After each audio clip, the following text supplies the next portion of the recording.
Counter-Rev Audio. October 2021. Pulp Fascism. Right-wing themes in comics, graphic novels, and popular literature by Jonathan Bowden. Edited by Greg Johnson. Published by Countercurrents Publishing Limited, San Francisco, 2013.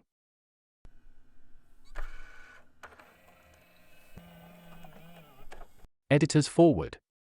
Jonathan Bowden was an avowed elitist and aesthetic modernist, yet paradoxically he had a vast knowledge of and great affection for such forms of popular entertainment as comics, graphic novels, pulp magazines and novels, even Punch and Judy shows, which not only appeal to the masses but also offer a refuge for pre- and anti-modern aesthetic tastes and tendencies.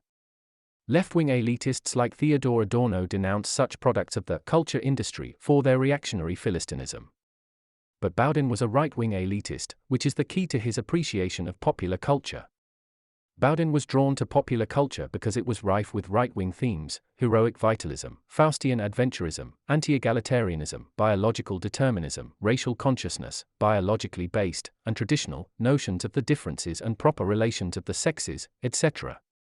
The present volume collects Bowden's principal statements on right-wing themes in popular culture, drawing primarily upon works he wrote for the Countercurrents web and print journal North American New Right.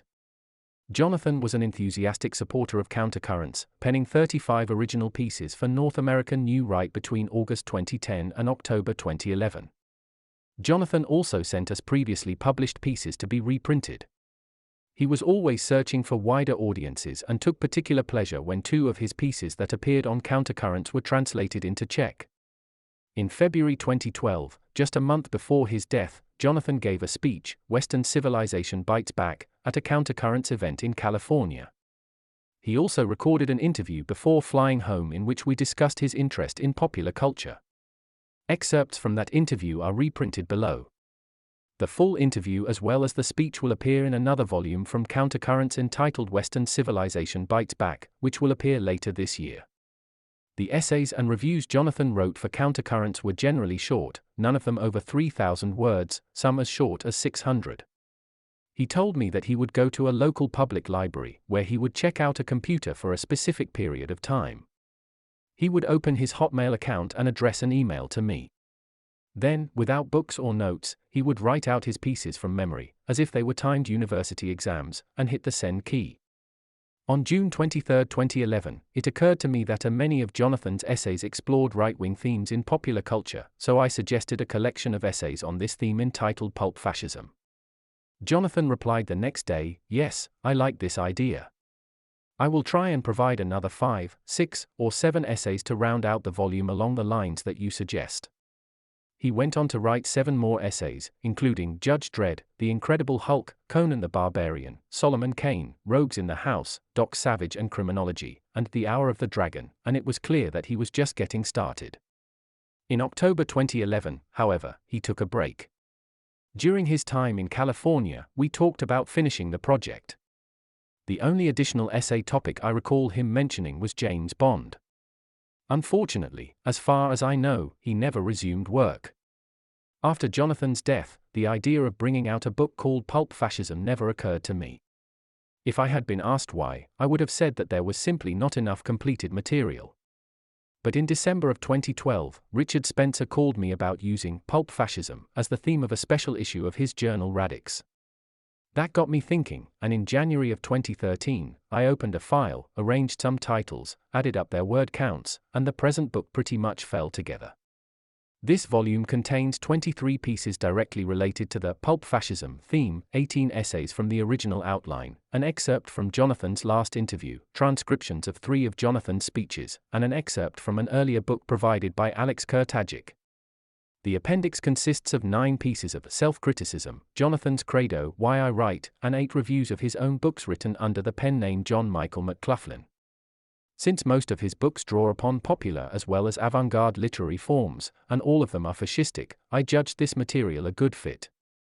This is not, of course, the same book that would have appeared if Jonathan had lived, but it is a worthy vehicle for his thoughts nonetheless.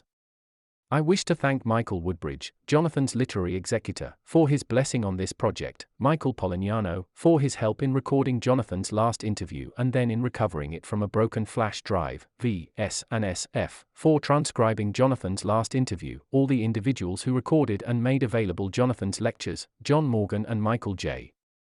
Brooks, for locating a complete recording of Jonathan's lecture on Robert E. Howard, published here as Robert E. Howard and the Heroic, John Morgan and V.S. for transcribing the Howard Lecture, V.S. for transcribing Pulp Fascism, the title piece, and The Real Meaning of Punch and Judy, Alex Kurtagic for providing the comic book as linear energy, Richard Spencer for inspiring me to revisit and revive this project, Matthew Peters for his careful proofreading, Jeff Costello for his photos of Jonathan clowning around with a .44 Magnum, Kevin Slaughter for his always excellent design work, and all the friends and supporters of Countercurrents without whom this book, and all of the others, would be impossible. I also wish to thank Alex Kurtagic, Ted Salis, and Richard Spencer for their promotional quotes. It is with pride tinged with sorrow that I offer this volume in memory of Jonathan's untimely death on March 29, 2012. Jonathan Bowden said that greatness lies in the mind and in the fist. Nietzsche combined both forms in the image of the warrior poet. For Jonathan, it was the image of the cultured thug. I give you Jonathan Bowden, cultured thug. Greg Johnson. San Francisco. February 24, 2013. Pulp Fascism 1. I would like to talk about something that has always interested me. The title of the talk is Leon Degrelle and the Real Tintin, but what I really want to talk about is the heroic in mass and in popular culture.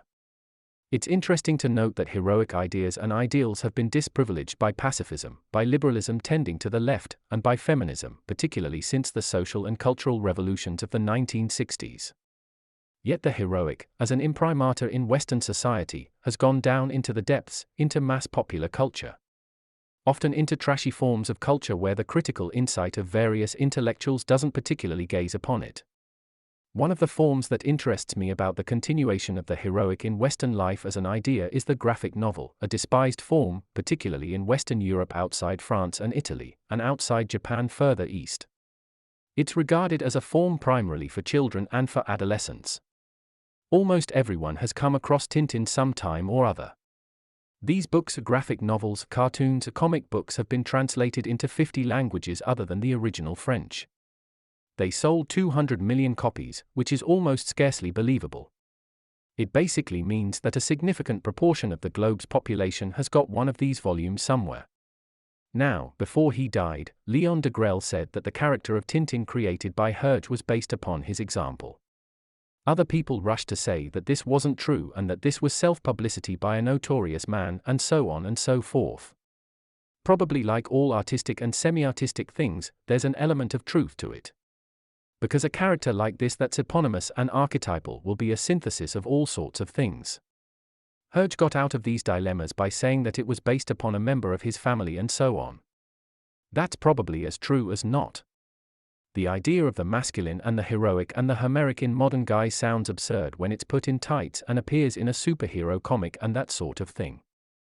But the interesting thing is because these forms of culture are so low, they are off the radar of that which is acceptable, and, therefore, certain values can come back.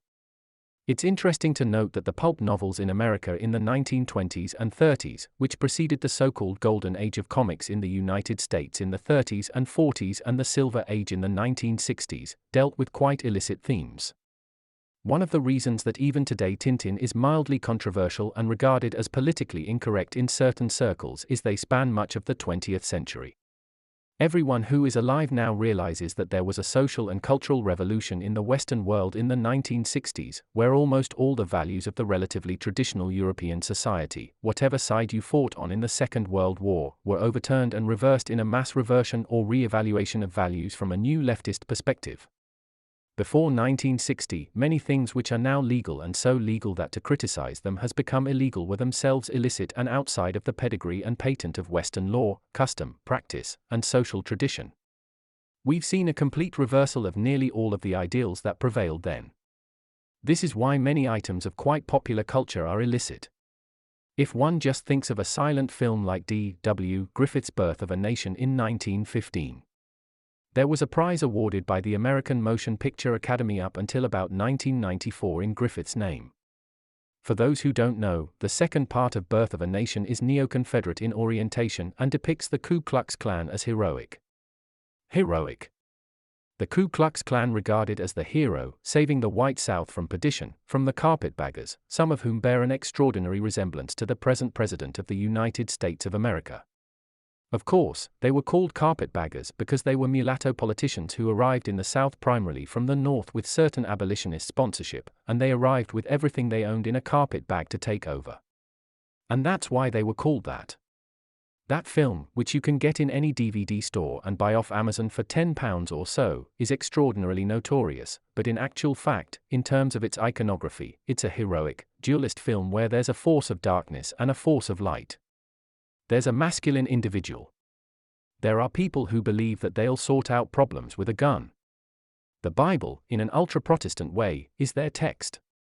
It's what they base metaphysical objectivism and absolute value upon, and that film is perceived retrospectively as an extreme white right-wing film, although Griffith himself is later to do a film called Intolerance and actually, like a lot of filmmakers, had quite a diverse range of views irrespective of his own Southern and Texan background.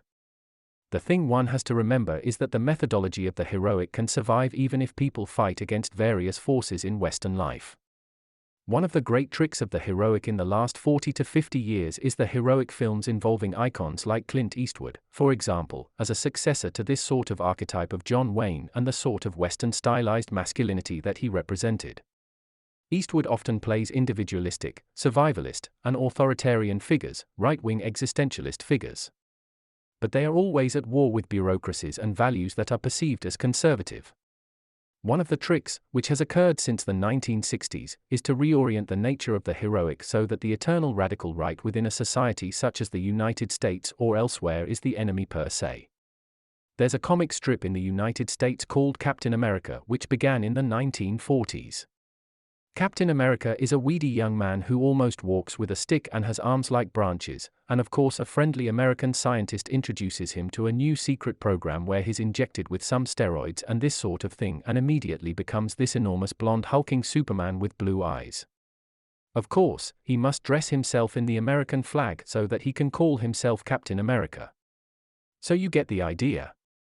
He has a big shield which has the Star of the United States on it and has a sidekick who dies in one of the 1940s comics, but of course these figures never die. They are endlessly brought back.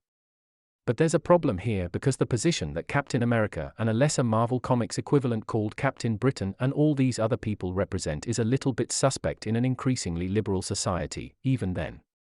So, his enemy, his nemesis, his sort of dualist alternative has to be a Nazi, and of course Captain America has a Nazi enemy who's called the Red Skull. The Red Skull is a man with a hideous face who, to hide this hideousness, wears a hideous mask over his hideous face as a double take. The mirror cracks, so why not wear a mask? But it's not a mask of beauty. It's a skull that's painted red, and he's called the Red Skull. He always wears green. So, it's red and green. There's always a swastika somewhere in the background and that sort of thing. He's always building robots or cyborgs or new biological sorts of creatures to take over the world. Captain America always succeeds in vanquishing him in the last panel. Just in the last panel. The Red Skull's always about to triumph until the fist of Captain America for the American way and the American dream comes in at the end. This mantle of the heroic whereby right-wing existentialists like Captain America fight against the extreme right in accordance with democratic values is one of the interesting tricks that's played with the nature of the heroic. Because the heroic is a dangerous idea. Whether or not Tintin was based on Leon Degrelle, there is of course a fascistic element to the nature of the heroic. Many writers of fantasy and science fiction, which began as a despised genre but is now, because it's so commercially viable, one of the major European book genres, have always known this. Michael Moorcock, amongst others, speaks of the danger of subliminal rightism in much fantasy writing where you can slip into an unknowing, uncritical ultra-right and uncritical attitude towards the masculine, towards the heroic, towards the vanquishing of forces you don't like, towards self-transcendence, for example. There's a well-known novel called The Iron Dream, and this novel is in a sense depicting Hitler's rise to power and everything that occurred in the war that resulted thereafter as a science fiction discourse, as a sort of semiotic by a mad creator. This book was actually banned in Germany because although it's an extreme satire, which is technically very anti-fascistic, it can be read in a literal-minded way with the satire semi-detached. This novel by Norman Spinrad was banned for about 20 to 30 years in West Germany as it then was. Because fantasy enables certain people to have an irony bypass. Although comics are quite humorous, particularly to adults, children and adolescents read them, scan them, because they sort of just look at the images and take in the balloons as they go across, because these are films on paper. They essentially just scan them in an uncritical way. If you ever look at a child, particularly a child that's got very little interest in formal literature of a sort that's taught in many European and American schools, they sit absorbed before comics.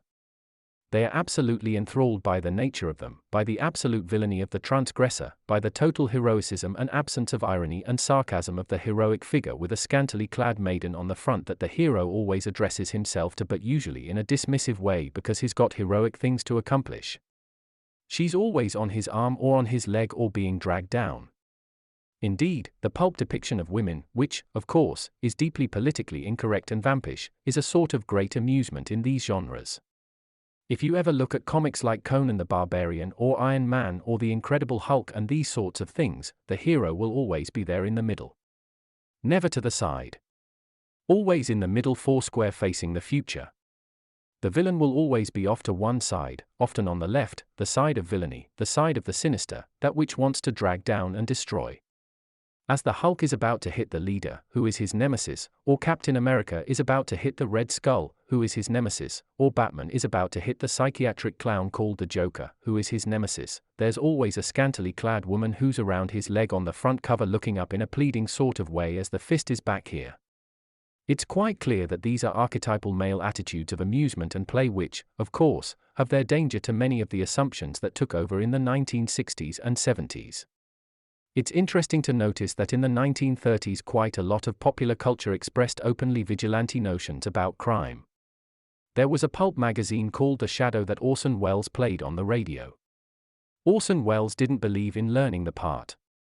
In New York radio, Welles, usually the worse for wear for drink and that sort of thing, would steam up to the microphone, he would take the script, and just launch into The Shadow straight away.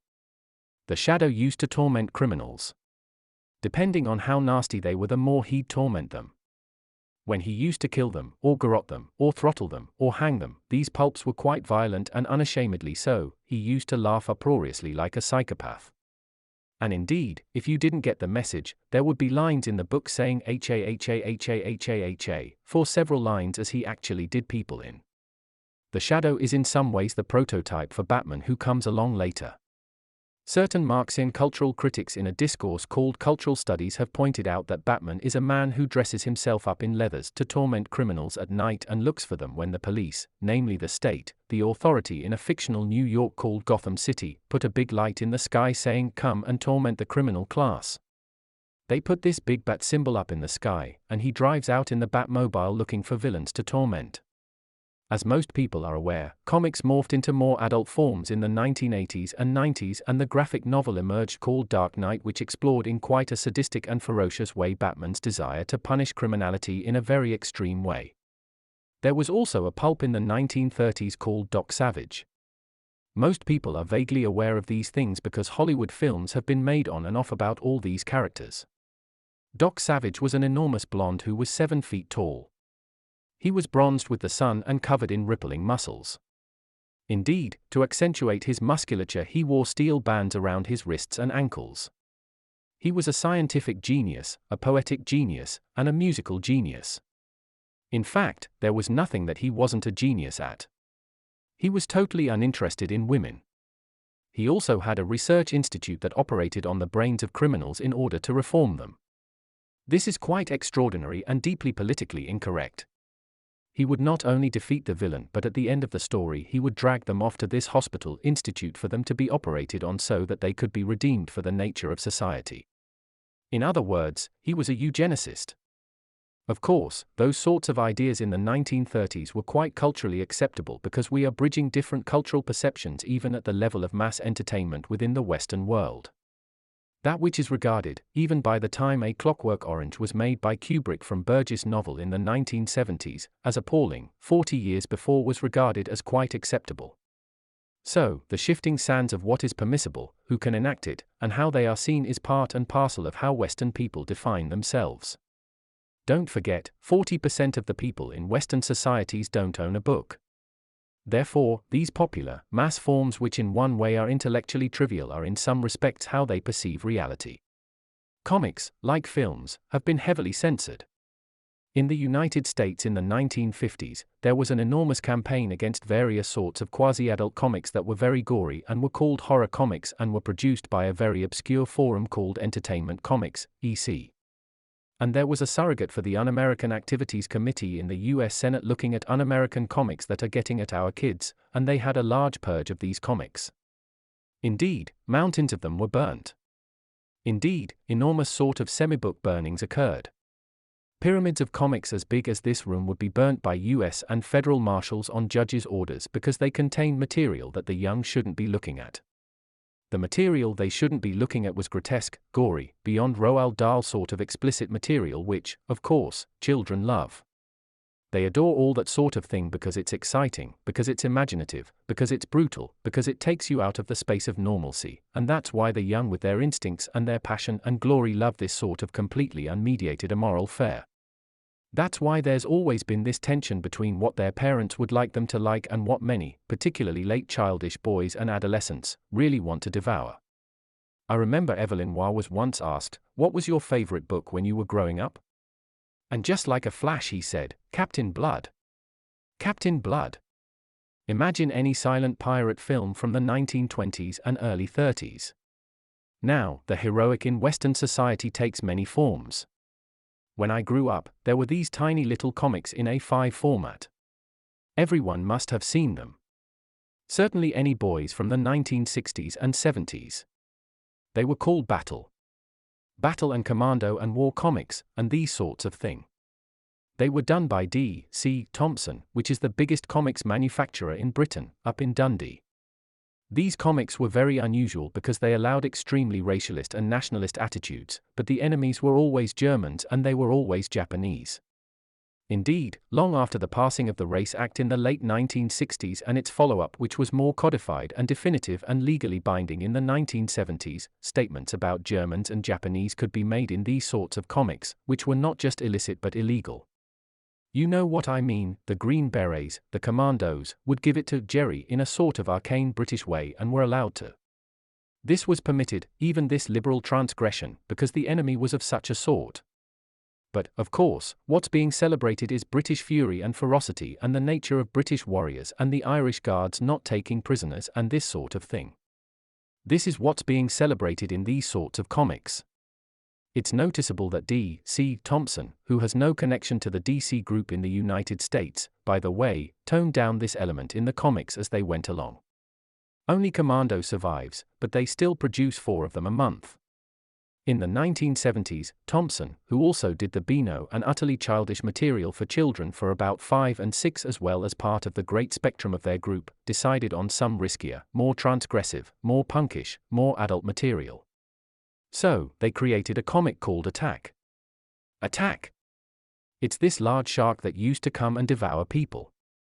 It was quite good. The editor would disapprove of someone, and they would be eaten by the shark. There were the marvelous balloons they have in comics, something like, "This shark is immoral. It eats."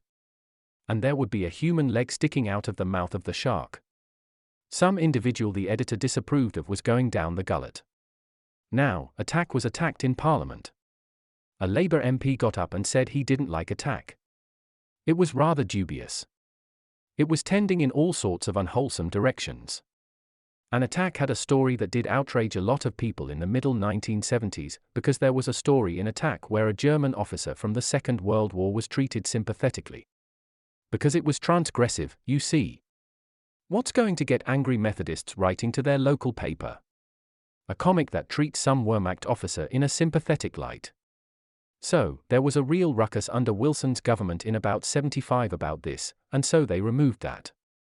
Various writers like Pat Mills and John Wagner were told to come up with something else. So, they came up with the comic that became Judge Dredd. Judge Dredd is a very interesting comic in various ways because all sorts of left-wing people don't like Judge Dredd at all, even as a satire. If there are people who don't know this, Dredd drives around in a sort of motorcycle helmet with a slab-sided face which is just human meat really, and he's an ultra-American. It's set in a dystopian future where New York is extended to such a degree that it covers about a quarter of the landmass of the United States. You just live in a city, in a burg, and you go and you go and you go. There's total collapse. There's no law and order, and there's complete unemployment, and everyone's bored out of their mind. The comic is based on the interesting notion that crime is partly triggered by boredom and a sort of wantonness in the masses. Therefore, in order to keep any sort of order, the police and the judiciary have combined into one figure called a judge. So, the jury, the trial, the police investigation, and the investigative and forensic elements are all combined in the figure of the judge. So, if Judge Dredd is driving along the street and he sees some youths of indeterminate ethnicity breaking into a store, he says, "Halt, citizens. This is the law. I am the law. Obey me. Obey the law." And if they don't, he shoots them dead, because the trial's syncopated into about 20 seconds. He's given them the warning. That's why he's called Judge Dredd, you see. Dredd. He just kills automatically those who transgress. There's great early comic strips where he roars around on this bike that has this sort of skull-like front, and he appears, and there's a chap parking his car and he says, "Citizen. Traffic violation. 9 years," and roars off somewhere else. Somebody's thieving or this sort of thing, and he gets them and bangs their head into the street. There's no question of a commission afterwards. 12 years in the cube, which is an isolation cell. It's got its own slang, because comics, of course, create their own world which children and adolescents love, so you can totally escape into a world that's got a semi-alternative reality of its own that's closed to outsiders. If some adult picks it up and looks at it, he says, "What is this about?" Because it's designed to exclude you in a way. Dredd has numerous adventures in other dimensions and so on, but Dredd never changes, never becomes more complicated, remains the same. He has no friends. "I have no need of human attachments," he once says in a slightly marvelous line. He has a robot for company who provides most of his meals and needs and that sort of thing. For the rest, he's engaged in purposeful and pitiless implementation of law and order. One of his famous phrases was when somebody asked him what is happiness, and he says in one of those bubbles, "Happiness is law and order. Pleasure is obeying the law." And there are various people groveling in chains in front of him or something.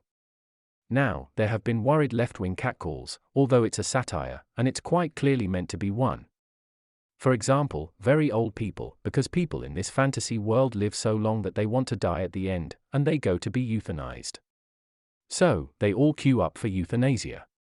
There's one story where somebody blows up the people waiting for euthanasia to quicken the thing, but also to protest against it. And Judge Dredd says, killing euthanized is terrorism. War on terror, where have we heard that before? Don't forget, these are people that want to die. But Dredd says, they're being finished off too early. You've got to wait, citizen. Wait to be killed later by the syringe that's coming. And then people are reprocessed as medicines, because everything can be used. It's a utilitarian society. Therefore, everything is used from birth to death, because the state arranges everything for you, even though socialism is condemned completely. There's another bloc, it's based on the Cold War idea. There's a Soviet bloc off on the other side of the world that is identical to the West, but ideologically they are at war with each other, even though they are absolutely interchangeable with each other. But the Western metaphysic is completely free market, completely capitalist, but in actual fact no one works, and everyone's a slave to an authoritarian state. There's also an interesting parallel with more advanced forms of literature here.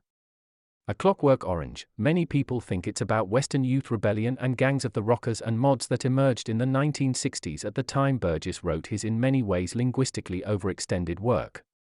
In actual fact, Anthony Burgess wrote A Clockwork Orange after a visit to the Soviet Union, where he was amazed to find that, unlike the totalitarian control of the masses which he expected at every moment, there was quite a degree of chaos, particularly amongst the lumpen proletariat in the Soviet Union.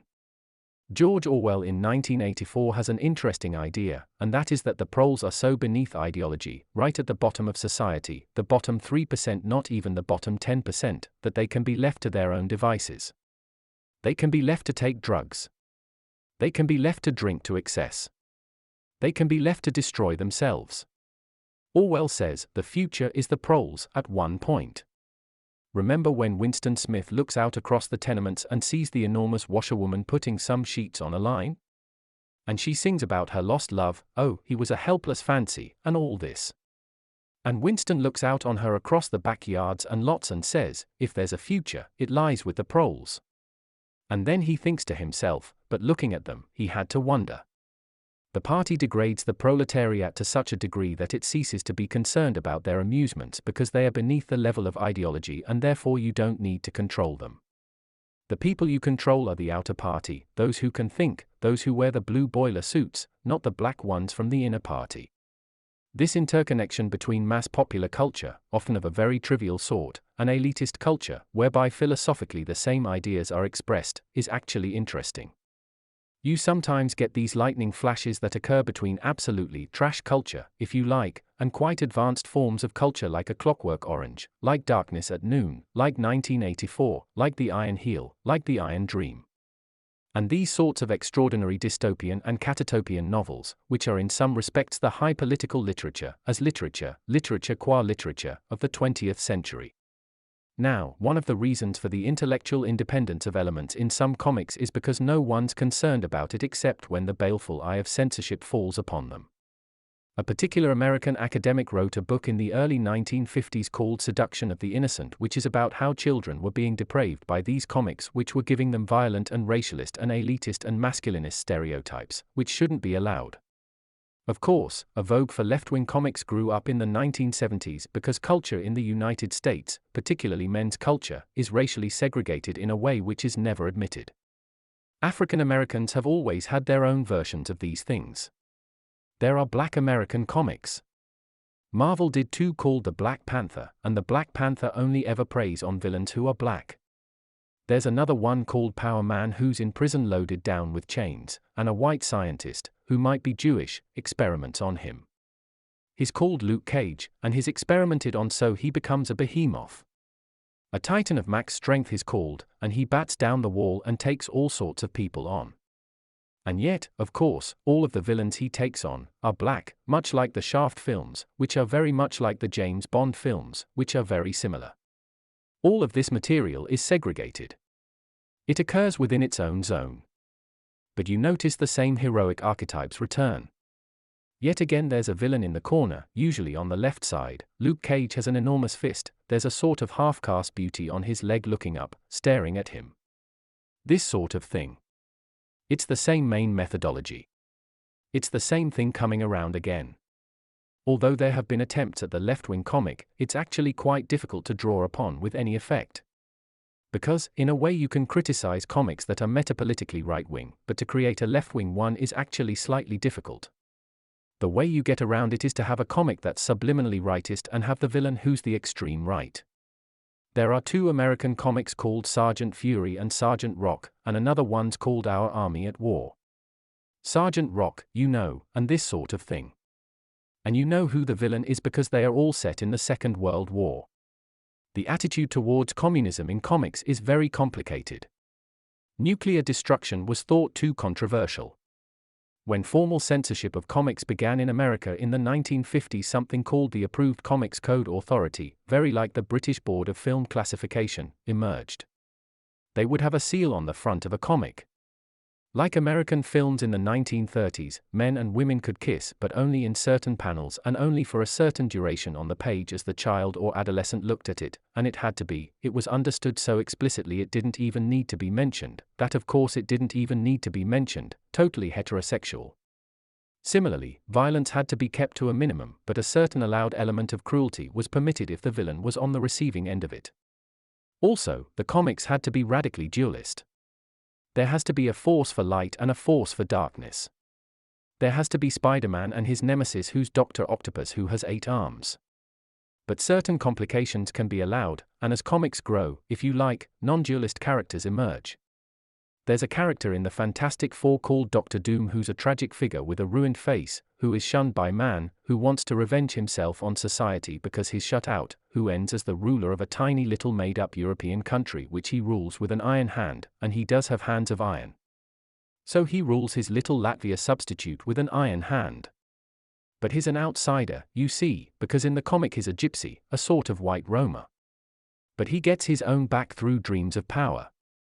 There are these marvelous lines in comics which when you ventilate them become absurd. But on the page, if you're sucked into the world, particularly as an adolescent boy, they live and thrive for you. Doom says to Reed Richards, who's his nemesis on the other side, "I am Doom. I will take the world." Because the way the hero gets back at the villain is to escape, because they are usually tied up somewhere with a heroine looking on expectantly. The hero is tied up, but because the villain talks so much about what they are going to do and the cruelty and appalling suffering they are going to inflict all the time, the hero is getting free. Because you have to create a lacuna, a space for the hero to escape so that he can drag the villain off to the asylum or to the gibbet or to the prison at the end. Do you remember that line from Lear on the Heath? "I shall do such things, but what they are I know not. But they will be the terror of the earth." All these villains repeat that sort of line in the course of their discourse, because in a sense they have to provide the opening or the space for the hero to emerge. One of the icons of American cinema in the 20th century was John Wayne. John Wayne was once interviewed about his political views by, of all things, Playboy magazine. This is the sort of level of culture we're dealing with.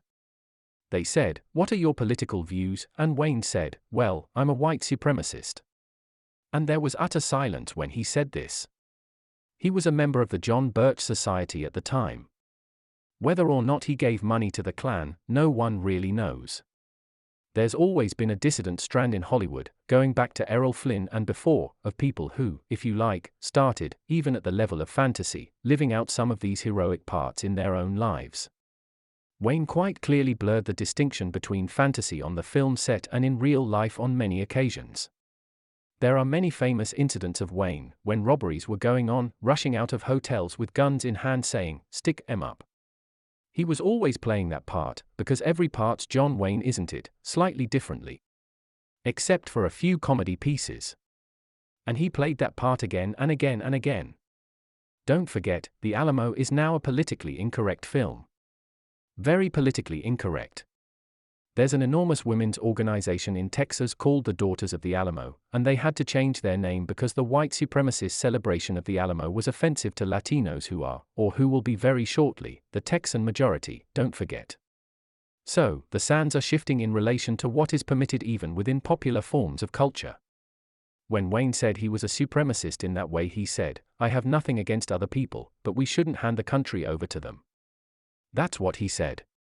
We shouldn't hand the country over to them. And don't forget, I was born in '62. Obama in many of the deep southern states wouldn't have had the vote then. Now he's president. This is how the West is changing on all fronts and on every front. American whites will certainly be in the minority throughout the Federation in 40 or 50 years. Certainly. Indeed, Clinton, the male of the species, once justified political correctness by saying, "Well, in 50 years we'll be the minority. We'll need political correctness to fight that game." The creator of Tintin, Hergé, always said that his dreams and his nightmares were in white.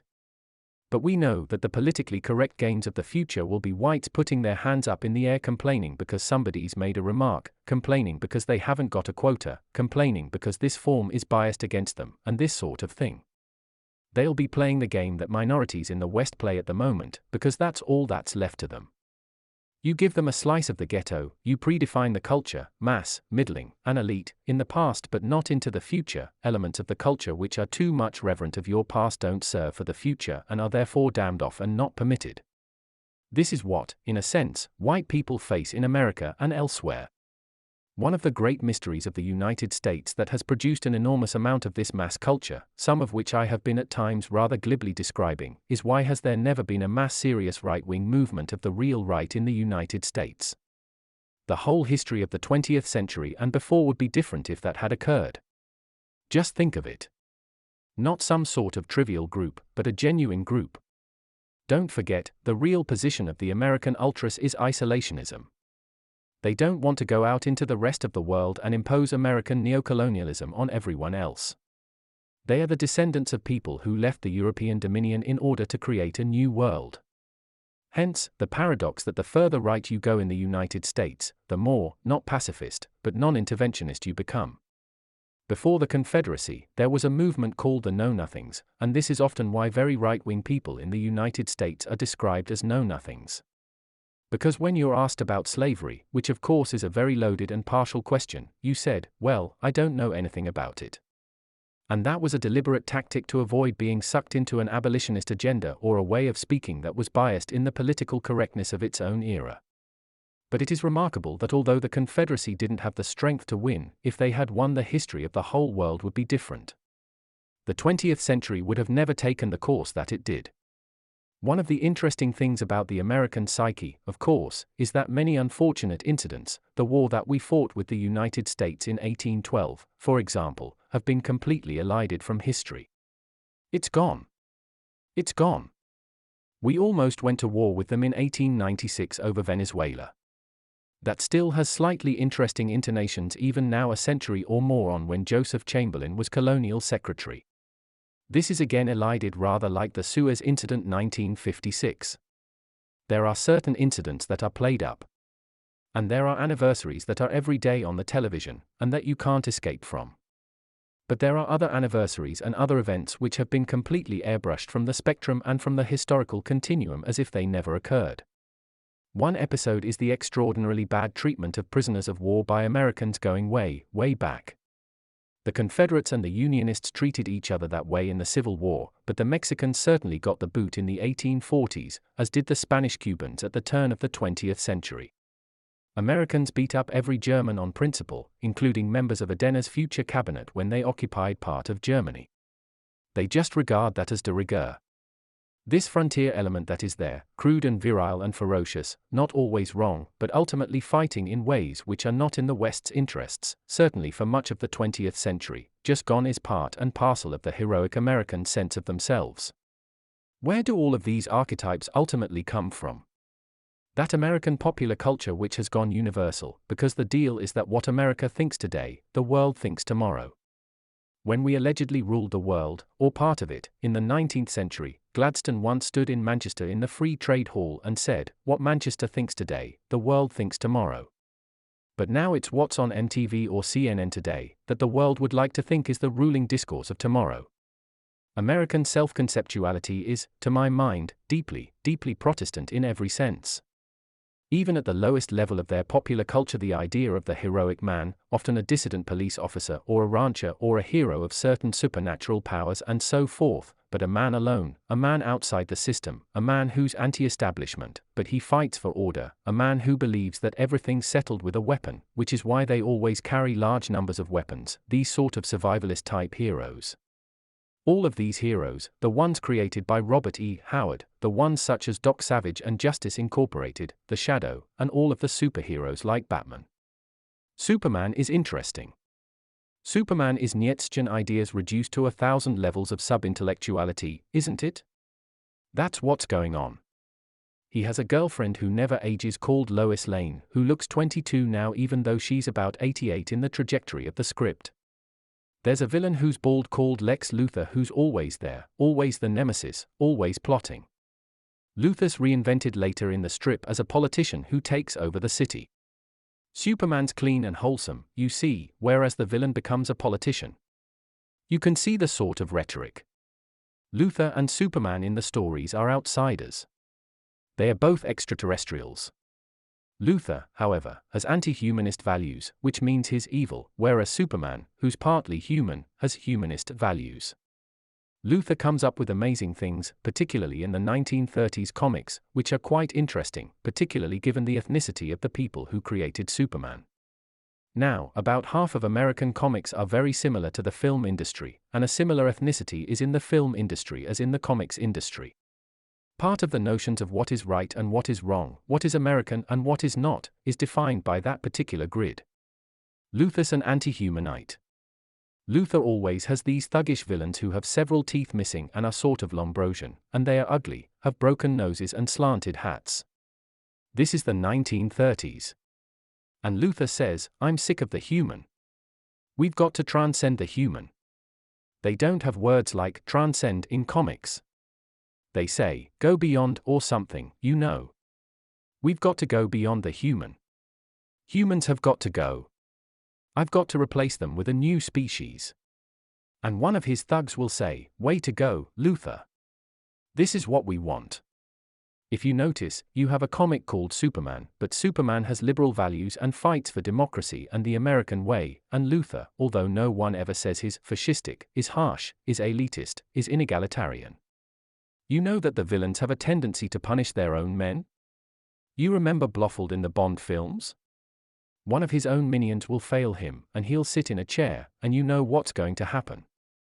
A hand strokes the cat with the diamonds around its neck. The villain likes cats, and the cat's eyes stare on. The finger quivers over the button. And Blofeld, or Luther, or Dr. Doom, or the Red Skull, or the Joker, or whoever it is, because it's the same force really, says, you failed me. There is only one punishment in this organization, click. The button goes, and there's an explosion, the bloke screams, goes down in the chair. There's a great scene in Thunderball at the beginning where the chair comes up again. It's empty and steaming, and all the other cronies are readjusting their ties.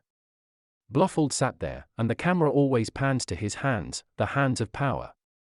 You know, the hands of death, the hands of Zeus, the hands of Henry VIII. The closet would meet, and they'd all be disarmed by guards, but he would have a double-headed axe down by the chair. It's said, by American propaganda, that Saddam Hussein once shot his Minister of Health during a Revolutionary Command Council meeting, and the same script had to be continued in the meeting by the Deputy Minister of Health. Just think of how the Deputy Minister felt. Let's hope he wasn't wearing grey flannels, because they might have been brown by the end of the cabinet session. This idea of dualism, moral dualism, ultimately a deeply Christian idea in many ways as well as a Zoroastrian idea, is cardinal for the morality of these comics and the popular films and TV serials and all the internet spin-offs and all of these computer games. Because even when the hero is a woman like Lara Croft and so on, it's the same methodology coming round and round again. Because adolescent boys want to look at somebody who looks like Lara Croft as she runs around with guns in both hands with virtually nothing on. That's the sort of dissident archetype in these American pulps going back a long way. It's just the feminization of heroic masculinity actually, which is what these sort of Valkyries are in popular terms. Now, the dualist idea is that there's a force for evil and a force for good, and we know who they are the ones out there. In The Incredible Hulk, the Hulk is green because he's been affected by gamma rays. The Hulk alternates with a brilliant scientist, but when he's in his monstrous incarnation, because of course it's a simplification of Dr. Jekyll and Mr. Hyde in Robert Louis Stevenson's myth, the Hulk, particularly early on in the comics, is incredibly stupid. If he saw this table in front of him he'd say, table. Don't like table. And he'd smash it, because Hulk smashes. That's what he does. He smashes. The villain in the Hulk is called the leader. The leader is the villain. The leader is all brain. Indeed, the leader has such a long head that he's almost in danger of falling over because of the size of his brain. So, like children have to wear a steel brace on their teeth, the leader wears a steel brace on his head because he's too bright. Notice the leader is a slightly proto-fascistic, right-wing, elitist figure, isn't he? The man who wants to dominate through his mind is counterposed by just brute force, the Hulk. This idea that there's a force for good and a force for evil, and the one always supplants the other, but the one can never defeat the other, because the leader in The Incredible Hulk, the Owl in Daredevil, the Joker in Batman, Dr. Doom in the Fantastic Four, Dr. Octopus and the Green Goblin, another green one, in Spider-Man, they are never destroyed. If one of them is destroyed, their son finds their mask in a trunk and puts it on and knows that he wants to dominate the world. And comes back again. They can never be destroyed because they are archetypes. The comics hint at a sort of pagan non-dualism partly because they insist upon this good and evil trajectory so much. That's in some ways when they become quite morally complicated and quite dangerous. In Greek tragedy, a moral system exists, and it's preordained that you have a fate partly in your own hands even though it's decided by the gods. In the Oresteia by Aeschylus, you have a tragedy in a family, cannibalism, destruction, self-devouring, which is revenged and passed through into future generations. So that the Greek fleet can get to Troy, a girl is sacrificed. Clytemnestra avenges herself as a Medusa, as a Gorgon against her husband who has killed her own daughter. Then, of course, there's a cycle of revenge and pity and the absence of pity when the son, Orestes, who identifies with the father, comes back. In this type of culture, and obviously a much higher level conceptually, it's noticeable that the good characters and the evil characters align, are differentiated, merge, replace one another, and separate over the 3 plays in that particular trilogy. If you look at real life and you consider any conflict between men, Northern Ireland in the 1970s, we're British here and many people here are British nationalists. But if you notice the IRA guerrilla terrorist paramilitary, the loyalist guerrilla terrorist paramilitary. One of my grandfathers was in the Ulster Volunteer Force at the beginning of the 20th century, but I went to a Catholic school. Nietzsche has a concept called perspectivism whereby certain sides choose you in life, certain things are prior ordained. When the US Marine fights the Islamist radical in Fallujah, the iconography of an American comic begins to collapse, because which is the good one and which is the evil one? The average middle American, as he sat reading Captain America zapping the channels with a sort of 30-second attention span, thinks that the Marine is the good one. But at the same time, the Marine isn't an incarnation of evil. He's a man fighting for what he's been told to fight for. He's a warrior. There are flies in his eyes. He's covered in sweat. He's gonna kill someone who opposes him. But the radical on the other side is the same, and he sees that he's fighting for his people and the destiny of his faith.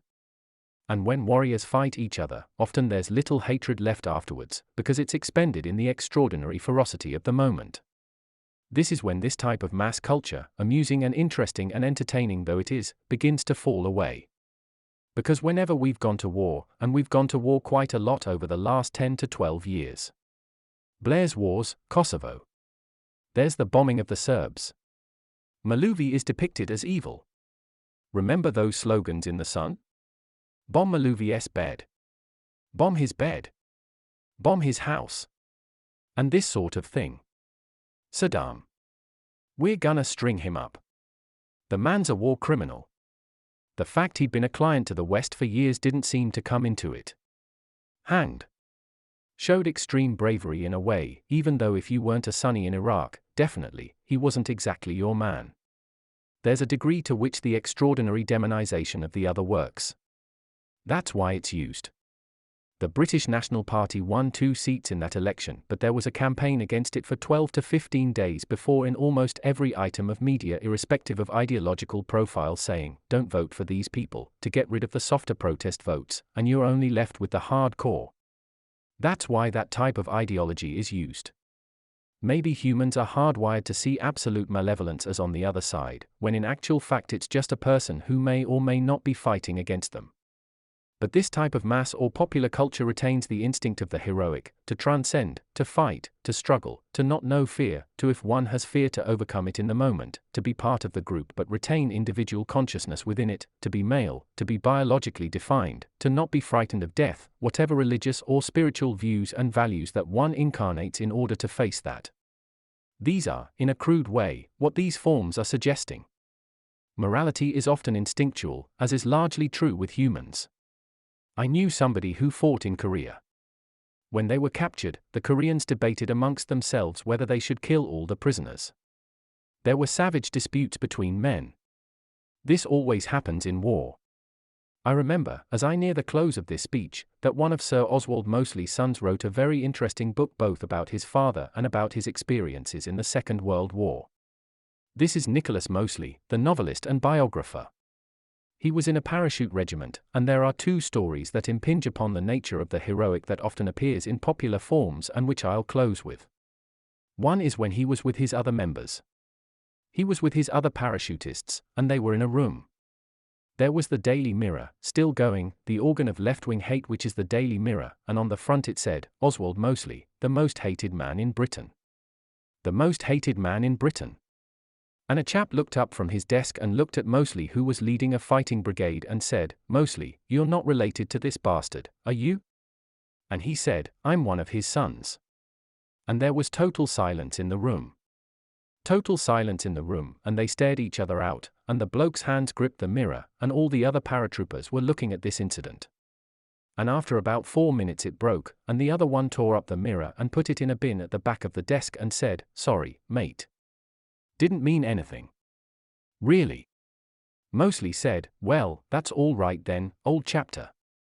And left. The other story is very, very interesting.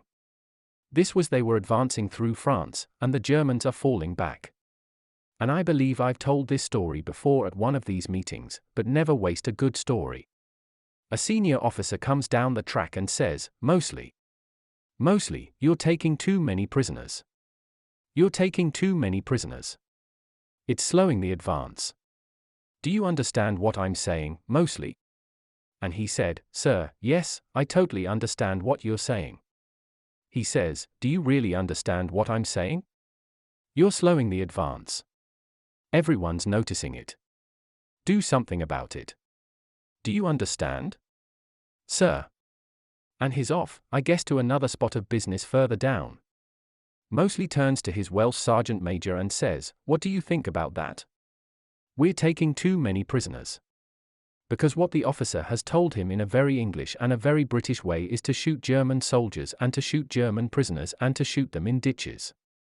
What else does it mean? You're slowing the advance. You're taking too many prisoners. You're not soft on these people, are you, Mosley? Speed the advance of your column. That's what he's saying, but it's not written down. It's not given as a formal and codified order. But everyone shoots prisoners in war. It's a fact. When your friend's had his head blown off next to you, you'd want revenge. I know people who fought in the Falklands. And some of the Argentinian special forces and some of the conscripts together used dum-dum bullets. Hits a man, his spine explodes. So, when certain conscripts were found by British troops, they finished them pretty quickly at Goose Green and elsewhere. This will occur in all wars, amongst all men, of all races and of all kinds. Because it's part of the fury that battle involves. One of my views is that we can't as a species, or even as groups, really face the fact that in situations of extremity this is what we're like. And this is why, in some ways, we create for our entertainment these striated forms of heroic culture where there's absolutely good and absolutely malevolent and the two never cross over. When the Joker is dragged off, justice is done and Inspector Gordon rings Batman up, because it is he, and says, "Well done. You've cleansed the city of a menace." All of the villains go to an asylum called Arkham Asylum. They are all taken to an asylum where they gibber insanely and wait for revenge against the nature of society. I personally think that a great shadow has been cast for 60 years on people who want to manifest the most radical forms of political identity that relate to their own group, their own inheritance, their own nationality, their own civilizational construct in relation to that nationality, the spiritual systems from the past and in the present and into the future that are germane to them and not necessarily to the others, to their own racial and biological configuration. No other tendency of opinion is more demonized in the entire West. No other tendency of opinion is under pressure. Two things can't be integrated into the situationist spectacle based upon the right to shop. They are religious fundamentalism and the radical right, and they are tied together in various ways. It's why the two outgroups in Western society are radical right-wing militants and Islamists. They are the two groups that are other, that are totally outside. The way in which they are viewed by the Mirror and others is almost the level of a Marvel Comics villain. I seem to remember a picture from the Sunday Telegraph years ago of our second speaker, David Irving, and I'm quite sure that it had been retinted, at least this is my visual memory of it, to appear darker, to appear more sinister. I remember once GQ did a photo of me years ago when I was in a group called Revolutionary Conservative. That photo was taken in Parliament Square. You know, the square that has Churchill and Mandela in it, that square near our Parliament, with Oliver Cromwell over there hiding, Boadicea over there hiding further on. That photo was taken at 12:30, and it was a brighter day than this. But in GQ magazine it was darkened to make it look as though it was shot at 9 o'clock, and everything was dark, and because it involved so much retinting it slightly distorted and reconfigured everything. That's because these people are dark, you see.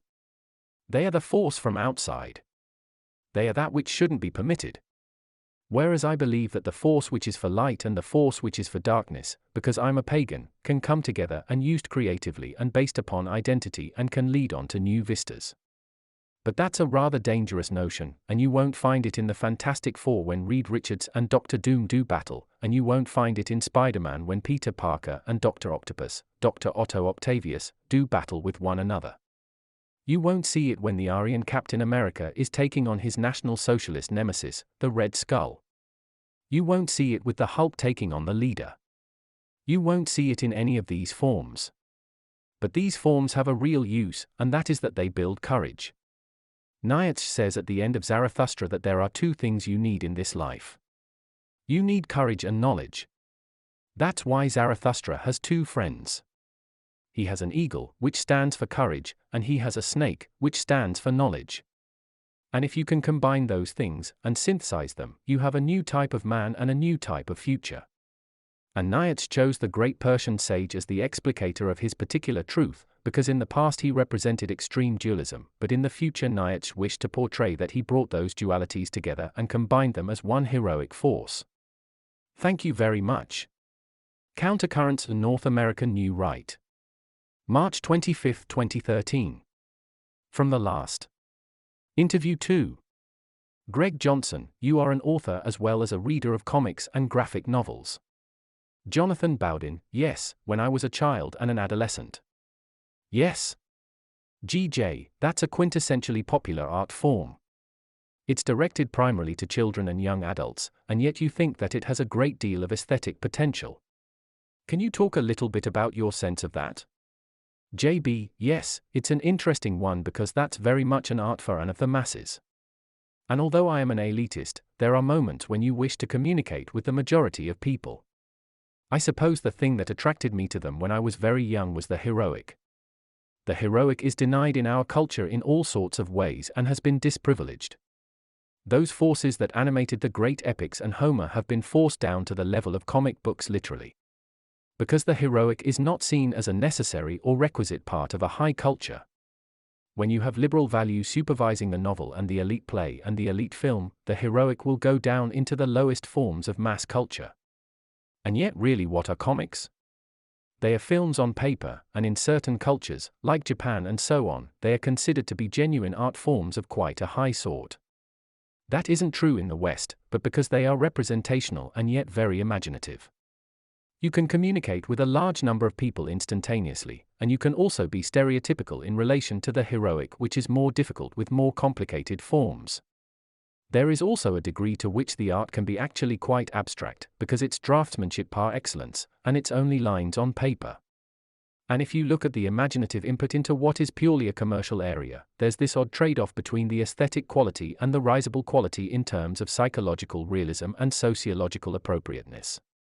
But that's not what these things are about. They are also a pure form of escape and a pure form of subliterary escapism, and I quite like art as a sort of escapism because we're all born, we're all going to die, and there needs to be something to fill the gap in between. GJ, the graphic novel has emerged as a more artistically serious form of comic book, and for a long time I have to admit that I was somewhat dismissive of this. First of all, people were touting Spiegelman's mouse, and I thought that this was very tendentious anti-cat propaganda. How is this an improvement on the comic book, and how is this serious as art? Then I started discovering that movies that I thought were really rather good, like A History of Violence, were based on graphic novels, and so I started looking into them. I really am very impressed specifically with the graphic novel Watchmen, which I think is as a novel really on the level of some 19th century romantic novels of the highest order. What do you think of the graphic novel, and what do you think its future is, its potential is? JB, well, its potential, because they really are films on paper. There's no denying that they are what it says on the tin. Therefore, the commercial pressures aside, their artistic future is limitless because it's as limitless as the capacity to create stories and to visualize them. So, all that will hold them back is the absence of seriousness with which they are viewed by the general, more literate culture. It's probably true that mass culture is more visual than elite culture. Because elite culture tends to be more conceptual and tends to be bound by words.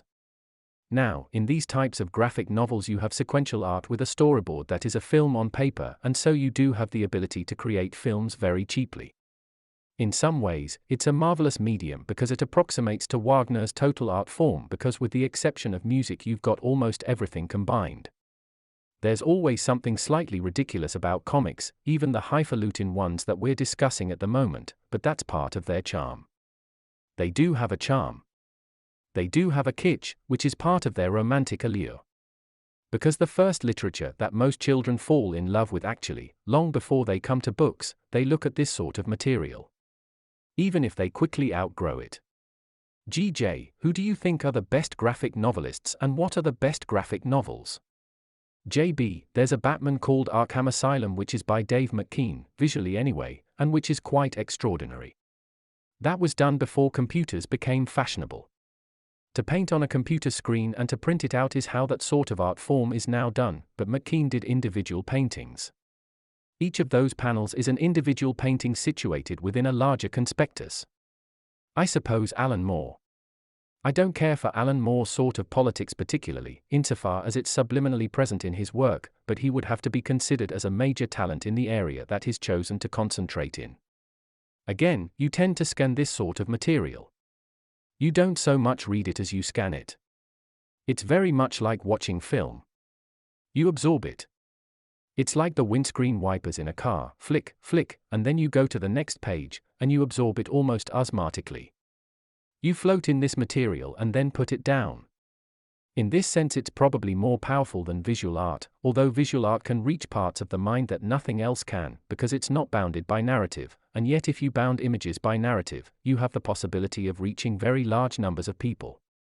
It's surprising in some ways that graphic novels haven't been even more successful than they could be, but that's probably because television is in the way and the DVD is in the way. If those forms were less pronounced, probably they'd have an even greater articulacy than they do at the present time. GJ, you said that the graphic novel is like the Wagnerian total work of art except that it lacks music, which brings to mind the movies that have been made from graphic novels, which of course include music. One of my theses is that the movie really is the thing that most closely approximates Wagner's idea of the complete work of art, because with Wagner you still had the staging necessities of the theatre that sort of constrict your points of view, whereas film doesn't have those constrictions and therefore it's more versatile, yet it can incorporate all the other art forms like the complete work of art was supposed to do. Do you think that's a sensible thesis? JB, very much so. Yes. Film is the ultimate art form of the 20th century and contains all the other arts within itself. That's why it was important to try and make films. Film is the most frustrating thing to do, however. Because it involves radical collaboration with other people and with other egos, and it's costly, and it's extraordinarily time-consuming to do properly. It involves great technical skill and ingenuity. However, digital filmmaking has democratized the film industry, even though in the end these films are just cut up and put on YouTube or its equivalent. But you can now make films for very little money. The films that I've made cost £800 each, which is totally ridiculous in relation to what film technology once cost in the past. But, yes, I've always wanted to make films actually, because films are the total way in which you can live a dream which can impact upon other people and also can be seen in a relatively short and sequential period of time. It takes maybe 8, 10, 16, 24 hours to read a book sequentially over a period. An image can be accessed in seconds, that's true. But a film you can put life, death and everything else into a spectacle that lasts for 1 hour. There is probably nothing like it. GJ, Ayn Rand had an essay called Bootleg Romanticism where she talked about certain forms of popular literature in the 20th century that she thought were a refuge where 19th century Romanticism had fled because it had been purged by naturalism and modernism and the sort of higher letters. She talks about things like spy shows. She talks about The Man from UNCLE, although she dropped that from the published version of that essay when she put it in her book The Romantic Manifesto. She talks about the Bond films. She talks about pulp adventure novels and things like that. You have a great interest in pulp novels. J.B. Raymond Chandler. GJ, you have an interest in pulp and popular fiction. Is that true? JB, yes, partly because its crudity is endlessly amusing and also its love of the extreme and its love of the radical situation is compelling. I'm drawn to extremism. I've always been an extremist. But I'm not drawn to the usual forms of counter-bourgeois extremism that exist on the left. So, with me, the elitist spine that has to subsist in everything prevents me from going in a leftwards direction because egalitarianism is a bore. There's nothing more boring than egalitarianism. There's nothing more aesthetically sterile. And that's why the truth is on the right side of the equation. As for popular forms can be very mass-oriented and degraded, but they can also be endlessly charming and full of life and brio and energy, and in their very crudity they can escape some of the halting steps that the naturalist aesthetic might place upon things. It's the very abnaturalism and non-naturalism of elements of the popular imagination, as perceived artistically in mass culture, that can render the grotesque even more baleful, even more illuminating, even more distressingly actual. GJ, you like Robert E. Howard. You've done a lot of writing about his Conan works and other writings. Again, this is a fellow who created a lot of popular literature, yet you are drawn to it even as an anti-egalitarian elitist. JB, yes, that's right. Partly just because of the heroic metaphysic, which is itself a form of elitism, as Rand rightly pointed out. Things are never destroyed in culture. They are just displaced, and therefore they find new levels for themselves through which they can articulate what they are or might be. So, naturalistic fiction displaced fantasy fiction, which went down into genres like fantasy and science fiction and the rest of it, and those come up again and become more literary in the hands of somebody like Ballard. Whereas popular work and elitist work fertilize each other and interrelate. With me things are never either or but yes and there's a degree to which you can see ramifications of the elite in the popular, and you can see dithyrambic populism in elitism. It's more the treatment and the self-overbecoming which is involved in any creative moment. It's less whether there's something that's popular or whether something is populist or whether something is elitist. Life and history will determine that. Howard is now regarded in part as a sort of, not as an elite writer, but as a qualified elite writer, certainly as a literary writer, which as pulpster he was never considered to be. Indeed, the triumvirate of the Weird Tales 3, Lovecraft and Clark Ashton Smith and Robert E. Howard, are now considered to be essentially elitist writers who went slumming.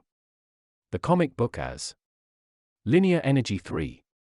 One of the most interesting and despised areas of popular culture is the funny book or comic, although the comic book itself has now become a prized form, with the original frames of Batman and Superman fetching large prices at Sotheby's and other art dealers. The early comics, such as Batman and Superman, were staples of DC Comics, based in the Rockefeller Plaza. They were adventure stories for boys, though comics were later to split along the styles of gender specification, and boys enjoyed superhero comics, perhaps war and battle as well, while girls tended towards romantic comics dealing, in a crude way, with human situations, such as Cindy magazine.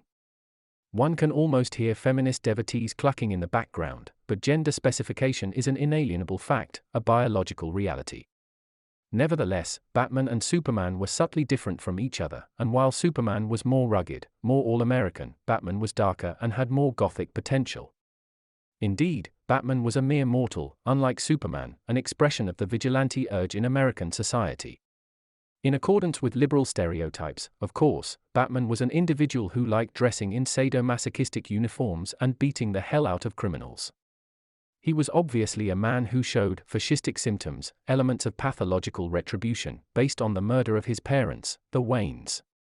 While Batman himself represented a dark, gothic atmosphere, his villains, who reappeared in issue after issue, were his alter egos.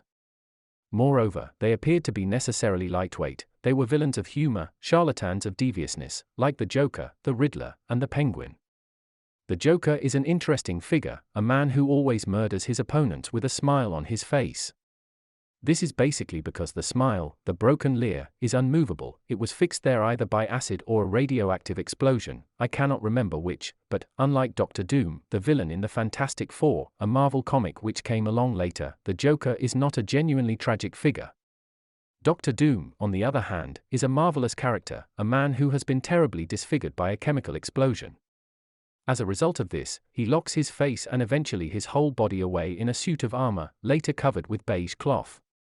Like the Phantom of the Opera in Gaston Leroux's novel, no one can see his face without being completely incapacitated, one of the reasons why it has never been shown in a comic panel. In a sense, therefore, comic books represent orgies of violence, ugliness, meaninglessness, and sadomasochistic violence. Indeed, it is not surprising that Marvel Comics later introduced a character called the Punisher, first as a villain in Spider-Man, and then as a hero or anti-hero in his own strip. Marvel also brought out a highly sophisticated and degenerate comic called Deathlock, which featured a strained freak of science fiction, a half-human robot, a robot which was actually a reanimated and rotting corpse, the corpse of a Marine commando, held in a metal casing and with part of its brain replaced by a computer, putter, with which the cyborg engaged in constant mental jousts.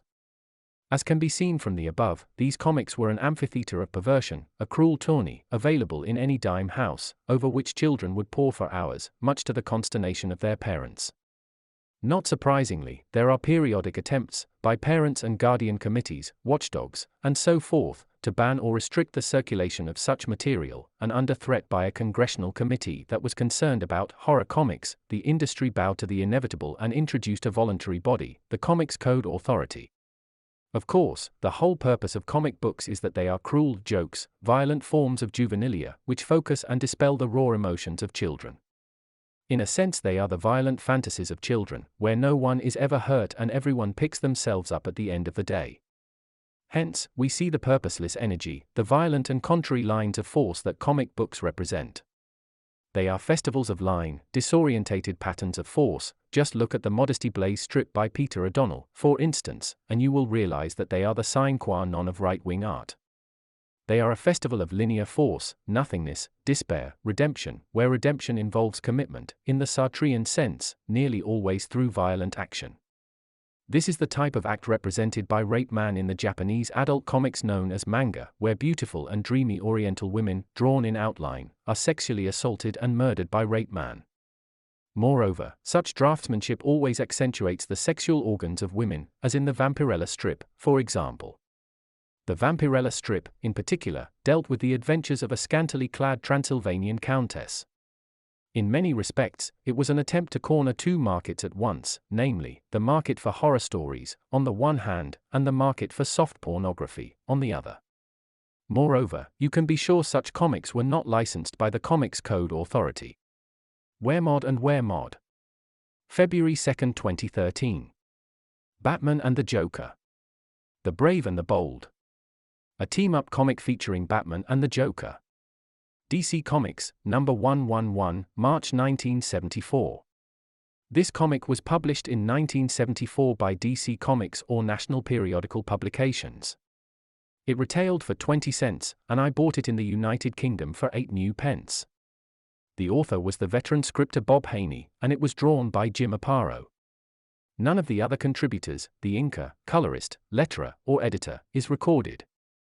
The whole point of looking at this comic is that it dovetails with the review of the film The Dark Knight elsewhere on this site. Point 4. Yet there are important differences: the directness or crudity of the form, its clientele of adolescent boys, and the amount of censorship it was under pulls it in a dissimilar direction. There is no room for the Joker, his arch-nemesis, to philosophize about Batman falling short as a Superman. For the very insistent dualism or absence of moral relativism means that the Joker's actions, not his words, are depicted in a despicable light. But this has an unintentional result, in that it makes Batman less liberal, more ferocious, vengeful, and fascistic. The center of gravity then shifts, and the police commissioner, Gordon, is forever trying to restrict Gotham's finest, curb him from vigilantism, and keep him on the straight and narrow. The story involves the Joker wiping out a totally respectable family who had the temerity to inform on a criminal. He did it as a response to normal society and as a sort of Stirnerite aporia, a nihilistic and antisocial act. Batman is outraged and swears an implacable vengeance. He threatens to Gordon that he will kill this sadistic clown once and for all. Gordon sniffs, "We're here to represent the law, Batman, no vigilante stuff." To which Batman sneers, "You better find him first if you want to bring him in alive." There then occurs several quite complicated somersaults or backflips in the plot, thereby confirming that comics are very close to both film and television, being heavily plot-driven. The Joker allegedly returns to Gotham's morgue in order to mutilate his victims with the rictus leer, which is his trademark. Why? Had he forgotten to do so? Gradually, via an underworld tip-off, Batman tracks the purple-clad and green-haired minstrel to a lonely gravel barge, now disused. Another clue leads to a Turkish steam bath where he pounces upon the Joker as he hunts an underworld killer called Slade. Batman is wounded in the encounter, but survives. Little by little, it dawns on Commissioner Gordon and Batman that the Joker is innocent, that he's hunting a real slayer, Slade, and that to capture the latter will involve collaborating with the Joker. Note, is there, no matter how subliminally, a notion of wartime collaboration here? Who knows? The Joker and Batman contact each other so as to bring home the ghastly deed to Slade. The Joker taunts and berates Batman throughout, yet there remains this strange attraction, symmetry, and false completeness between them. After various shenanigans, involving a chase sequence following the auction of an old gangster's Cadillac, the final element of the drama supervenes. Throughout all of this, though, Batman has become more and more maniacal. He strong-arms criminals, roughs up a morgue attendant, disobeys police orders, is placed under arrest by Gordon, see that Batman doesn't leave this room, and plots openly to murder the Joker. I believe that a comic like this has to be as either-or, or as Manichaean as possible, morally speaking. A film can be 18 or X certificate, and the era of graphic novels, suggested for the mature reader, didn't exist then. All mainstream comics were severely vetted or controlled and subject to a censorship board, just like in early Hollywood. Hence we see the moniker which appeared on the front of such works that read, "Approved by the Comics Code Authority." Such strictures often led to barely suppressed adolescent fantasies, very much unconstrained in young boys, of violence, energy, revenge, or transgression. But this occurs also, don't forget, at the hands of the hero. In these works the moral alter ego of Batman is Gordon, the police chief, not the Joker. The villain must be utterly repulsive and crepuscular, yet this opens up the dangerous notion of justified revenge on behalf of the illiberal masses. Given their lowness as a form, comics can luxuriate in the badness of the hero, even to the point of pitilessness. For example, the pulp magazine from the 30s, The Shadow, that Batman slightly resembles, luxuriated in vigilantism, sadism, punishment of criminals, and revenge by one's fireside. The radio show based on it was the most listened to in America at that time. Orson Welles played the virtual anti-hero. Anyway, by the comic's conclusion, Batman, Slade, and the Joker are in their rightful places. It is all revealed to have been a plot to assassinate Batman in a disused canal lock. The Joker and Slade are accomplices. They are cold-blooded psychopaths. Batman is their eternal enemy. Yet he turns the tables on them, escapes from underwater, kicks Slade unconscious, and pursues the Joker towards the sports car, the Batmobile. The man who smiles without mirth can't start it and is beaten by the Avenger, but, under the code, a moral ending must be enforced. All collaboration is spent. Batman overcomes his desire to enact an extrajuridical killing. The Joker will be returned to a state correctional institution for the criminally insane, Arkham Asylum. Nonetheless, for a brief moment the Joker and Batman were on the same side against Gordon and Slade, prior to the inevitable reversal. The idea remains notwithstanding that the dramaturgy between these characters can become more complex, if adult psychology and philosophy is added. Finally, such a comic, virtually forgotten now and a third of a century old, exemplifies the naked fascism of the heroic Avenger up to the penultimate frame. Countercurrents in North American New Right. November 14, 2010. Arkham Asylum. An analysis. Arkham Asylum, a serious house on serious earth. Story by Grant Morrison, art by Dave McKean. New York, DC Comics, 1989. Arkham Asylum claims to be among the most adult comics ever produced, and, although there are a few other candidates, it does merit this accolade up to a point. It has also inspired numerous spin-offs, including video games. Elsewhere I have written about a Batman and the Joker team-up comic from the mid-70s, but this was deliberately circumscribed by the Comics Code Authority and lacked a mature sensibility. Note, by adult, I am not referring to a predilection for transgression, low-grade, or edgy material here. Most of these attempts in popular culture are faintly ludicrous, it has to be said. No. What I am referring to is transgression of the philosophical limitations placed on such narratives by an insistent dualism.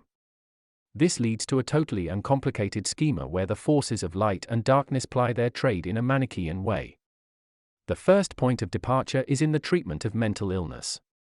Nearly all of the villains in this institution for the criminally insane are regarded, by the storyline, as mad, bad, and dangerous to know. They are all considered to be responsible for their actions irrespective of their madness. In this respect, Arkham, in a fictionalized New York City called Gotham, resembles a British mental hospital such as Broadmoor. This establishment was erected in Berkshire in the 1850s as the prototypical institution for the criminally insane, even though such descriptions are studiously avoided. All of the supervillains contained herein, the Joker, Two-Face, Croc, Black Mask, Dr. Destiny, the Mad Hatter, the Scarecrow, Clayface, Maxie Zeus, Tweedledum and Tweedledee, Professor Milo, etc., are all held to be accountable for their crimes, but treatable. This accords with the liberal humanist notion, based on Pelagianism, that man is naturally good, rational, kind, humane, and non-criminal. The facts of man's post-animalian state completely militate against this, of course, but don't forget that we're dealing with an ideology here. Several psychotherapists are employed in the institution in order to treat the maniacs contained therein. When the lunatics take over the asylum, quite literally, some of them even volunteer to remain with their charges. They have a responsibility, you see. Just like in a real hospital, a range of treatments, whether medical or ideological, is tried: pain spot, Rorschach tests, word association mind games, as well as classic Freudianism, whereas some of the other therapies are obviously from the behavioral school. The director of the institution even uses severe ECT, electroconvulsive therapy, on the patients. This is interesting for two reasons. One, the anti-psychiatric movement campaigned against this from the 1960s onwards, and, two, it indicates the biological basis of mental illness. It can only be physically assailed if it is somatic to begin with. In fact, those who are criminally insane fall into two large categories. The offenses that they commit, murder, rape, cannibalism, etc., tend to be rather similar, but the originating conditions are very distinct. The two categories are psychopathia and schizophrenia. Interestingly, the word psychopath, reduced to psycho in popular language, is now deeply offensive or politically incorrect. It has got to the point that certain staff in these hospitals can be disciplined if they make use of it. Psychopathia is a birth condition, that is, persons suffering from an advanced personality disorder are born and not made. Psychopaths begin torturing animals about age of 4 to 6 and then proceed on to young children later. They regard killing their own species as the equivalent of swatting a fly. Likewise, for them rape is normal sex. It appears that psychopaths are hardwired to believe that life happens to be a constant war zone of each against all, and that love is hatred, quite literally. They are relatively incapable of lying, unlike normal humans who are mendacious all the time. Note, this is usually to survive social situations without conflict. Psychopaths live for conflict, believe life to be worthless, and have utter contempt for social workers, parole board types, concerned professors, and do-gooders who attempt to help them. They often advocate the harshest punishments for criminals of their sort, excluding possibly themselves. They would love to apply such indignities with the maximum amount of torture or humiliation. Psychopaths lack certain female chromosomes, if male, which soften the ferocity of the male nature and prepare it for camaraderie, fatherhood, paternalism, and the softer virtues. One of the most famous psychopaths in criminology was Peter Kürten, the basis for Fritz Lang's film M, who was executed in Germany in the early 1930s. This occurred during that authoritarian halfway house period, typified by a whiff of conservative revolutionism, between the end of Weimar and Hitler's rise. The Joker is certainly a psychopath, but in Arkham Asylum he is presented as suffering from Tourette's syndrome. This is a clever notion, because Tourette's is a complicated diagnosis with both positive and negative characteristics. Mozart is believed to have suffered from it, for instance. The simplistic thing to say is that Tourette's is a tic-based condition which is both genetic and inherited, i.e., strictly biological. The Joker's mindless and repetitive desire to be rude, upset social order, utter blasphemies, and be mentally sadistic, whilst grinning inanely, are all part and parcel of it. Yet, if we probe deeper, the Joker can also be diagnosed as suffering from supersanity. His ego is completely suppressed, and experience washes over him continuously. He has no filter in relation to hyperreality, in other words, and is therefore incapable of a conservative gesture, whether linguistically, morally, violently, sexually, etc. Everything is in the moment, he is a pure existentialist without remit or prior expectancy. With him, being is becoming, to use philosophical language.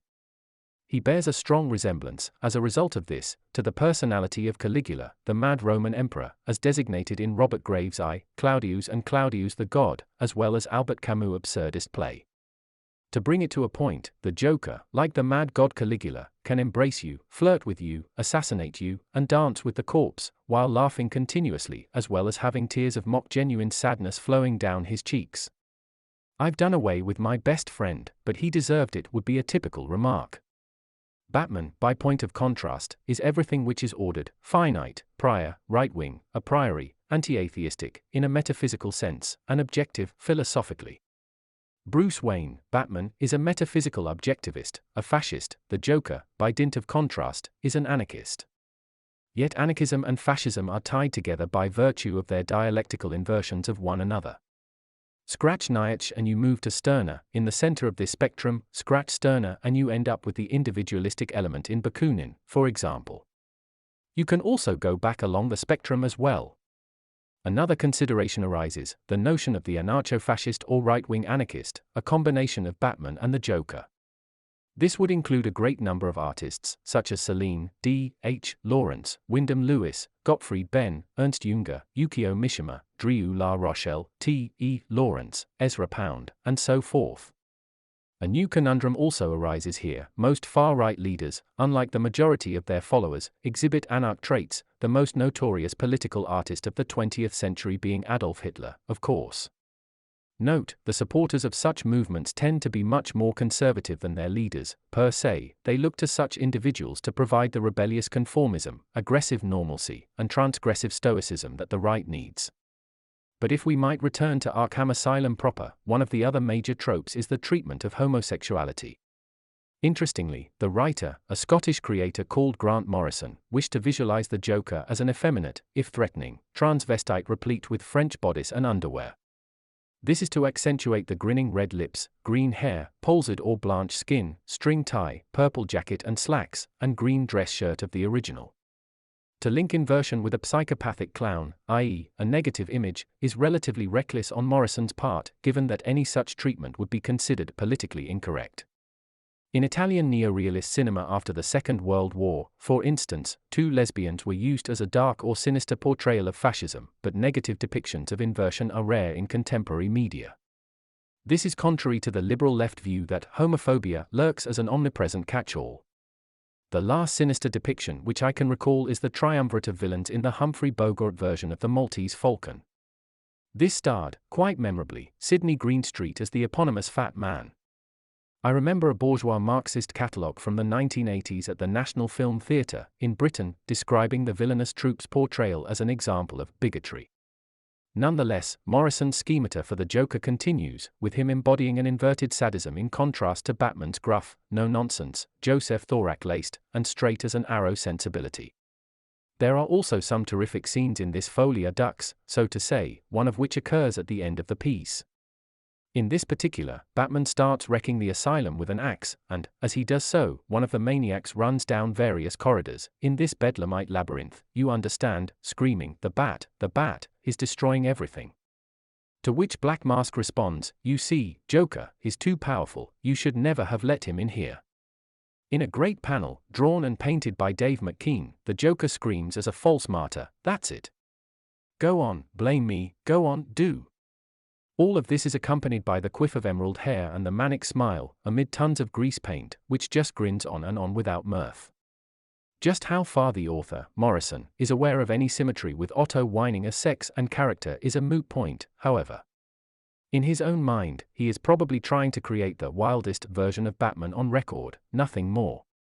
In finality, Arkham Asylum goes quite a long way towards considering Batman as a putative Superman, in a Nietzschean sense. First of all, he has to overcome distaste at going in the place to begin with, then he must confront his own demons, by virtue of the mentally questionable state of someone who dresses up as a bat in order to beat up criminals for a living. Also, Batman seems hesitant in the face of the Joker's triumphant lunacy inside the asylum where he can posture as the Lord of Misrule. In one revealing moment he refers to an Arkham run by lunatics as the real world. Presumably, in this context, the world outside the gate superintended by Commissioner Gordon is unreal. Nevertheless, Batman goes through a series of tests, even a crucifixion manqué, as he gradually conquers the place and subdues it to his will. Over time he sidesteps Harvey Dent's Two-Face, deconstruction from dualism, beats down upon Clayface disease, refuses the nightmares of Dr. Destiny, or the serendipity of Professor Milo. Likewise, he emerges from the Scarecrow cell unscathed and confronts the man-alligator, Krark, in a clash of the titans. Yet, throughout the whole process, he is getting stronger and stronger as he engages in personal transcendence or self-over-becoming. Until, by the end of this film on paper, he can absorb the insanity of the place, sublimate it, purge it, throw it forward, and then clamber out on top of it. By the time the drama ends, Batman makes a move to rejoin the waiting police, headed by Gordon, and the media outside. The criminal lunatics remain inside where they belong, but in a strangely subdued way. The fascistic hero may have lanced the boil, granted, but he has only been able to do so by reintegration, fanaticism for a cause outside oneself, and the adoption of a strength greater than reason. At the end, although sane, he has incorporated part of the Joker's tarot, the Fool or the Hanged Man, into his own purview. To use an Odinic or pagan device, he is walking with weird or embracing his own destiny, fate, i.e., the will which lies at the end of the road where you will the end's refusal. In this state, perhaps, a fictionalized variant on the end of the Charlemagne division exists. Remember, they fought on to the end in a fire-torn Berlin because they had no country of their own to return to. It is intriguing to point out the states which a form of entertainment for children can begin to approach. But it's only a funny book, isn't it? Countercurrents, a North American New Right. December 31, 2010. The Incredible Hulk. The Incredible Hulk is a Marvel comic which has been running for nigh on 50 years in a relatively unchanged format. In this review I will concentrate on liberal and illiberal or authoritarian and libertarian strands which coexist within it. Most people are dimly aware, if only from Hollywood's version, of Dr. Bruce Banner's transformation into a green behemoth and fighting machine as a result of his exposure to gamma radiation from an atomic bomb test. What interests me here is less the wraparound, the late Major Talbot, Betty Ross and her father, the indefatigable Thunderbolt Ross, General, the adolescent and hip sidekick Rick, and so on, than a relationship between Banner and his nemesis. This is the eponymous figure known as the Leader. Like the Hulk, the Leader is green and results from the exposure of an intellectually challenged workman to gamma radiation in the work environment. The original script which introduced the Leader was drawn by the incomparable Steve Ditko, who hardly ever drew anything other than Spider-Man and Doctor Strange for Marvel, and features some charming early moments. 4. After the explosion at work, the unnamed laborer experiences painful headaches and an endless desire to read. Indeed, one of the panels shows a nurse staggering with the number of textbooks which this new brain worker requires in order to keep up with the academic times. Soon enough, however, the transformation sets in, and the worker is transformed into the Leader, whose distinguishing feature is a long, sloping skull within which his enormous new brain has to fit. Perhaps it is a dolichocephalic one, after the fashion of Conan Doyle's Sherlock Holmes. The Leader soon decides that, due to his brainiac impulses, he and no one else should be running this planet. The Leader's attempts at world conquest lead to repeated confrontations with Bruce Banner, the Hulk, who thwarts him. Like all Marvel titles, there is a humanist ethos running through the comic, but it can be undercut by vigilantism, the heroic ideal, and various experiments with tragic characters who defy dualist morals, such as Doctor Doom.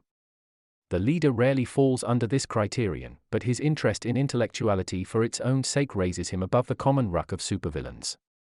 The dialectic between the Hulk and the Leader essentially boils down to brain versus brawn.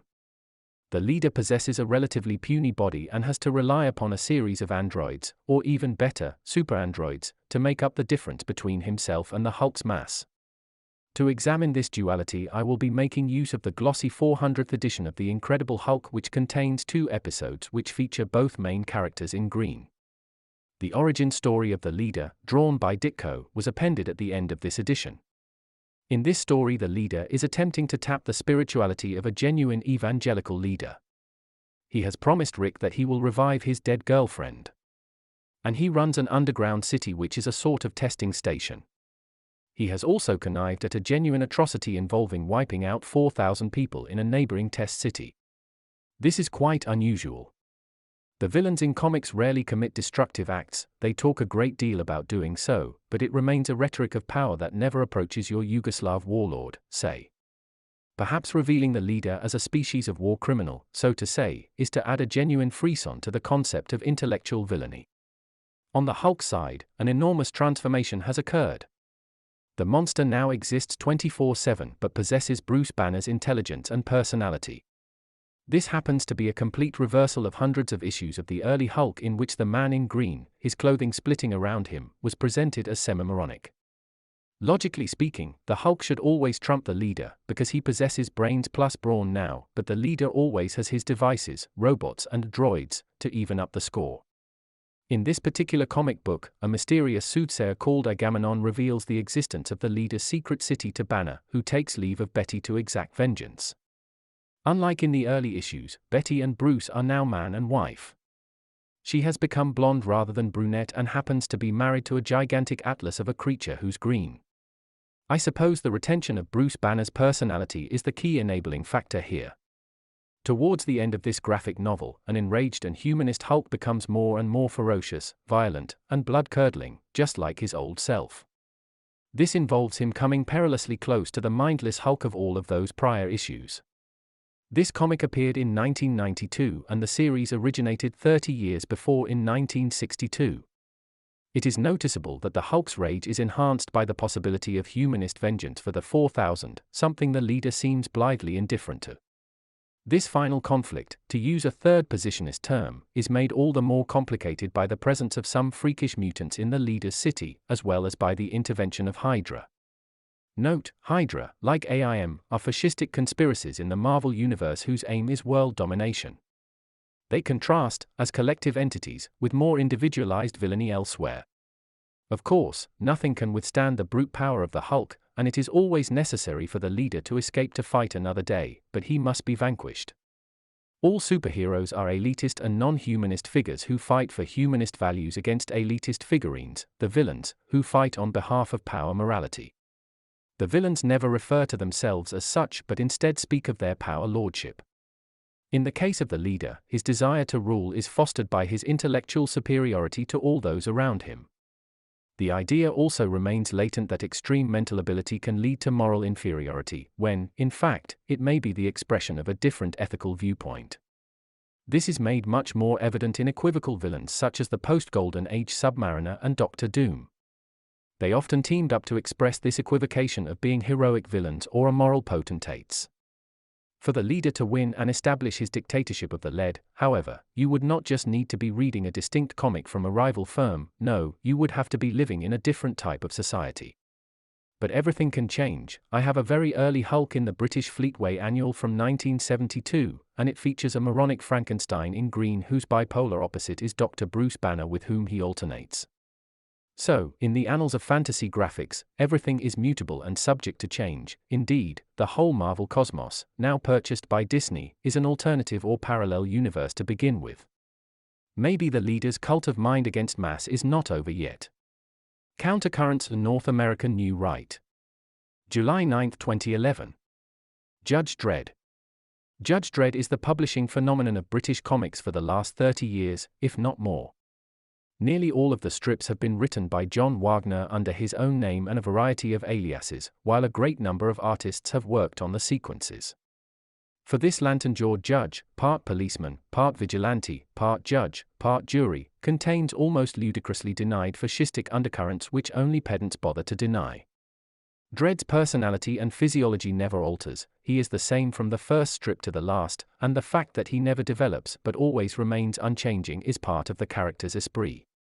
The graphic novel is a satire which can be read straight, and hence we detect its dangers for liberal orthodoxy. This has been commented on many times, that somehow, read as black farce, a fascist comic, no matter how unintentionally, has enjoyed massive sales and influence in non-compliance with politically correct norms. Essentially, the judges are the last defense against complete chaos and irretrievable social breakdown. They are the morally efficacious governing elite which runs Megacity 1, an enormous version of New York which sprawls across North America and contains tens of millions of citizens. The city is virtually a state, or city-state, in its own right. The judges are police, jury, judge, and executioner all rolled into one. Each judge spends 10, 12, or 14 years in training. They never retire, except to teach law in the staff college, or to go into mutant land, badlands full of radiation, which exist beyond the city's precincts. There they go to bring law to the lawless. This leads to quite hilarious breakdowns in liberal jurisprudence, such as when Dredd says to a trembling malcontent under his boot, "Obey me, obey the law." All of the judges fly helicopter gunships and use superpowered bikes. They are also heavily armored and carry every type of weaponry. They are ready to die and give their lives for the city. They are a Praetorian Guard, if you will. A supreme or chief judge is elected by the others to lead the judges, and psychic phenomena are terribly real. They are part of routine life, hence a deputation of side judges who are in position to deal with them. At best, this comic strip obeys a type of ultra-conservatism that stretches PC norms but just about remains within them. There are occasional homilies about inclusion, but these tend to relate to persons mutated by radiation rather than the usual PC constituencies.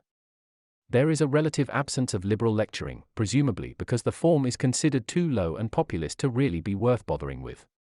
Obviously, the bulk of the readership consists of adolescent boys of all ages. One imagines that this runs the gamut from 12 to 40 years of age. Action is the key word here, and one is reminded of Raymond Chandler's dictum about Pulp Fiction, namely, when one is in doubt about a plot, just have an armed man enter the room. Judge Dredd is very much along these lines.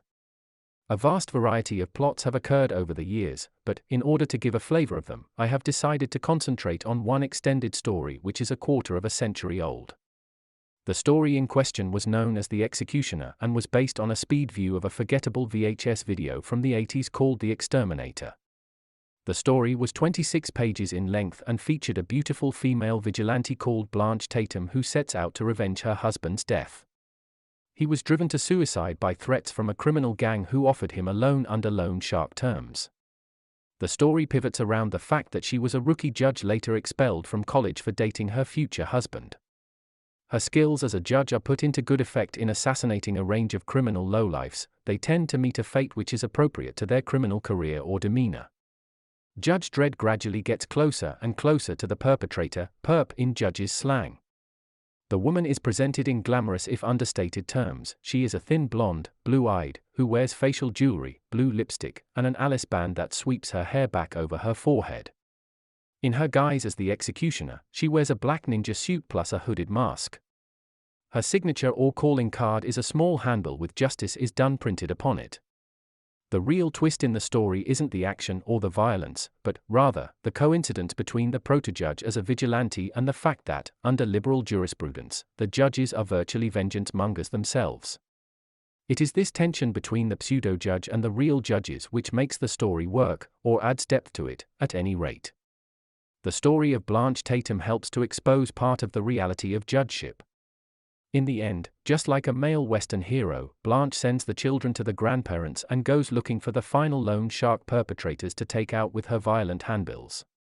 Having done so, she dies in the end at the hands of Judge Dredd, but only because her weapon had no ammunition left. This judge, who reveals the reality of judgeship, has no aptitude for taking on her own former colleagues. Interestingly, opinion polls in Megacity 1 reveal a 95% approval rating for the vigilante. Only 1% is against, including Judge Dredd. In his pithy remark, "Justice it may be, legal it ain't." It probably applies to the Judge Dredd brand as a whole. Countercurrents in North American New Right. July 7, 2011. Blind Cyclops. The Strange Case of Dr. Frederick Wortham. In 1954, an obscure psychiatrist penned a book called Seduction of the Innocent, which almost put paid to the entire comic book industry in the United States. The whole incident is almost forgotten today, but it is highly instructive over how firestorms and cultural wars can break out. It is also reasonably true to say that, unlike the parallel film industry, it took American comics about 3 decades to fully ingest and recover from Dr. Wortham's assault. Frederick Wortham was an Ashkenazic psychiatrist who basically applied half-digested ideas from social anthropology to the cultural realm.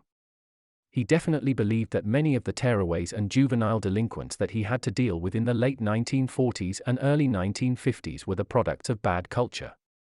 It's instructive to point out that Wortham doesn't seem to import any information from other disciplines or clusters of ideas. Like Bors and Margaret Mead, he believes that man is totally socially conditioned when almost the opposite is true. Strongly influenced by real criminal cases, Wortham believed that young louts and hoodlums were the actual product of their violent reading material. This is almost completely base about Apex. It was true that reform school types majored on pulps, irregular zines, the subliminal pornography of that era, and violent comic books. Many of the latter were published by Entertainment Comics, EC, owned by William Gaines, whose firm was virtually forced out of business as a result of Wortham's fiat. It is important to realize that a small proportion of Wortham's assertions were true, at least from a socially conservative perspective. About 5% of these comics or graphic novels depicted quite considerable sadism, eye-gouging, etc., and tacitly sexual imagery. It is also true that such material was unashamedly targeted at minors, children, and young adults. Most parents instinctively believe that the escapist material which the young like to peruse is harmful, and a small proportion of it doubtless is. But what Wortham doesn't understand, on largely ideological grounds, is that mankind's nature proves to be biologically grounded, the social and environmental attributes of which are themselves tributaries of genetics. Goatee youths want to peruse violent, forceful, imaginative, masculinist, and heroic material in order to escape from an often humdrum existence.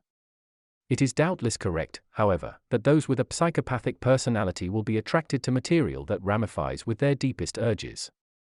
The publication of Dr. Wortham's Seduction of the Innocent led to his appearance before the Senate Subcommittee on Juvenile Delinquency and the decimation of the comics industry thereafter. Many of these comics were completely harmless, in my view. The majority of their themes were Gothic staples akin to Isaac Dynason's Seven Gothic Tales, or the works of Ambrose Bierce, Arthur Machen, and Edgar Allan Poe. The bulk of them would quite easily have provided scripts or, more accurately, storyboards for The Twilight Zone and other series in the 50s. Nonetheless, due to the overwhelming ethnicity of those who founded the comics industry, a subtle liberal bias pervades. The touch, at this historical period, is extremely light, but anti-racism, a trace of anti-McCarthy feeling, anti-antisemitism, hostility to any type of color bar, a certain anti-police rhetoric, and an unheroic attitude to military service all prevail. The latter point is quite interesting. In contrast to the virulent patriotism of Sergeants Fury and Rocket, Marvel and DC later on, EC Comics were pacifist, deadbeat, and cynical. It's almost as if their attitude was more redolent of an anti-Vietnam War comic like War is Hell, even an ultra-cynical piece like Dalton Trumbo's Johnny Got His Gun.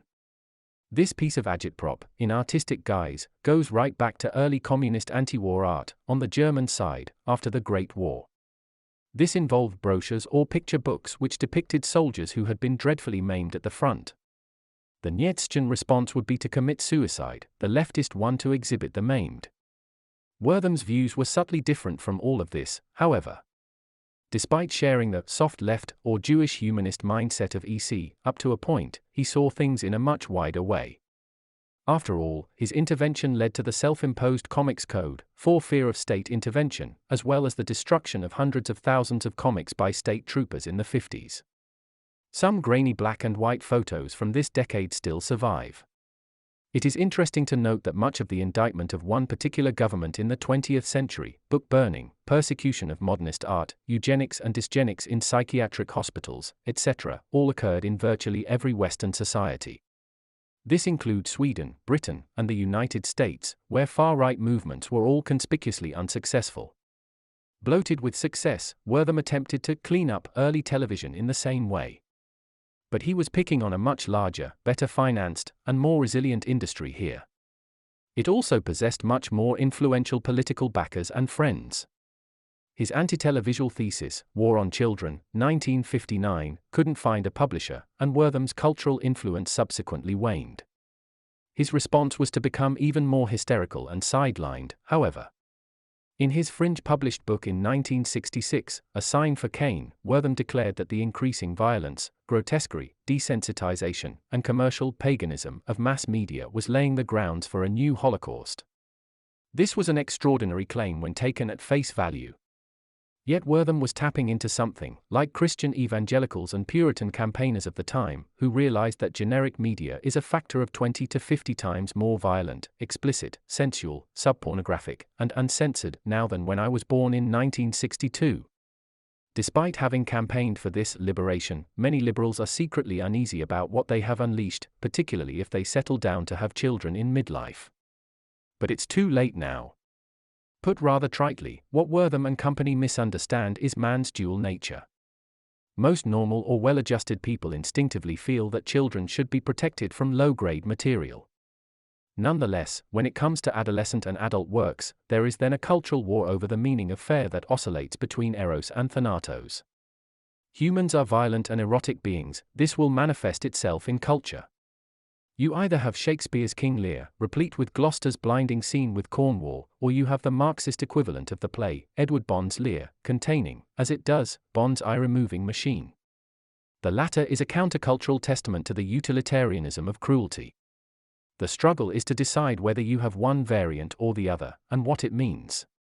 At a much lower cultural level, does a Marvel comic like the Black Panther subliminally preach what Obama's wife really thinks about the American Union, or does the revolutionary English Puritan Solomon Kane, another Marvel title from Robert E. Howard touched up by Roy Thomas, exemplify the glories of an Aryan warrior? Howard's own words in one of his stories, a language use which was excised from a version printed in the late 60s in Czechoslovakia? Wortham himself declined later to a stumbling apologia for comics fandom, at least in terms of the fanzines which they produced themselves. These obviously didn't contain the violent, mastodonic, and sensual material of which he disapproved. This work, The World of Fanzines, 1974, attempted to reconcile him with a middle-aged clientele for graphic novels that viewed him with considerable hostility. There was even a revenge against him from within the community of fandom, Dr. Wortham's Comics and Stories, 1979, which admitted that he was right. An age of horror awaits us all. Countercurrents in North American New Right. December 1, 2010. Robert E. Howard. And the Heroic Five. I'll be talking about Robert Irvin Howard. A while back, I had a talk about H.P. Lovecraft, Aryan mystic, and he was one of a triumvirate of writers who wrote for a fantasy magazine called Weird Tales, a pulp magazine. They were incredibly cheaply produced magazines in the 1930s, with quite good art, graphic sort of art, printed on cheap bulk newsprint paper which was very acidic and fell apart very quickly. And yet three writers, Clark Ashton Smith, Robert Irvin Howard, and Howard Phillips Lovecraft have survived and been inducted into literature. I saw in my local library that Penguin Classics, or Modern Classics, the ones with the grey covers, now include Robert Irvin Howard's Heroes in the Wind, From Cull to Conan, the best of Robert E. Howard as a book. Penguin Classics, you see? So it begins as a pulp, and 100 years later it's redesignated as literature. Howard is a very interesting figure. He only lived 30 years. He was born in 1906 and shot himself with a revolver in the head in his car, outside his home, when he was 30 years of age. We'll get onto that afterwards. He wrote 160 stories, and the interesting thing about these stories is that they are pre-civilized in their settings, they are barbaric, they are ultra-masculine stories, and they deal with many themes which have been so disprivileged from much of mainstream liberal humanist culture that they no longer exist. Howard had a range of heroes and wrote in most popular genres. He wrote to make money, but he began as a poet, and a poetic and sort of Saturnalian disposition influenced his work and his friendship, by correspondence, with Lovecraft, and to a lesser extent, Clark Ashton Smith, throughout his life. He was of Irish descent, and he was born in a town which became a boom town in the oil booms of the early 20th century in Texas. For those of you who don't know, Texas is enormous. England fits into Texas 12 times, and Britain, 8 times. He was born in Peaceter, Texas, and spent some of his early life in a town called Brownwood, a quintessentially small-town American, which is the experience of most white Americans through the settlement of Western civilization in North America. The state capital, of course, is Austin, and you have the big cities like Houston, Dallas, and Galveston. Now, Howard hated the oil booms, and what happened? When the oil boom happened, Cross Plains, a town of about 1,200 with a mayor and so on, morphed into a large, sprawling, lawless place of about 10,000. An enormous number of prospectors and drillers and criminals and people seeking easy money, all heavily armed of course, came into Cross Plains. The town burst out beyond its limits in all directions. Oil was discovered everywhere. Fortunes were made, and fortunes were lost. At the time he was born, lynchings were still in vogue right across the South and the ex-Confederate states. Everyone displayed and carried weapons openly. Sometimes the Rangers, as they were called, a man alone in the sun with a rifle, was basically all you had of semi-ordered civilization. People don't realize how, if you like, wild and open certain parts of the United States were, certainly until the 1860s, 1870s. The psychological experience of an intuitive and sympathetic and radically imaginative young man like Howard invests the tall Texan story, and stories of prospectors and ranchers and drillers in the oil industry, and Texas Rangers and Marshals and so on, with an added piquancy. His family supported the Confederacy in a previous generation, and he was mildly descended from certain Confederate commanders. His attitude towards life is expressed in the stories, which is why they survived. The stories are like lucid dreams. You walk straight into them, and the action begins. Most of them were dreams, and in a way, most critics believe Howard's an oral creator. He's in the oral, folklorist, and narrative-oriented tradition. He's a storyteller par excellence. It's said he wrote at night, and he used to chant the stories to himself, which of course is a very old Northern European and Nordic tradition. It's the idea of the skald. It's the idea that things are illuminated to you, and you speak because you hear the voice.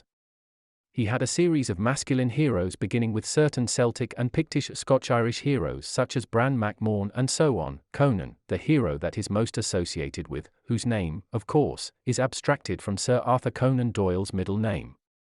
Howard would take from all sorts of roots, many of which related to heroic, Celtic, Indo-European elements which he imagined to exist in his own past. He was very influenced by G.K. Chesterton's dictum at the beginning of the 20th century that myth is the commingling of emotional reality with what is understood to be fact.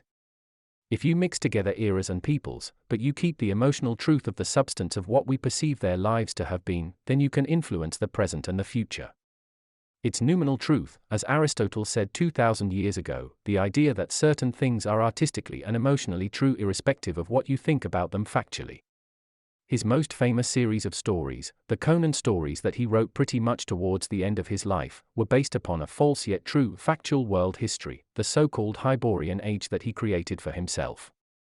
Maps of the Hyborian Age have been produced, and they are based upon a realistic sociology, ethnography, geological history, and a coherent view of economics. The country of Aquilonia that Conan ends up conquering at the end of the Mythos is partly Britain. The Picts are partly the Scots, of course, covered in woad, barbaric, kept out by a wall, that sort of thing. War is the dynamic of all of Howard's fiction, and his attitude towards life was conflict-oriented. His stories are described as ultra-masculine and non-feminist stories. Unkind critics say that they are Barbara Cartland for men, where all women are beautiful, all men are heroic, where magic works instead of science, and where force decides all social problems, and there is a degree to which the genre which he has founded, called sword and sorcery, of which one supposes J.R.R. Tolkien, an Oxford professor, is the senior representative in the 20th century, is an example of the literary and the heroic in contemporary letters. It's interesting to notice that the early great texts of the Western civilization, Homer, Beowulf, are deeply heroic, and yet over time, the heroic imprimatur within our language and within our sensibility dips. It's said that boys aren't interested in reading at school, and that 80 to 90% of those who do English literature courses in further educational colleges and universities, the tertiary sector, are women. It's said that men disprivilege literature, and it's also said in the West that boys get bullied if they are regarded, as Howard was when he was younger, as sissies because they read too much, and this sort of thing. I think one of the problems is that literature that appeals to men is often not the concern of the people who run these sorts of educational establishments. If the sort of people that influenced Howard, people like Noyes, people like Robert W. Service, people like Byron, people like Kipling, people like the heroic imperialist literature of William Henley, who was the basis for Long John Silver in Treasure Island, and was a close friend of Robert Louis Stevenson, a man who could go from bonhomie to murderous rage with a click of your fingers, as Silver does in Treasure Island, of course, because he moves from extreme malevolence to a sort of cockney paternalism in the same breath. Now, if this literature was normative much further down the social and the educational scale, one would imagine that boys and youngish men would be much more interested in literature as a whole. Howard essentially sold stories from about the age of 20, certainly 19. He started writing when he was 9, and the interesting thing about him is that his stories are not really derivative. There are connections to enormous writers that were prominent at the time, principally Jack London, but Howard emerged fully formed and had his own voice from the very beginning. London's a very interesting figure, because London's often been associated, truthfully and yet falsely, with the extreme left. Trotsky, of course, wrote an introduction to his famous dystopia of American life called The Iron Heel. And yet London, as George Orwell intimated in one of his essays, was proto-fascistic, and was in many ways a left nationalist, or even a national Bolshevik, or somebody who would be now described as a third positionist. London's positions were those of socialism from the outside, but also a form of socialism, with and without quotation marks, that was right-wing rather than left-wing, and was both national and racial. The interesting thing about London's discourse is the radicalism of the racialism and the almost completely disavowed antisemitism which was a part of that. Literature 100 years ago could be written with a degree of freedom in relation to ethnic, racial, and socio-biological matters which is now unthinkable. It's not just that political correctness polices the grammar of what people think and write. It's that to many people who receive a higher liberal education, and obviously the bulk of writers of the present and the future will be such people, even to have such thoughts is regarded as unthinkable. It's interesting to notice that if you go to Wikipedia and scale down the long, and quite interesting, biographical information about Howard, who's considered to be a major figure because there's 40 million hits on the internet about him and that sort of thing, and he's one of these people who wrote earlier in the 20th century that the masses are actually interested in. Yet the interesting thing is that if you scroll down to the middle of the Wikipedia section it says, Racism, Problematical Attitudes Towards Race in the Fiction of Robert E. Howard. There's another section underneath that, Sexism and Feminism.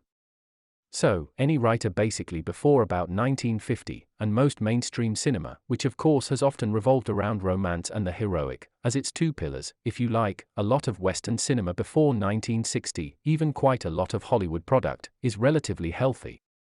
It's only when you get to the extraordinary self-hatred exemplified by culturally Marxist works, say in the early 1970s, like Soldier Blue, which is a film largely about the Vietnam War, in which the whites are the villains, Caucasians are sadists, the Indians are the heroic victims of our pitiless racial sadism, and this sort of thing.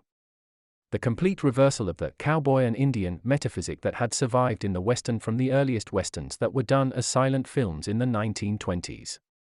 The spirit of Howard is much closer to the figure of a very early giant of Hollywood cinema who was called D.W. Griffith, who was a Texan like himself, and who made in 1915 the two-part Birth of a Nation. Birth of a Nation, which you can get, available everywhere on video, and which is a film that appears to be superficially humorous now because it's so transgressive. Can you imagine a film where the Klan is the hero? And the Confederacy is regarded as a neutral to goodish to morally benign force? And where the carpetbagger politicians, with their descendant in the White House now, are the villains. Now, Howard was a radical Southerner who particularly admired the Texan spirit, the spirit of the tall story, the spirit of an oral literature which is handed down and which is largely concerned with masculine struggles. Money, although he needed it to support his mother who was dying of cancer throughout his life, was of little consequence to Howard, although about the time that the Great Depression hit in 31, Howard earned more than any other man in Cross Plains, including the bank manager. Although he lost all of his savings, as most of the people in South and Mid-Texas did, because every bank went down in 1929-1930. The bank which Howard had all his money in from the early stories collapsed, and he put it in another bank quickly. He actually had to queue up in the heat, take the money physically out, stick it in another bank, and then that other bank went down because, of course, the state was not intervening to save these banks, and therefore they all went down. Bank managers would be pursued out of towns by people with rifles looking for their money physically because the chap was moving with it. And yet the inflation was such that the money was increasingly becoming worthless anyway. So, Howard lost 2 minor fortunes and had to rebuild it. Certainly the monetary stress that he and his family suffered from, and the fact that he was very close, perhaps unnaturally close, psychologically, to his mother and estranged from his father who was a town physician, contributed to some of the factors that led to his suicide in 1936 at the age of 30. Howard's attitude towards life in the stories and in terms of his own emotions was pre-modern. He believed that life was essentially heroic, that you should die young, that the future had no promise unless it led to glory, that materialism and the belief that getting on in life is all that's important is something against which he was in rebellion. He also agreed fundamentally with Spengler that cultures were cyclical, that the civilization in which he lived. Don't forget that he's living in a period in which America was beginning to become the dominant power on Earth, yet many people in rural Texas are only dimly aware. When I visited Texas once, a while back, there would be a newspaper which you can buy in one of these slot machines on the side of the road, and you take it out and it says, Foreign News. And foreign news is what's happening in Oklahoma. Europe's on the other side of the moon, you know. And yet, when you look at the size of Texas, the sheer size of it, you know, Britain 8 times. To drive from the tip of Cornwall to the top of Scotland and you've only gone a tiny distance within Texas. When you begin to realize these distances and how they play on the mind, what's going on in Canada, what's going on in Oklahoma is somewhere else, isn't it? Very radically. So, many of these attitudes which appear narrow and fundamentalist in various respects, cultural, psychological, political, religious, appear more logical, more in the zone when you're there in the extraordinary heat. One of the things Europeans notice about parts of Texas is that the heat is so intense at times it's almost unbearable. The heat comes off the ground and it hits you like a force. You know, you wear these sorts of hats to stop the back of your neck from being covered in skin cancer. Many of their habits which appear absurd are not so when you're there. Howard's early stories dealt with the Celtic twilight, probably influenced by Lord Dunsany and Arthur Machen, the Anglo-Welsh horror and Gothic writer who was a member of the Golden Dawn in Britain with W.B. Yeats, Crowley, and various other people, Algernon Blackwood, of course, who contributed a lot to the English ghost story tradition, English Gothic fiction, you might call it higher horror writing, literary horror, that Lovecraft and Poe exemplify in the American tradition, largely in their case is a pure American offshoot of English literature, often written in a slightly archaic English way because many of the old, deeply Protestant 1600s, 1700s ways of using language are current in the United States well into the late 19th and early 20th centuries. This slightly aimless, unfocused American English, this bureaucratic speech of contemporary America, not redolent of their great artists, it has to be said, but the sort of speech that America uses when it speaks to the rest of the world on CNN, that didn't exist then, because the book the North Americans learned was the 1611 version of the Bible. The Protestant fundamentalism which is a part of the United States psyche is extraordinarily important, in my view, for any cultural understanding of the white inheritance inside the United States. We had at the meeting before last, a speaker from Croatia called Tomislav Sunic who wrote a book which I edited a long time ago, actually, called Homo Americanus, Child of the Postmodern Age. Among the very important points about that book is his recognition, as a European ex-Catholic in his case, of the Protestant fundamentalist nature of the United States. I think this is a crucial point to understand the United States. The influence of contemporary Jewry in the United States is due to the fact that it's a Protestant fundamentalist country, and many, many Americans really believe in their deep and even subconscious mind that the viewpoint that they are a self-chosen elect to rule by right, by divine imprecation, is so deep in their consciousness. The idea, as Pentecostalists sing, that we are Zion, goes so far down that the difference between their identity and their group specificity and their militant patriotism and that of a small country in the Middle East, and people who didn't begin to emigrate en masse into the United States until the latter stages of the 19th century, and only really began to have major socio-economic impact, particularly culturally, in the first quarter to a third of the 20th century makes these things, to my mind, easier to understand. Now, Protestant fundamentalism doesn't seem to have scratched Howard very much, and yet one of his heroes is a Puritan called Solomon Kane, and Solomon Kane, who comes between Bran Mac Morn, Cull, and Conan, is in some ways his first major hero. Solomon Kane is very, very interesting because he's one of these Protestant extremists of the 1620s. Well, they are set before, but that's when the movement comes to power in the Cromwellian interregnum in England, and yet stretches way back into the previous century, and yet in a strange way he's an outsider, even in that movement. Kane dresses all in black with a little white sort of a bib round his neck. He's extraordinarily heavily armed, as most of the Puritans were, had a sword on either side, had pistols in the belts, had a knife in the boot, because you were fighting for the Lord, you see. I am the flail of the Lord. They had these endless quotes, largely from the Old Testament, but to a degree from elements of the New, which they would roll out on occasions when they had to justify what they were about to do, and that their instincts wanted to do, in a way that nothing could restrain them.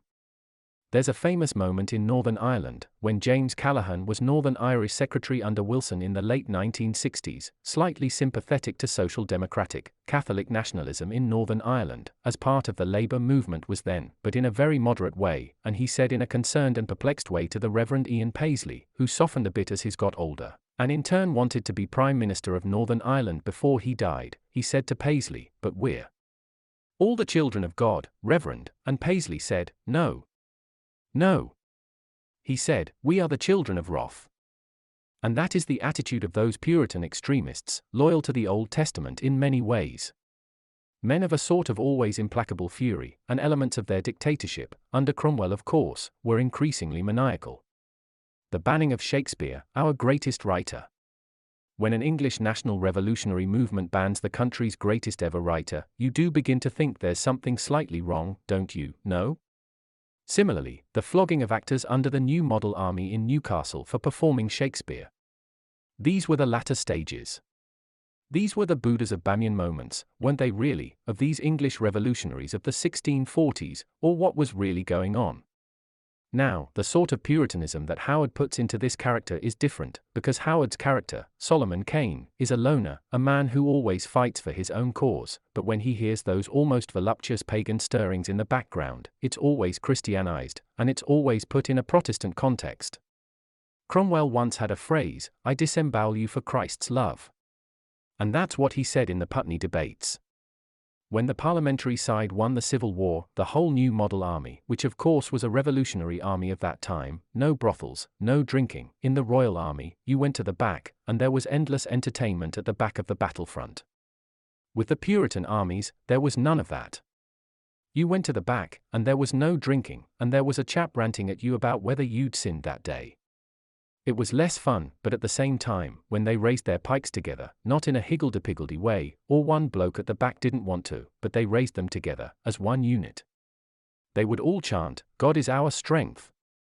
Cromwell understood, as Shaw said early in the 20th century, that a man who has a concept of reality that is metaphysically objectivist, a man who believes in something as absolute truth, is worth 50 men. And that's the type of revolutionary ideology that these people then had. But at the Putney debates, there was a debate about how the country should go, and Ireton and the other supreme commanders were there. Under Cromwell they committed regicide, of course, they killed the king, so the future of the country was theirs. There was another tendency known as the Levellers, who in some ways of course were retrospectively the first socialists, so-called because they wanted to level down distinctions. There was an even more radical movement called the Diggers that came along later. But Cromwell told Ireton, either we hang them or they will hang us. And that's the Levellers. And at the end of the Putney debates, the army moves aside, the Cromwellian regime has been established, and the Levellers are hanging on the trees. So Cromwell had got his way.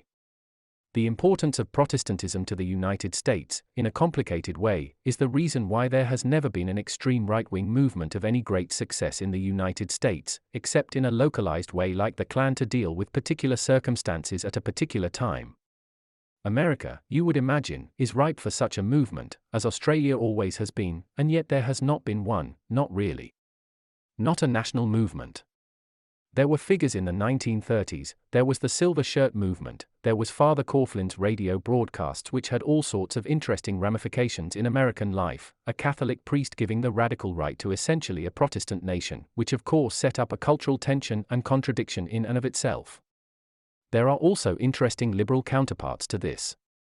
Most people remember Orson Welles' treatment of H.G. Wells' The War of the Worlds, where the Martians invade New York, and then he admitted it was a fiction retrospectively, and tens of thousands of ninnies leave New York because they think the Martians are landing. They are up the road. And they get the pickup truck, and they go. And then they broadcast later that it was all a stunt, and it was an artistic show, and people shouldn't take it literally. Wells deliberately did that to discredit Coughlin. He said afterwards, "We did it because too many people believed everything that fascist priest was telling them on the radio, so we proved them, don't believe what you hear that comes out of the radio." And that's a purely sort of aesthetic response to the impact that sort of thing had. Yet still movements lie there, Aryan nations, National Alliance, these sorts of movements, very small, very isolated, geographically and in other ways. National Alliance was quite interesting because it morphed from Youth for George Wallace. That's how it started, and then it took various transformatory steps until it emerged as a very hardline group under the late Dr. William Pierce at a later date.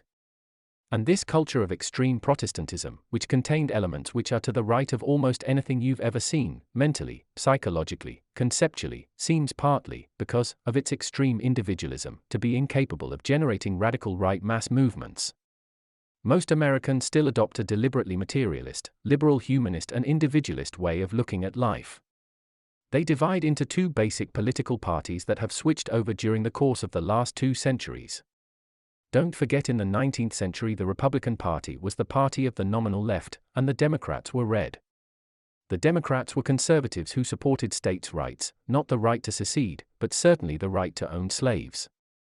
The party led by a man who's proud to have ex-slaves in his own family, the present president, would have actually, in a strange sort of way, not been able to join the Democrat Party in the 19th century, and yet the switch around, that you can vote in each other's primaries, and that isn't everyone a Democrat? Isn't everyone a Republican? Hence the meaninglessness of the names, adds to this sort of feeling that you get in the contemporary United States that all that matters is money and social success. America's very important, because America, of course, dominates this country now culturally and geopolitically. We can't almost do anything without them, and all the wars that we're now dragged into are due to American hegemony. But the repudiation of parts of American power should never blind ourselves to the cultural excellence of what many white Americans have achieved, both for their group and individually. If you actually look at all the radical right literature, the alternative side of an isolationist and American nationalist posture, there is some great work there by people like William Gailey Simpson, who wrote an enormous book of over 1,000 pages called Which Way Western Man? Again, without going on a tangent too much, he's a very interesting man because he's an ex-Trappist monk, who began as a liberal and an aching humanist whose heart bled for the Third World and who had all the correct sort of UN-specific attitudes, and gradually he changed step by step, and he ended up, if not a member then a fellow traveler, of the National Alliance. That is quite a change. That is quite a leap.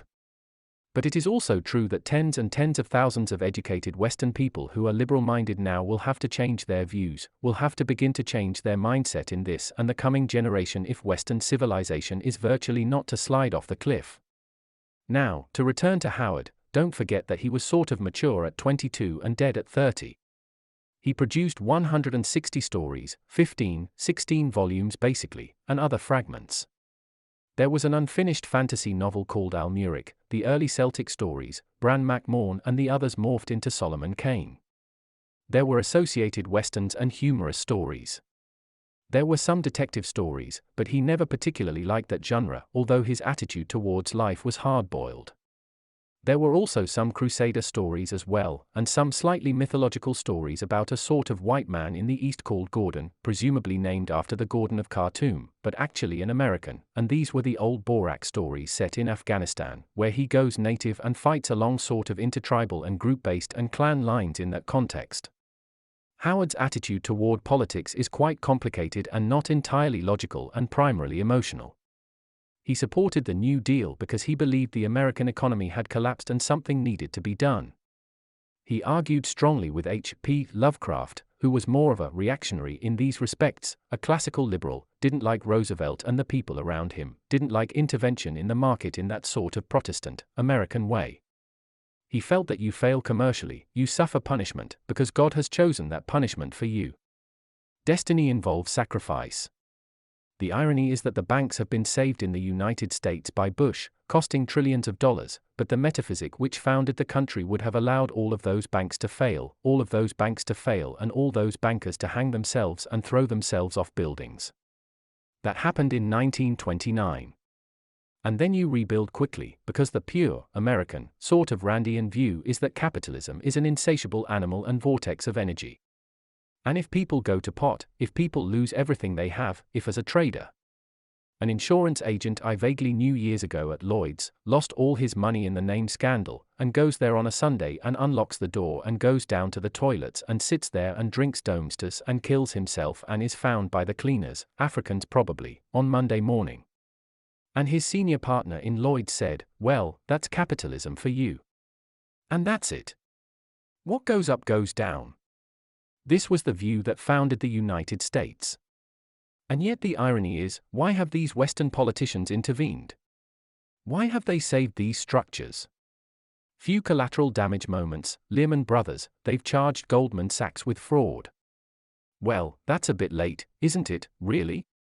And yet why have they intervened? They've intervened because of the voting danger. The fact that there are radical parties on the fringe of all Western societies, everyone knows who they are, that people could vote for in a major moment of fiscal, physical, moral, emotional distress, and the whole Western clerisy that's bought into the contemporary liberal package knows that. Many of these parties are actually quite moderate in relation to the traditions they come out of, but they terrify the present establishment that often sees the more populist ones as just the start of something worse that's coming behind, see? And there's also a certain guilt there as well, because these people are well aware of what's happened to Western societies because they've been running them for 70 years. This idea it's all an accident, I didn't really mean it, and the turning of Western societies into a sort of version of Brasilia, en masse with a tiny, little elite at the top that's creaming most of the goodies off for themselves. I'm not an egalitarian in any sense, but it's interesting to note that this country's slightly more unequal now than it was in 1910 in terms of 90% of all equity and all capital and all wealth is owned by the top 10%, and the top 2% of that 10%, and yet the society has changed out of all recognition, 1910 to 2010. Most Western people born in the first part of the 20th century would not believe the transformation of the West just in a lifetime, basically, after they died. And it occurred because of the extraordinary wars, largely amongst ourselves, that we fought in the 20th century that also gave outsider ideologies like communism their chance, vulture-like to pick over the defeat and the carrion corpses of what was left.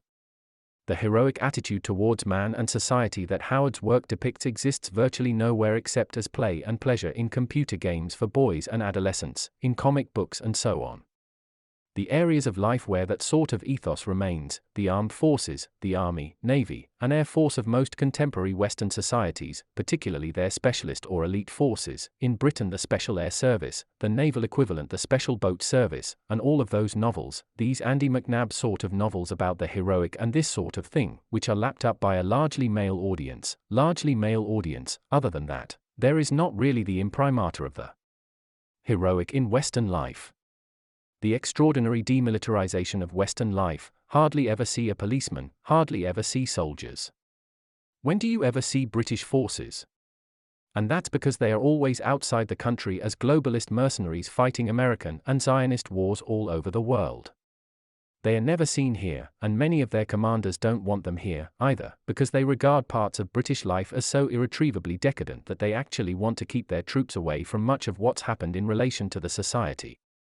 There are towns in Berkshire where a lot of the military stay, like Arborfield and these sorts of towns, where it's quite clear there's a sort of military zone and there's a civilian zone. You all know what British towns are like on Friday, Saturday night, no police, they are all in their vans, they are all in the station, they are at home, they are filling in forms. They wear yellow bibs when they are out, but when you want one, you can never see them, can you? And a lot of our older people are, let's face it, frightened to go into town and city centers on Thursday, Friday, Saturday, certainly after 6. And why is this happening? It's partly happening because the concept that Howard's fiction deals with, masculinity, has been completely disprivileged, completely demonized and rerouted in contemporary liberal life. Hostility to masculinity, certainly as defined, say, before 1950 is very considerable, and it's had a very corrosive effect ideologically, aesthetically. Men can have their own pleasures in various zones, which are sort of sneered at and disprivileged. But the centrality of the heroic as a myth for life has largely gone. The way to explicate something like Howard, as I did with Lovecraft before, is to maybe to concentrate on one of their stories. With H.P. Lovecraft I chose The Dunwich Horror, and with Howard I would choose Rogues in the House, which was published in Weird Tales in the early 30s. One fantasy critic has called it the greatest fantasy story of the 20th century, but that's just one individual's opinion. It's relatively early in the Conan series. Conan is a northern barbarian, and because everything's fused together in Howard, he's got slightly Nordic, Germanic, and slightly Celtic traits. He's an outsider, but he has a clean code of masculine barbarism. Civilization is always seen as slightly weak-kneed and sybaritic to Howard. And yet at the same time, barbarism has its own inner order. Now, there are counterfactual and countercultural elements there that will be used by social anthropologists in a totally different context, like Levi Strauss and others, in the middle of the 20th century, but Howard means it in a different way. There's a left-wing streak to Howard, as there was to London, a siding with the outsider, with those ruined by capitalism, with tramps.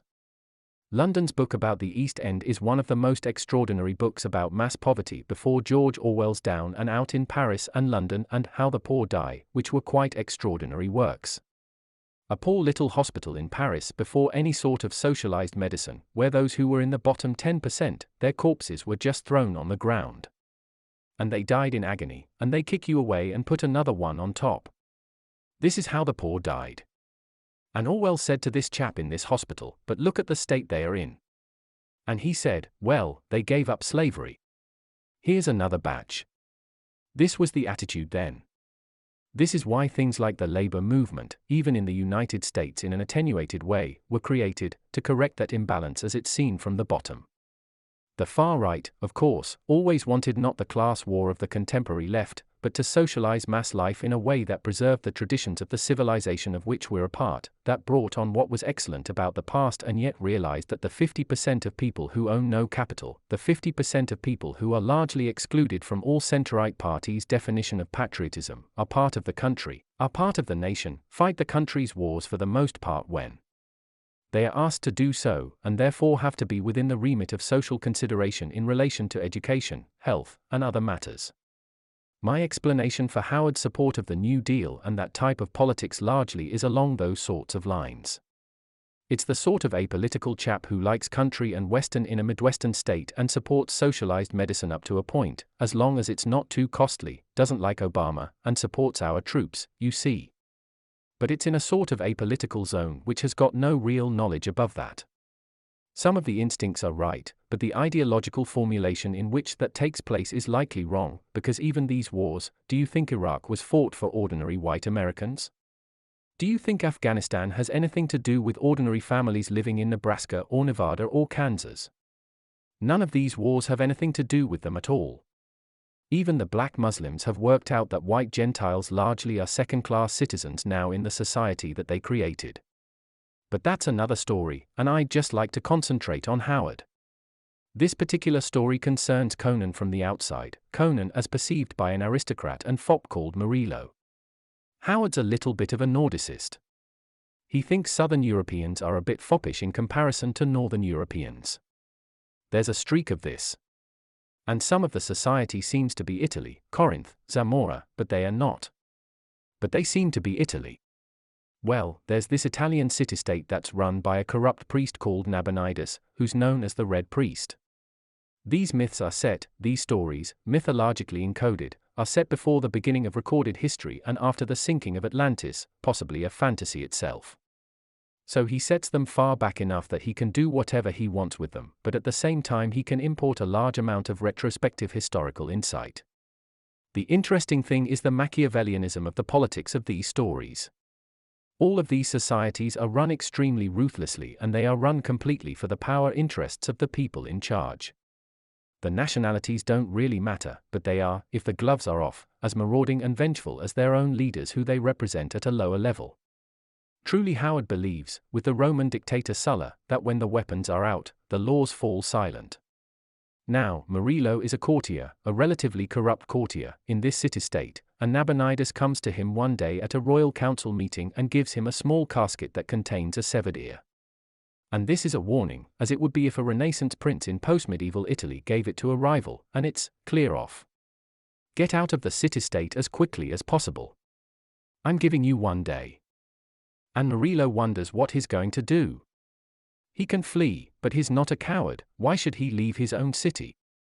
And in any case he's got lots of rackets on the go, you know, so he wants an out, and he thinks, I need to assassinate Nabonidus, who runs the drunken king as a sort of priest-philosopher-king leader of a native death cult within the city like a puppet master controls his doll.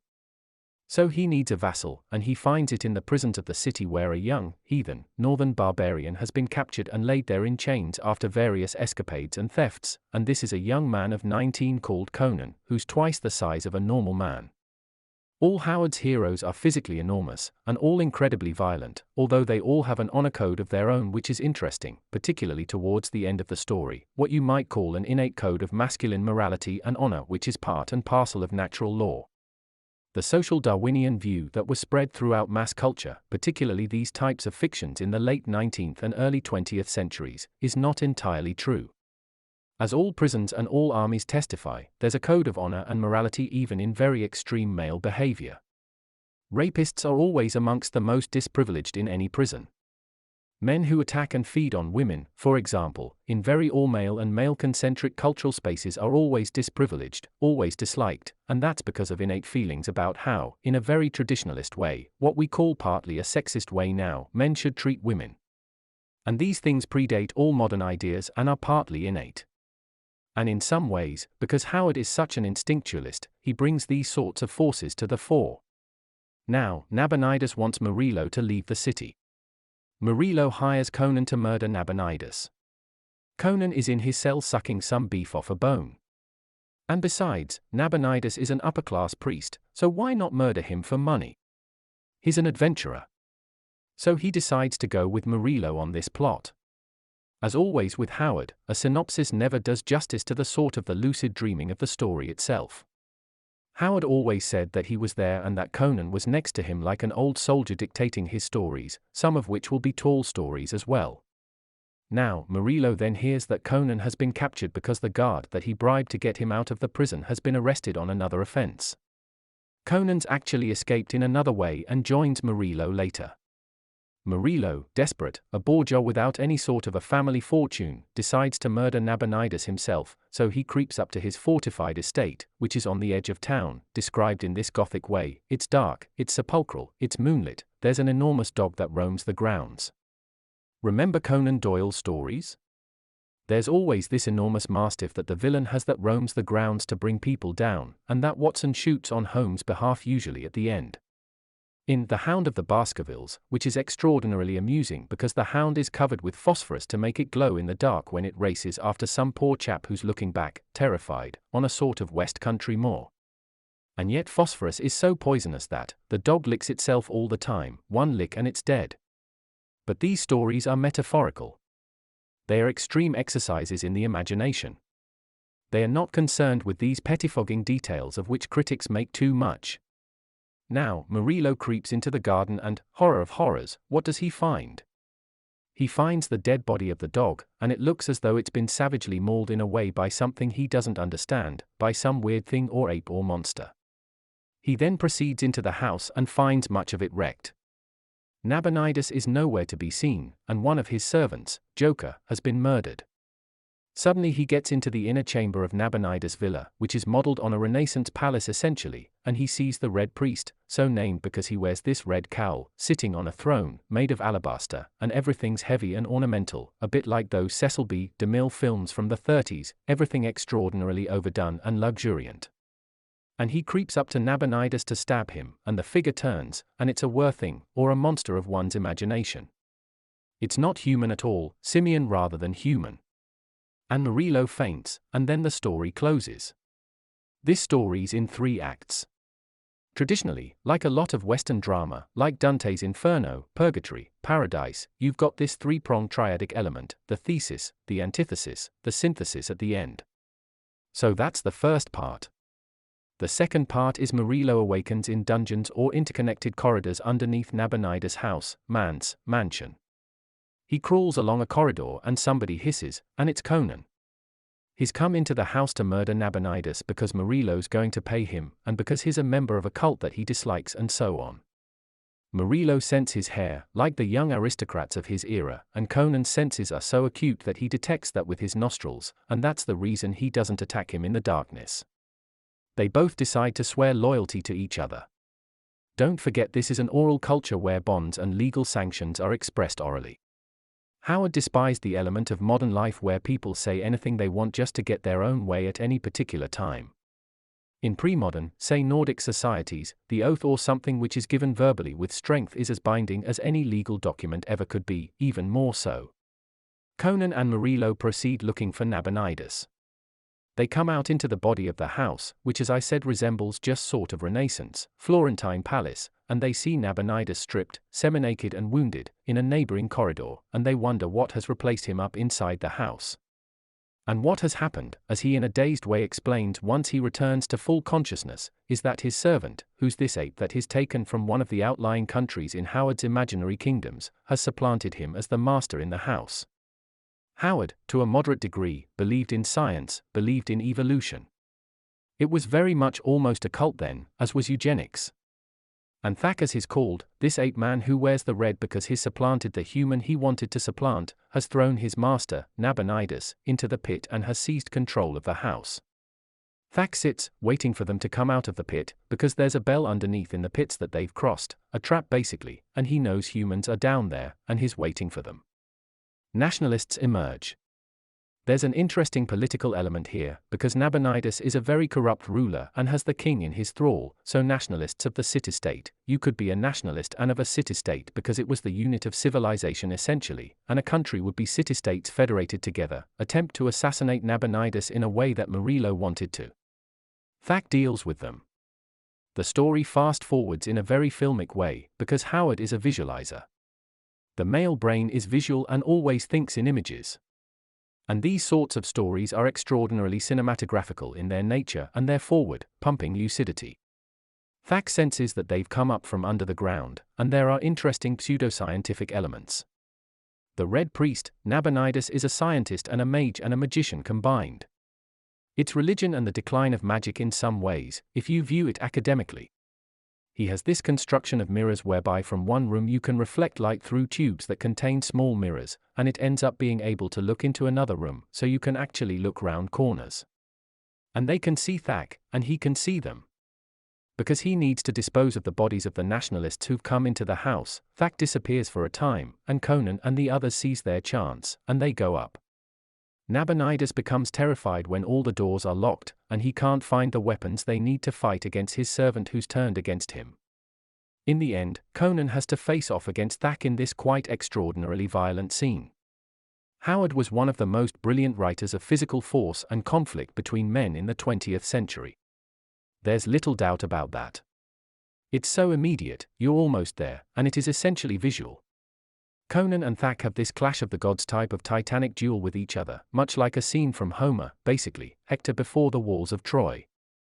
Thak is done down in the end, and Conan, half dead, is saluted by Murillo. Nabonidus then tries to betray both of them, and Conan does for him, really, with a stool. He whips up a stool and throws it into his head, and he falls, and all Conan can say is, his blood is red, not black, because in the slums of the city they said the Red Priest's blood was black because his heart was black, and Conan's a barbarian and a literalist, you see. His blood isn't black. There's an interesting moment when Conan is helped by Murillo because he's so hurt and wounded in the fight with Thak, and Conan pushes Murillo aside and says, "A man walks alone. When you can't stand up, it's time to perish." That's not an attitude you heard from the Blair government too often, is it? These are pre-modern attitudes, you see. As somebody on Radio 4 would say now, but that's a dangerously exclusionist notion. What about the ill, what about the weak? And of course in that type of barbaric morality, the strong look after the weak, but only in an assent of being a natural law which is codified on the basis of the morality of strength. That's what those sorts of civilizations thought and felt. And the other interesting thing is that he looks down on Thak, this sort of beast, sort of man that he's killed, and he says, "I didn't kill a beast tonight, but a man. And my women will sing of him." There are two cultural views of these sorts of things. One is to regard them as remarkable pieces of creative imagination. There is other is to sort of laugh and sneer at them, and think that they represent old-fashioned values that we've thankfully gotten rid of, or moved away from. The stories, with the exception of the Cain stories, are all pre-Christian in the most radical of terms, and yet pre-liberal and liberal secular, which of course in the modern West is what's replaced Christianity. I would say that contemporary Catholicism is rather like the Protestantism of yesteryear, and Protestantism has become liberalism, and liberalism has morphed, strangely, without the Protestantism that gave it a moral compass, into a form of cultural Marxism, and that's what we have now. And yet Howard's stories are very, very interesting and very dynamic and very much appeal to an imaginative element in certainly a lot of men. The belief in self-definition, the belief in the heroic as a model for life, the belief in strength but with an honor code that saves it from wanton exercise in strength without purpose, and the belief that one is part of even a tribe or a community. In the stories, Conan's a Cimmerian. He's from a northern group. He's only got one name. He's so primal, he doesn't have any other names. Conan. Like Heathcliff in Wuthering Heights, he only had one name. Heathcliff, he doesn't need any other names. He's just a force, you see? A force of the female imagination, which is what he is. And in a strange way, the way in which he's described in that novel by Emily Bronte is very similar to the way Conan's described, but Conan's a bit more beefed out, a bit more muscular. Many films have been made, many TV series have been made, there's a Conan industry in the 20th century. What Howard would have thought of all that no one knows. He's there, possibly on a slightly lower tier, but with Tarzan and Doctor Who and James Bond and these other iconic sort of mass-popular fantasy figures. Yet in all of them, certainly in this sort of material, there's a truth to experience, there's a vividness, there's a cinematographical and representational reality, and there's a concern with courage, masculinity, and the heroic which is lacking from most areas of society, and there's also an honor code, a primitive morality if you like, which goes with it and gives it efficacy and purpose. The other thing which differentiates this type of literature is respect for the enemy. When Terre Blanche was murdered, I noticed liberals on the BBC giggling and sort of laughing and thinking it was all a jolly joke. These are people who are against the death penalty and believe that murder's a terrible infraction against human rights, jurisprudence, and all the rest of it. But the sort of cultural space that this work comes out of respects the enemy. Kills the enemy, respects the enemy, which of course is a soldier's emotion. Many who fought in wars don't disrespect the enemy. They know what they are like. British soldiers who fought in the Falklands, American soldiers who fought against Islamist militants, and even some of the militants themselves when they fought against Western warriors, understand the code of the soldier and the code of the warrior on the other side. But many of these men are, spiritually, fundamentally similar men in a way, born in other groups. Men will always fight with each other, and they are biologically prone to do so. How, in an era of mass weapons of destructive warfare, some existing and others not, that is to be worked through. It is a part of the destiny of the relationship between groups and states. But the hardwiring that makes men competitive and egotistical and conflict-oriented is ineradicable and irreducible. And modern liberal societies which are based upon the idea of inclusionist love without thought of conflict are sentimental to the point that they will fall apart, bedeviled by their endless contradictions. And I personally think that if you inculcate yourself, with a bit of irony and estrangement, from some of the elements of the culture of the heroic that certainly subsisted as mainstream cultural fare in our society before 1950, you have a different attitude towards what spews out of the telly every evening, and you have a different attitude towards the sort of culture that you're living in, and you have a different attitude towards great figures in your own group, and even in others, and you have a different attitude towards yourself and the future. I give you Robert Irvin Howard, 1906 to 1936, a man who walked alone but spoke for an element, not just of America, but of what it is to be white, male, Western, and free. Thank you very much. Countercurrents and North American New Right. June 11, 2013. Conan the Barbarian. This review will examine the work of Robert E. Howard and, in particular, his greatest creation, the barbarian Conan. For the purposes of concentration and illustration, I will look at the comic strip Zucala's Daughter, scripted by Roy Thomas, and featuring in the 1972 Fleetway Annual in Britain. It happened to be one of the earliest numbered editions of the color comic known as Conan the Barbarian. Conan happens to be the Superman, or Super-Barbarian, in Fritz Leiber's Wiles, into which Robert Irvin Howard projected fantasies of undying masculinity, the heroic, adventure without end, heterosexuality, and a sublimated racial mystique. In this story, a young and precocious Conan, drawn in a Mannerist and Art Deco style, meshes neatly with one of the author's poems about Zucala. Robert E. Howard was a prolific poet, and his selected poems are available on Lulu.com, the electronic publishing website. In the piece known as Zucala's Daughter, based on the poem Zucala's Hour, the plot can be briefly summarized. To my mind, it is supremely well done, being positively filmic in its crisp and sequential execution. Conan arrives in a village on market day and discusses the price of a sword with a sword seller. He does not have the money necessary for it, however. Suddenly a panic or general alarm spreads among the stall holders. This is the day, of all days, when they should have shut up shop earlier. It is the moment when the wizard, Zucala, who dominates the town, sends an emissary to obtain tribute, a form of taxation, in other words. A creature forms out of dots in the atmosphere and then springs into life as a tigress. It smashes the market stalls and corners a child that's become separated from its mother. Ever heroic, Conan defends the child by drawing his sword and challenging the magical tigress. It breaks his blade easily by leaping across him, and then the two of them wrestle in the dirt. During their bout, a voice in the tigress, a woman's voice, talks to him and says, "I shall never harm you, not now, not ever." Conan is bemused and attracted by the voice, and calls out for the tigress to return to him as it retreats from the village. The villagers gather around their champion, an uncouth barbarian from the north, and tell him the truth about the tax and its collector. The latter is, in reality, a shape-shifting creature who, at this very moment, shall morph back into the body and soul of a woman called Zephyra, the West Wind. She happens to be the old magician's daughter, but the villagers regard her as a sad individual because she has the gift of second sight and can predict the moment of her own death.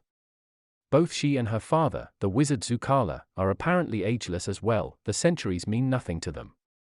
One of the old women in the village, who remembers Zephyra playing 'neath the moon when she was a child, calls out curses upon them. "I am old and wizened," she declares, "where's the fairness in that?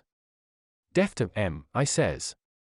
Conan learns that the villagers are prepared to pay him 20,000 gold pieces, the price of their tax burden, if the young barbarian will kill Zucala for them. Conan accepts with alacrity, although he may just ask the mage to leave. The swordsmith provides Conan with a new version of his old blade, the one which he eyed earlier on at the market stall. Once Conan is out of earshot, the villagers begin to plot his demise, if and when the stripling can kill Zucala. Conan then gains egress to the magician's castle by climbing a very tall tree and leaping across the battlements. He enters a chamber where Zucala is performing ritual or high magic. But before this, Zephyra has returned home to her father, who stands waiting for her inside the battlements. "Why are you trembling like a leaf or a calf-sick mortal?" he demands of her. She then faints in his arms under the abjuration, "Tell me." Meanwhile, Conan observes Zucala making magic and summoning up an enormous mon from Hades in the form of Jagdtanoga. This is an interesting hybrid which consists of a centaur and a devil, in that the creature concerned is half-horse. Zucala insists that the townsfolk yonder must pay him homage, and Jagdtanoga is dispatched to see that they do so. He will return later in this adventure with 20,000 gold pieces in the requisite sack. Conan steals behind a rug on one of the walls only to run into Zephyra, the magician's tiger daughter. She promptly starts to make love to Conan as she has precognition or the gift of second sight, and she sees no reason not to get on with things. Conan is nonplussed by this, but more than keen enough to engage in passionate embraces with a sultry lovely. Zucala, her father, then begins to materialize behind Conan. "Crom's devils," explodes Conan in a rare moment of humor. "Do doors have no meaning in this place?" Zucala and Conan then start fighting, with Zephyra trying to intercede between them. Conan's animal agility, strength, and daring, his barbarism tout court, outfoxes Zucala, who is used to cowering enemies like the villagers down below. During the course of their battle, Conan cuts off half his face mask with the sword from the village cellar. It reduces Zucala's power by 50%. Just as it looks as if it's all up with Zucala, Jagdtanoga reappears from a window, and he and Conan start a fight to the death. The demon has brought with him the tribute which amounted to 20,000 gold pieces. Zephyra, keen to protect her lover, leaps across Conan as the tigress. But Jagdtanoga picks her up and hurls her into the ground. She remains there lifeless and still, but recovers later. Jagdtanoga is oblivious to the mage's emotion over his daughter. "Let her perish, wizard. She is nothing. It is not life you should worship, but death." For even life that spans the centuries is naught to Jack Tanoga. Enraged by this, and anxious for his daughter, Zucala sends the demon back to the pit which spawned him. He then takes up his daughter, who is beginning to recover, but who keeps repeating, "Conan, Conan." He tells the barbarian to beware as they disappear into the ether, and blames him for the fact that the barbarian has stolen his daughter's heart from him. Conan stoops to pick up the gold pieces. His mission is accomplished, the wizard has vanished. What purpose is served by going back to the village? None at all. The story ends. I would contend that this pastiche of a Howard poem, itself part of a longer cycle, tells you everything you need to know about Howard's fiction. We begin with the exhilaration, the sense of excitement, the existence of a Caucasian Superman, as well as the headlong action and narrative drive. The agelessness of the protagonists and the almost pulpish heterosexuality are very much in evidence. Likewise, magic is considered to be a normal part of life and, in this sword and sorcery universe, it is the equivalent of scientific writ in our own time. It is fascinating to think that Zucala's version of Crowley or Louis Adolphe Constant is treated like the second law of Newtonian mechanics in this universe. Broadly speaking, the moral cleanness of the barbaric character, Conan, in comparison to the civilized ones is also clearly pointed out. Indeed, one could say that all of Robert E. Howard's barbaric heroes, Bran Mak Morn, Kull, and Solomon Kane, all build up into the one super character, Conan, a man whose saga was left evident yet uncompleted on Howard's death. I think the basic point of the Conan stories, and of Howard in general, is as a moral corrective. For those who feel broken, lonely, afraid, cowardly, uncombative, and so on, the Howard mythos in its 16 or so volumes is a willful counterpart. Morally, his entire mythos is a species of counterculture or current. Conan the Barbarian and Robert E. Howard. Countercurrents and North American New Right. July 15, 2011. Rogues in the House. In this essay I shall seek to pick out a few themes from Robert E. Howard's writing life, using one of his most emblematic stories, Rogues in the House, as a living illustration. Howard certainly had, or imagined that he did, strong Irish roots which influence much of his fiction in a Celtic direction. One only has to look at the nature of the Nemedian chronicles in the Conan mythos to see this. Not to mention his ever-present fascination with the Picts.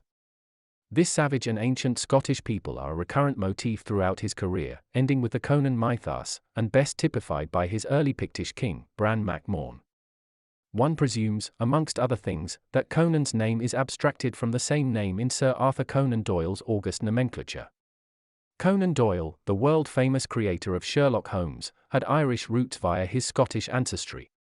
This Hibernian influence aside, however, one of the things that always strikes one about Howard is the extreme violence of his stories, something which led them to be viewed with disgust by August Derleth, for example.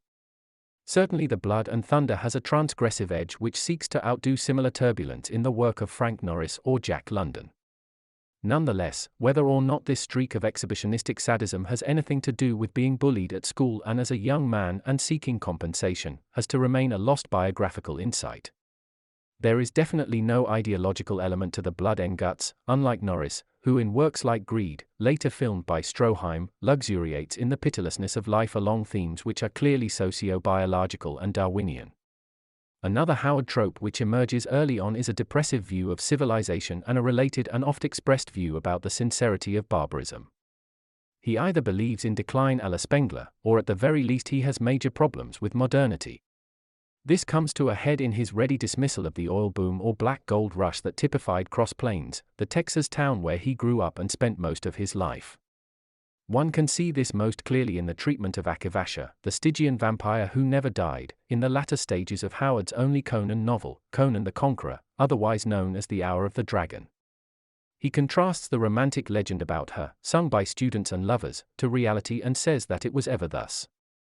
Reality never lives up to mankind's dreams. This depressive coda indicates that Howard had a pessimistic, mordant, and culturally conservative view of change and progress, whatever his actual political and socio-economic views. A distrust in grand theory is also seen in his galaxy of unintellectual, but not unintelligent, heroes. These number, amongst many others, Bran Mak Morn, Solomon Kane, King Kull, Conan, and a diverse spread of boxers and cowboys. There is a certain quotidian pessimism, always morphological and culturally conservative, in having characters, who by virtue of some of their limitations, can only fight their way out of a situation. All of these more generic themes come together in a highly illustrative Conan story such as Rogues in the House, a story which has been described as one of the best fantasies written in the 20th century. One dead, one fled, one sleeping in a golden bed. Old rhyme. Rogues in the House is a revenge tragedy featuring the young nobleman Murillo who is warned to leave a walled city by the Red Priest, Nabonidus. The warning takes the form of a severed ear in a box which he gives to the young pretender at a royal banquet. Murillo realizes that it is either him or the priest, and fashions a scheme whereby he can rid himself of his nemesis. This involves using the services of a barbaric outlander, Conan, who is a notorious thief and reiver. Murillo arranges for his escape from prison, and, after some preliminaries which do not concern us, Murillo follows his bravo into the very citadel of the Red Priest. In doing so, he almost trips over the body of an enormous hound or mastiff which haunted the expansive gardens of the mansion. The beast has been savagely killed. On entering the house, he sees the Red Priest sitting in his ornamental vestments or robes. On confronting him and forcing him to turn, he discovers that the wizard has become a worthing, assuming a ghastly alternative shape. Murillo then awakens in some vaulted dungeons or tunnels underneath the house, where he is met by Conan, who, on gaining entry through the source, brought down a great grille after him that sealed up the entrance. It transpires that Nabonidus, the Red Priest, has also been thrown down into this labyrinth beneath the house. All three men have a common nemesis now, and this is Thak, a man-ape from the east, whom Nabonidus had hitherto used as a servant. But the simian clearly had ideas above his station. On a recent evening, he appeared to go mad, but it was, in reality, a clever plot to take control of the Red Priest's house and grounds, and replace him. This involved killing Joker, the master's taciturn other servant, a human being, as well as by sitting next to the entrance to the pits, thence to blast his enemies when they emerge from the pits through the use of a secret chamber. Yet other enemies, or rogues in the house, are abroad this night. These are a circle of young, ardent nationalists who seek the usurpation of the Red Priest for patriotic reasons.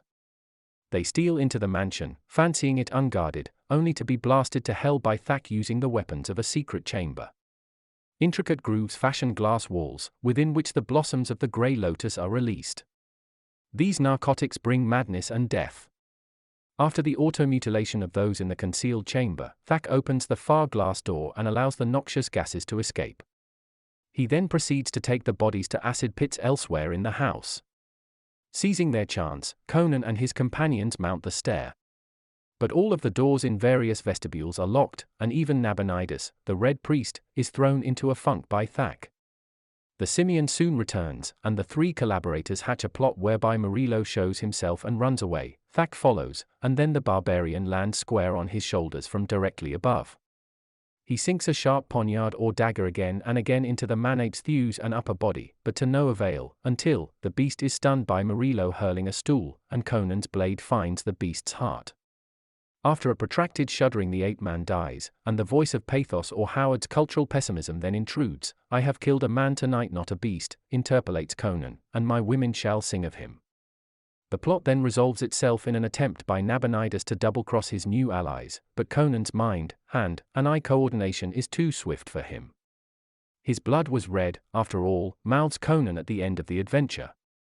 In this story we can see all of Howard's many tenets on display: heroism, extreme masculinity, violent heroics, a spellbinding plot, and sense of adventure. It is all combined with a cultural shadow, the anti-progressivism, mordant wit, and distrust of civilization which may well have folded into his own suicide, aged 30, in 1936. Robert E. Howard's Rogues in the House. Countercurrents, North American New Right. August 25, 2011. The Hour of the Dragon. Conan the Conqueror. Part 1.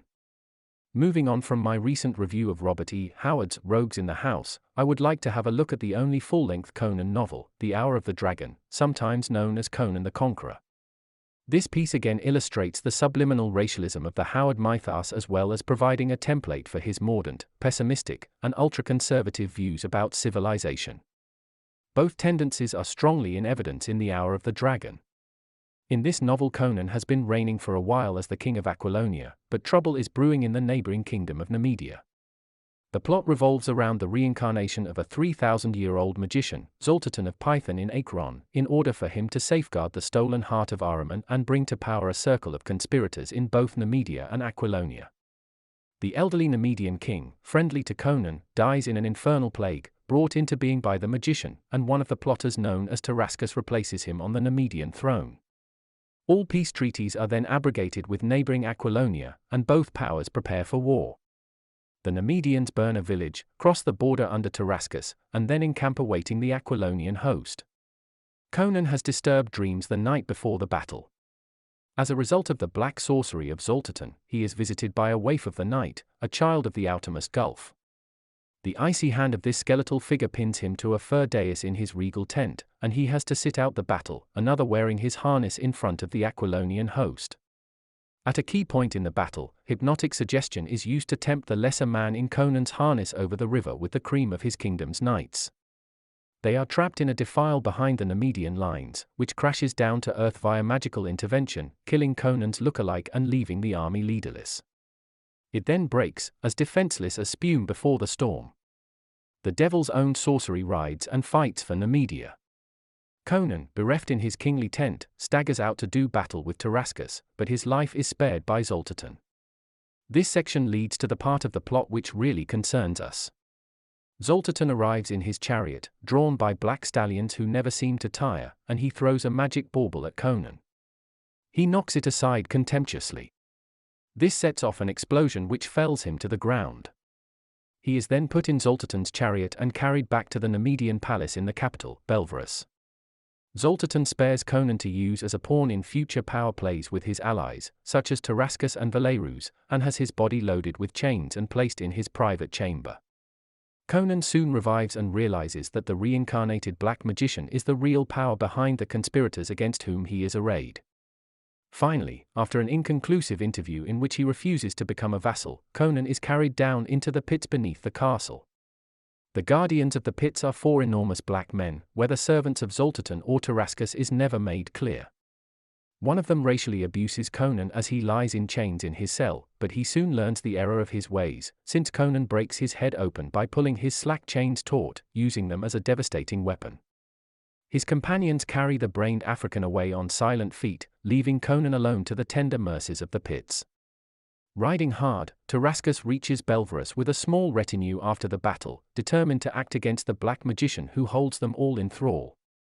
First, he steals the heart of Ahriman, a flaming magical jewel which restored the magician to life, and second, he goes down into the pits, secretly approaches Conan's door from the other side, and unlocks it. This means that he is vulnerable to some nemesis from without who can only make his way to him from further inside the pits. After a while a love interest supervenes, and the slave girl Zenobia, who has long been in love with Conan from a distance, releases him from his chains in the darkness.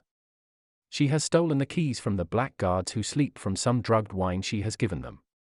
Conan is immediately suspicious of her advances, but appreciates the fact that he is now free and able to smite his enemies with a 15-inch poniard, a dagger, which the girl provides him. Zenobia offers to meet him at the entrance to the pits ahead of a flight of stairs spiraling upwards, but, first of all, he will have to brave the pits and anything which Tarascus may have unleashed to finish off the barbarian king once and for all. After having traversed half of their extent, Conan's acute senses realize that he is being followed by a silent man-eater. Reminiscent of Thakin rogues in the house, this is an ape from Velayat which stalks human prey, remains silent throughout, and breaks open the bones for the marrow they contain. Conan rolls himself into a ball, and poniard first, leaps between the ape's outstretched hands and marker claws. He does this in order to reach the creature's great pulsating chest, where the heart is underneath two pronounced shields. He successfully finds what he is looking for, stabs through it with the poniard, and leaps clear, while trusting his innate strength to save him from being dismembered by the convulsive grappling of the grey ape. In these and other passages, Howard skillfully compiles a series of vignettes into a novel-length narrative. One also detects the Beowulf-like heroics in such a story. Moreover, unlike most post-60s cultural fare of a similar sort, there is an ever-present racial element to this heroic idealism. It cannot really be brooked or denied, it exists, rather in the manner of Elizabethan tragedy, as a skull beneath the skin. Countercurrents in North American New Right. September 1, 2011. Part 2. In my previous installment, I had brought Conan up from the pits underneath the royal palace at Belverus in Nemedia. He was in the company of Zenobia, the slave girl who had helped to rescue him from the pits, before Tarascus' marrow-eating monkey would have burst into his cell and discovered him defenseless. Together they journey through secret passages in the castle before Conan becomes apprised of a hated voice. This is Tarascus, king of Nemedia at Almaric's bidding, who is addressing a thief in a private chamber over the disposal of the heart of Ahriman. This was the great flaming jewel which had resuscitated Zoltaton, the magician of Python, back to life. Tarascus enjoins the fellow to take a boat from a neighboring country and cast the jewel into the sea. The thief departs, pulling a slouch hat over his features, and Conan launches an attack on Tarascus which is reminiscent of a wounded tiger. He misses his footing at the crucial moment, however, and the poniard tears down the king's ribs rather than through his heart. The blow is not mortal. Having raised a hornet's nest, Conan retreats to another chamber with Zenobia, kisses her passionately, and then rips some gold bars from the window, prior to making his escape through the gardens. He eventually discovers a sturdy horse which she had tethered at a nearby fountain and makes his way to the Aquilonian border. The situation at the border is quiet, only stragglers are left, and, in the armor of a slain mercenary, most people give Conan a wide berth. He does discover some Nemedian rabble attempting to hang an old woman from a bramble. She turns out to be a witch called Zelata, who befriends the king, and shows him a vision of Aquilonia's parlor state. This section enables Howard to dwell disdainfully on civilization and his belief in its insubstantial or skin-deep quality. For example, immediately after Conan's alleged death, the mob took over in the Aquilonian capital, Turantia, and wouldn't listen to reason. The barons distrusted each other and few would ride with the small band of Poitanians who had come up from the south to sustain the king's cause. Conan had no son and heir, he was only a lone adventurer, and men's memories are fickle and short. This is what Howard seems to be saying. Many men were prepared to bend the knee to Valerus, even if they privately sensed that his rule might be sadistic and disastrous, purely because he had the blood of the old dynasty in his veins. Such, in Howard's opinion, is the folly and venality of men. They choose the worse option, having made a spectacle of the best. For, although something of a New Deal Democrat in his own inclinations, Howard is a metaphysical pessimist about human nature in general and governmental institutions in particular. Conan is startled by these revelations, but he soon rediscovers his poise and begins to plot the reconquest of his kingdom. Zelata urges him against a direct military strategy, however, and argues that first he must make safe the heart of Ahriman, the heart of his kingdom, the one thing which is strong enough to hold out against Zoltaton's magic. The men of Aquilonia do not fear Nemedia's pikestaffs and spears, it is the black arts of Zoltaton which causes them to pause in their tracks. Conan then journeys into occupied Aquilonian territory and seeks out the comradeship of one of his key supporters, a patrician called Servius Galanus. He is startled and mortified to find the king alive, having heard the great bell toll his dirge in Turantia many days before. They make their way to a secluded chamber in his mansion, and Servius imparts to Conan everything that's occurred. The treachery of certain barons is mulled over, as is the lot of the common people under Valerus. Likewise, they discuss the balance of forces on the Nemedian side, and how, unless they can match the magic of Zoltaton, there will be no rising of forces possible amongst the Aquilonians. Conan is enraged to hear that slavery has been selectively reintroduced and learns that the Countess Albiona is to be executed in the Iron Tower that very night for refusing to become Valerus' mistress. Howard here commends Conan for not thinking like a civilized man, and for having ideas which run in irregular channels. The king decides to go into Turantia and rescue Albiona that very night, even though Servius regards it as the height of folly. And, much later, disguised as a traveler, Conan enters Turantia and makes his way to the Iron Tower, a fortress or citadel which predates the modern capital, and many of the secrets of which he knows. Having entered it by a circuitous route, Conan replaces the Nemedian executioner and reveals himself at the paroxysm of the execution. He makes off with the superlatively relieved countess after having dispatched 2 masked Nemedians and a traitorous Aquilonian who informs Valerus with his dying breath that Conan still lives. During his escape from the Iron Tower, Conan was assisted by the followers of a minority religion, Azura, whom he had befriended during the time of his kingship. One of their number had recognized the king under his traveler's garb, given that their cult looks to rend the veil or peer beneath the mask of illusion. Deep in one of their concealed temples, Conan holds a council of war with Hadrathas, Azura's high priest, and Albiona. This confirms the reality of Zoltatan's rebirth and the fact that he has to be separated from the heart of Ahriman to become manageable. Conan is able to tell the priest that the heart has been stolen by Tarascus from the Acheronian wizard as he slept, and that a thief was then commanded to throw it into the sea. Hadrathas is convulsed by the news. Zoltatan separated from the flaming jewel is a mere half of the mage he once was. They begin to plot how they will get hold of the gem, given that Conan believes no self-respecting thief will scuttle the treasure. Instead, he will sell it to a rich merchant for gold in the hand. In all of this we see Howard's mordant wit, anti-civilizational bias, and belief in white heroics, as well as his use of fiction for masculine wish-fulfillment fantasies. Countercurrents in North American New Right. September 16, 2011. Part 3. In our synopsis and analysis, we left Conan and Hadrathas discussing how to regain the initiative by seizing the heart of Ahriman. Conan then heads south in the funereal barge of a follower of Azura, to make sure that he and Albiona are unmolested, and he quickly makes up the leagues necessary to visit Count Trossero's province of Poitain in the deep south of Aquilonia. From there, he equips himself with a black stallion and crosses the river into Zingra looking for a merchant who has been sold the flaming gem by Tarascus thief. The merchant in question was from Koth, and with foolhardy recklessness he had crossed into Zingra heading for the great seaport of Masantia. Conan then becomes involved in a series of adventures to return the heart to his control for the good of Aquilonia, and the ultimate defeat of both Zoltatan and the Nemedians. On looking for the merchant Zorathus and his strongbarks, Conan discovers him in the feudal keep of a lord, Valbroso, who is just one rung up from a robber chieftain. They have heedlessly tortured the merchant to force him to open his reinforced box, and already we see that the great flaming jewel is borne aloft by mayhem and brigandage. Zora thus revenges himself on Valbroso by getting him to prick his finger on a poisoned stud on the containing box, by which time he is already dying. But the Lord's lieutenant, Beloso, has been driven mad by the flaming gem, and with both captive and master dead, he seizes his chance to make off with it. He brings the box down heavily on Conan's helmeted skull and makes his escape into the Gal-haunted woods along Argos border with Zingara. The sequence with Zorathus and Valbroso enables Howard to dwell on the perfidy of the human condition, its competitiveness and malevolence, the only morally competent characters being Conan and possibly Zorathus.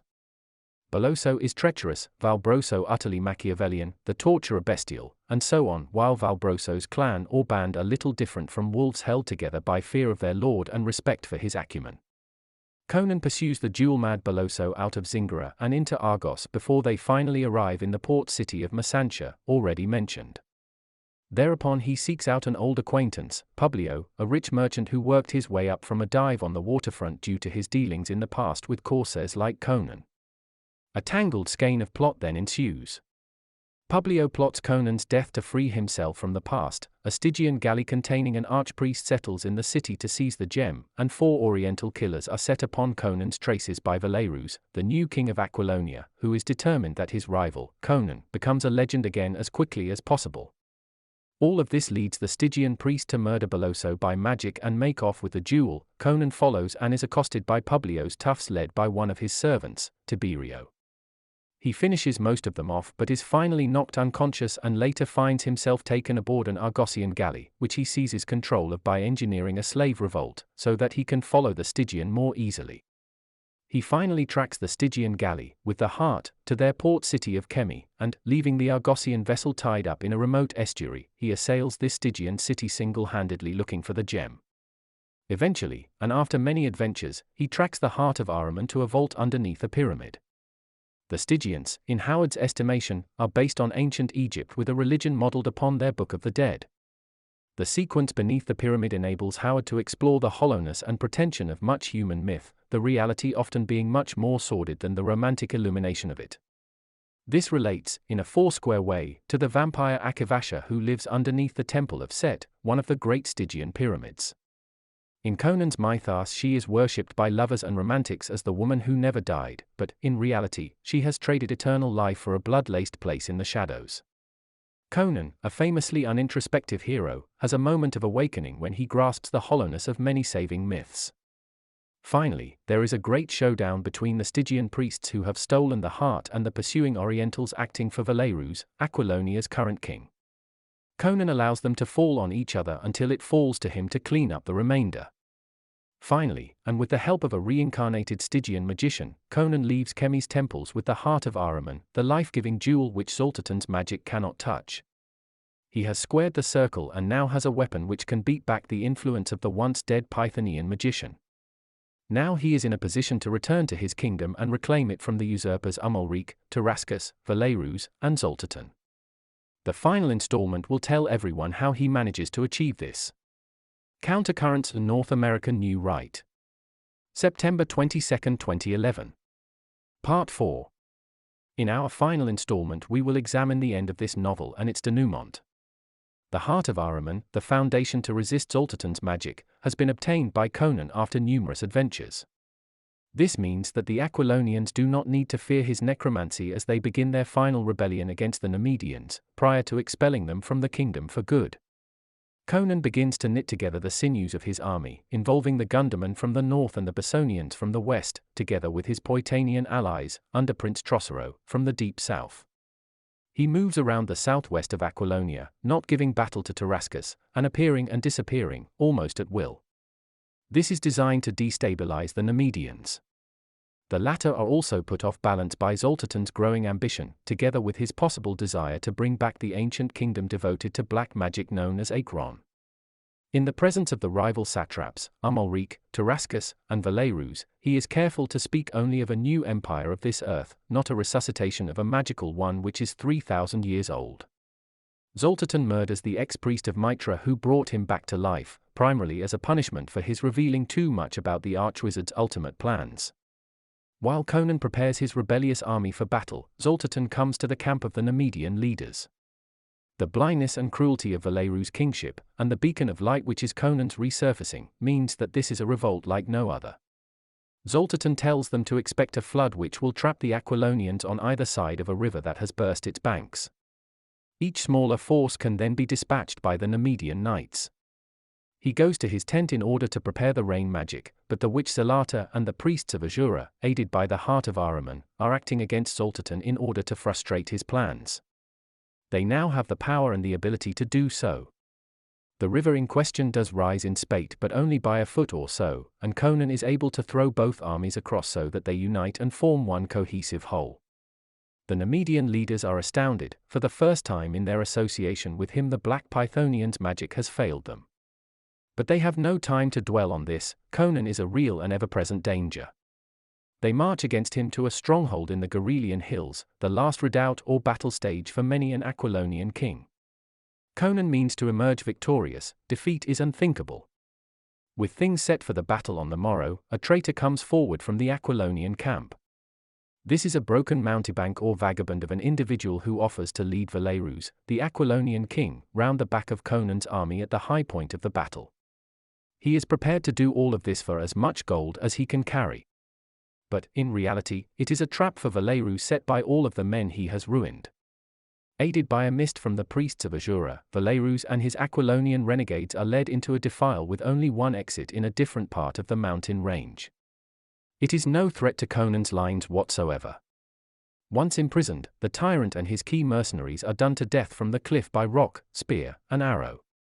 Moreover, at the high point of the battle, Valerus' standard, a dragon upon a scarlet backdrop, is brandished by a horseman amidst Conan's lines. It is a testament to the fact that the hour of the dragon is over. Zoltatan tries one last magical intervention, a piece of black thaumaturgy involving the demons of the lower earth. But he is upstaged by Zelata and Hadrathus, the high priest of Azura, both of whom have been given new confidence by their possession of the heart of Ahriman, the heart of sorcery. At the height of his human sacrifice, Zoltatan is struck down by fire from the great jewel and is returned to the state of a mummy. "I only saw him as a mummy, never a living man," claims Zelata sourly. Both white magicians then give a signal to Conan's army to charge, and they do so, downhill, at breakneck speed, and in such a way as causes the Numidian lines to be broken and smashed asunder. As the Numidians flee the field, in a confused melee, Amalric is killed in a joust by one of Conan's generals, and finally the Numidian king, Tarascus, is brought low by a great blow from Conan's broadsword. He surrenders and agrees to leave the kingdom with all his forces, reversing slavery and paying a large indemnity. His body will remain in trust or forfeit until all of this is carried out. In the uproarious scenes at the novel's close, the entire Aquilonian host declares Conan to be their king, and he urges upon Tarascus the following restitution: the slave girl, Zenobia, shall be raised from the Nemedian Seraglio to be the queen of Aquilonia. In this analysis and synopsis we have pointed out the Caucasian heroics, hero worship, and fantasy-mongering. But it is only fair to draw attention to a biting Spenglerian pessimism and an ultra-conservative pathos, in terms of cultural politics. For, buried at the very heart of what can appear to be pulp fiction, is a zest for life and death which transcends the zeitgeist and imbues a spirit of warriorship in all who attend to it. Countercurrents in North American New Right. October 4, 2011. Solomon Kane. This review will look at Robert E. Howard's second most important hero to Conan the Barbarian, namely, the Puritan hero Solomon Kane. Kane could have been a more ideological hero than Conan, yet the stories themselves don't read that way. For the purposes of analysis, I shall be looking at a curiosity that was published in 1968 by a hitherto obscure house called Peter Haddock Limited. The volume, entitled The Hand of Cain, bears the imprimatur of Glenn Lord, the then executor for the Howard estate, and was printed in Hungary, behind the Iron Curtain, to reduce printing costs.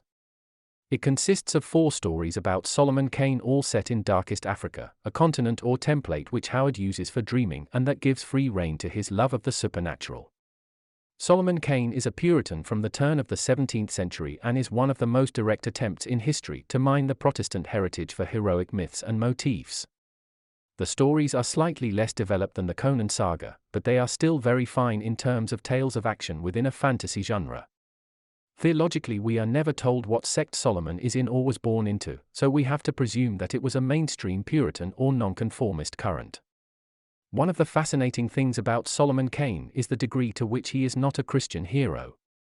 Admittedly, he tends to fight for the underdog and oppressed, but his actions are closer to the paganism or stoicism of the ancient world.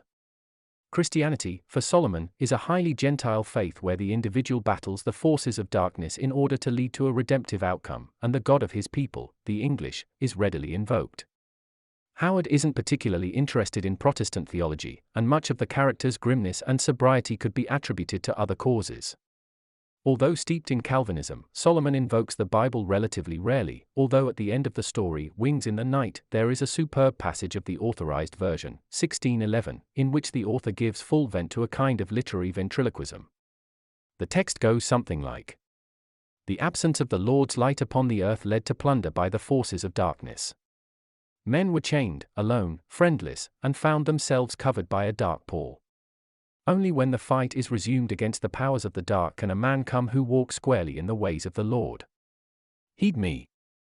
All who would enter the kingdom must strive to free man from his toils in order to lead a life free from the curse of those evil powers which beset him. It all then becomes an issue of what you define, in this Manichaean cosmos, as good and evil. Given that the stories are all incredibly violent and predatory, and mankind is everywhere depicted as living in a state of nature, it is relatively easy to compute, evil is what oppresses you." Another interesting feature is how nearly Solomon's antics equate to power morality purely on the individual level. This veers towards the later Calvinist heresy known as antinomianism, which is fiercely bound up with doctrines of election. In Calvinism, the elect is predetermined for salvation but knows not itself. In antinomianism, however, the elect can become apprised of their salvation. If the elect knows it will be saved, what is to stop them acting in a power-moral, aristocratic, or non-dualist fashion? Very little, one supposes. This offers the intriguing spectacle of Nietzsche and Stirner being approached well over 200 years before their time. All of these permutations led to one of the greatest works of Scottish literature, James Hogg's The Private Memoirs and Confessions of a Justified Sinner. This text is a remarkable example of Gothic Romanticism which was revived by André Gide in the early part of the 20th century. In the volume, The Hand of Cain, which I mentioned earlier, 4 stories are to be found called The Hills of the Dead, Hawk of Basti, Wings in the Night, and The Children of Ashur. All of them give free rein to Howard's love of the supernatural, although the incongruity of a Puritan hero using magic against darker forms of the same seems to escape Howard. Sometimes one realizes that Solomon Kane is one of the stepping stones towards Conan the Barbarian, and his commitment to Protestantism is synthetic at best. In The Hills of the Dead, Kane rescues an interconnected series of villages from a plague of vampires. "'Tis a thing against nature," he states laconically. "In my land they are called vampires. I never expected to discover an entire nation of them." In the climax of the story, a great array of vultures swoop down upon the living dead men as Kane battles a host of around 150 of the creatures. This resembles a watercolor by Frank Frazetta, as Solomon Kane swings his musket repeatedly in order to batter into smithereens the skulls of this vampire army. In Hawk of Basti, Kane meets a fellow white man in the jungle who uses European knowledge to dominate various tribes of Africans. Some of the period detail is interesting, particularly when the Hawk discusses the Tudor period with Solomon, most of whose replies are blunt and to the point. Mary Tudor harried mercilessly the folk of his faith, whereas Elizabeth proved more tolerable, but later on, promises were broken. Behind all of this lies the inescapable reality, from Howard's perspective, that Puritan dissatisfaction with England led to the creation of early modern America. For, as Tomislav Sunik forcibly points out in Homo Americanus, America is a Protestant fundamentalist society in which secular liberalism lodges as a necessary counterbalance.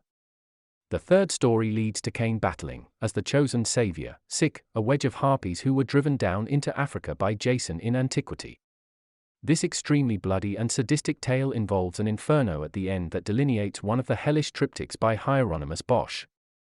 Bosch, although Orthodox Catholic, very much shares the same apocalyptic fancies as the Protestants of later centuries.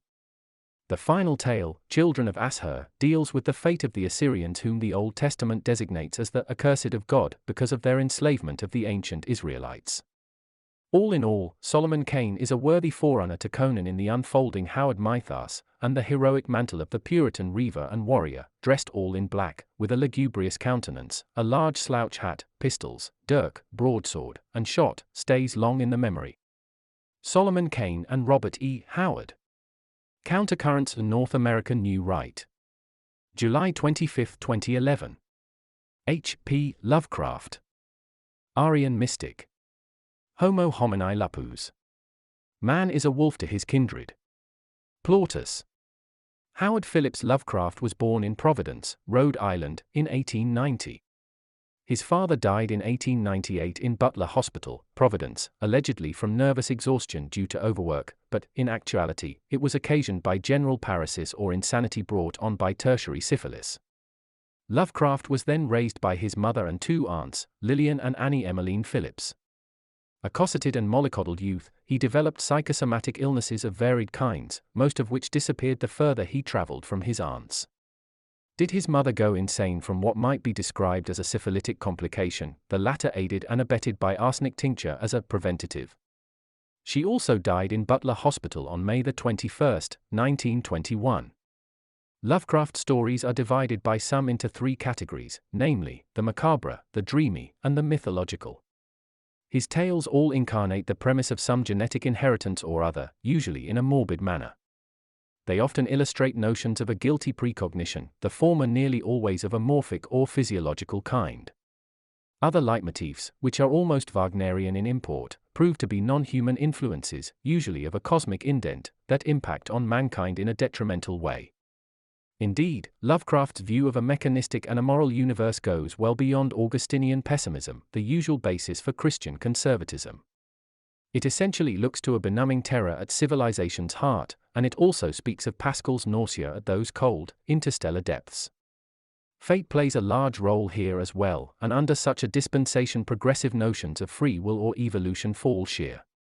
Lovecraft felt that Western society was laboring under an implicit or immediate threat. This took, somewhat inevitably, a racial form. A convinced Anglophile, Lovecraft saw miscegenation and ethnic cows everywhere in contemporary America, not least in New York City during his brief marriage. His discourse tends to intuit hierarchy, to wish to manage or reify it, and then to string it uppermost like a mobile by Angus Calder. He attempts here, morphically, to create hierarchies of an exclusive or traditional kind, so as to provide Nietzsche's pathos of difference. All of this is undertaken, without any notion of paradox, in order to make life more three-dimensional or tragic. Truly, a pessimist and an ultra-conservative who's on a par with Robert Burton's The Anatomy of Melancholy, Lovecraft even sees science as grist to his mill. Usually positive inquiry, or evidentialism, is thought of as liberalism's handmaiden, but, in Lovecraft's oeuvre, it can serve as a basis for overthrowing Enlightenment nostrums. Let us take, by way of illustration, the relatively lengthy tale which is known as the Dunwich Horror. It first appeared in the fantasy magazine Weird Tales in 1929. This story involves the idea of transformation or radical change, i.e., of a man into a beast and a beast-man into nothingness. At one remove from the present, a decayed family of backwoodsmen merges in with entities from the beyond. They do so on Sabbath Eve up on those stones in dense undergrowth and pursuant to bringing down what exists without. Two spawn are bequeathed to their witch mother, Lavinia, one of whom is visible, the other less so. Initially, her father extends the homestead in order to accommodate new boarders. An extension is added so as to conceal beneath it with the threat of what grows within it. A sharp hammering was heard at night, as Old Man Whately sought to extend his imperium. Gradually the more presentable of the two sons, Wilbur, begins to seek out forbidden knowledge and secrets. These tomes happen to be stored at Miskatonic University, a creation of Lovecraft's. Wilbur's deformed torso and trunk, not to mention his devil's foot, as well as his searching out of unhallowed lore, leads to suspicion. One eminent professor, Dr. Armitage, becomes disturbed by Whately's desire to access arcane texts. Many of these are in Latin and feature the scribblings of the Elizabethan astrologer John Dee. Bemused by Dr. Armitage's refusal, Wilbur determines to break into the library at a later date. In a Hammer horror denouement, young Whately dies trying to extract unhallowed arcana from this Bedelian. Dr. Armitage, concerned at the presence of satyrs in New England, decides to investigate up-country. He gathers a posse around him. Meanwhile, Wilbur's brother has burst out of the house, after the deaths of his mother and grandfather. He, Dr. Armitage, then proceeds to investigate this decayed hermitage. In a dramatic crescendo, punctuated by Lovecraft's love of Yankee patois, a final blaze takes place. It involves the other Whately who's observed by some New England peasants floating into the ether. In this scene, the man's senses are blasted out of all expectation. The first thing to note is the beast's categorization. This involves anthropomorphism. For it consists of a writhing and insensate mass of snakes, pipes, vessels, or tubular instruments. These can't help resembling a cancer. It also floats abroad without any discernible support, and yet above its tendrils, suckers and mouths, or living stoves, we see a remarkable sight. It happens to be a face, or, more accurately, a half-face which hovers above Whately's jelly. It looks like a revolving disc. You see, this creation of inbreeding, miscegenation, Galton's dysgenics and lower occultism, is leaving the planet. It proves to be searching out the old ones beyond the stars, his going back. For Lovecraft's tale seems to be a rite of passage, in that it's a cautionary wedding of an albino's litter with the occult's left hand. Could it be thought of as a celebration, albeit in reverse, of a Comus rout? It ticks off the absolute in order to cry out against the cosmos, somewhat pessimistically. Does it resurrect Evola's example here? Certainly, all of this causes the pot to boil over. After all, it's a medley of the albino, racial cows, a search for elementals, Satanism, unsacrosanct law and 19th-century degeneration theory à la Nordor. An effluvium which contrives to alter our perspective of a New England dreamer, a man who once produced a journal called The Conservative. A zine which was mimeographed in form and truly reactionary in spirit. At this distance, we can see Howard Phillips' Lovecraft more clearly, and he floats, free of clutter, like a mystic, a visionary, or a mystagogue. His imagination is on fire, and he exists amid a transport of energy. Truly, he has seen the black sun, to use imagery from the New Zealand writer Kerry Bolton. This former resident of Rhode Island can now be considered as an Aryan Farker, or a mage who dreams of purple in obsidian, implacably so. These nightmares exist amidst blocks of granite, whether tinted red or green, and in subdued light. He, Lovecraft, preaches the end of the discernible, even the beginning of a cosmic chaos, sometimes called cosmicism. Moreover, these processes portend a notion of order, i.e., they move towards it before doubling back or switch-blading. Most definitely, Lovecraft has drawn the tarot card known as the Tower in either Waite's or Crowley's deck. He succeeds in preaching Apollyon, thereby. Indeed, no other fantasist reckons on such revelations as these, in the manner of the Apocalypse or the New Testament's last reading. A discourse which never repudiates the scientific inquiry that this astronomer believed in. Hail to thee, Howard Phillips Lovecraft, and your dark visions of yore. They are bound to end up in either autophagy or a triptych by Memling. Isn't it an example of a Western Gothic or Baroque sensibility? Or might it be seen in terms of George Steiner's Shoah drama, The Portage to San Cristobal of A.H.? In this respect, could his lexicon haunt mass consciousness as Grendel's latest trip? Countercurrents in North American New Right. August 20, 2010. Frank Frazetta. The new Arno Breker? Frank Frazetta was an artist who created countless paintings, comics, and book and album covers with a focus on the superhero, fantasy, and science fiction genres. He lived between 1928 and 2010. This brief summation will not itemize or describe the biographical profile of his career, but attempt to elucidate themes in what his art is about. A child prodigy, born in Brooklyn, Frazetta started to draw and paint almost as he became sentient. He was certainly engaged in original artistic creation from the age of 2 to 4, and thereafter. This is itself both interesting and provocative, in that it reveals yet again, if it were needed, that real talent for anything creative is generic, biological, somatic, genetic, as well as inheritable across the bloodlines within an extended family. There are also occasional flibbertigibbets or leaps across generations. Man, in these matters, is 80% nature and 20% nurture, with even the social or environmental factors being a subset of ecology. One of the things which is most notable about Frank Frazetta's art is that it is intrinsically male, both conceptually, in terms of execution, and the way in which the visual consciousness responds to his configuration. Men are visualizers who, for the most part and irrespective of language skills, think in images before they communicate or turn them into words.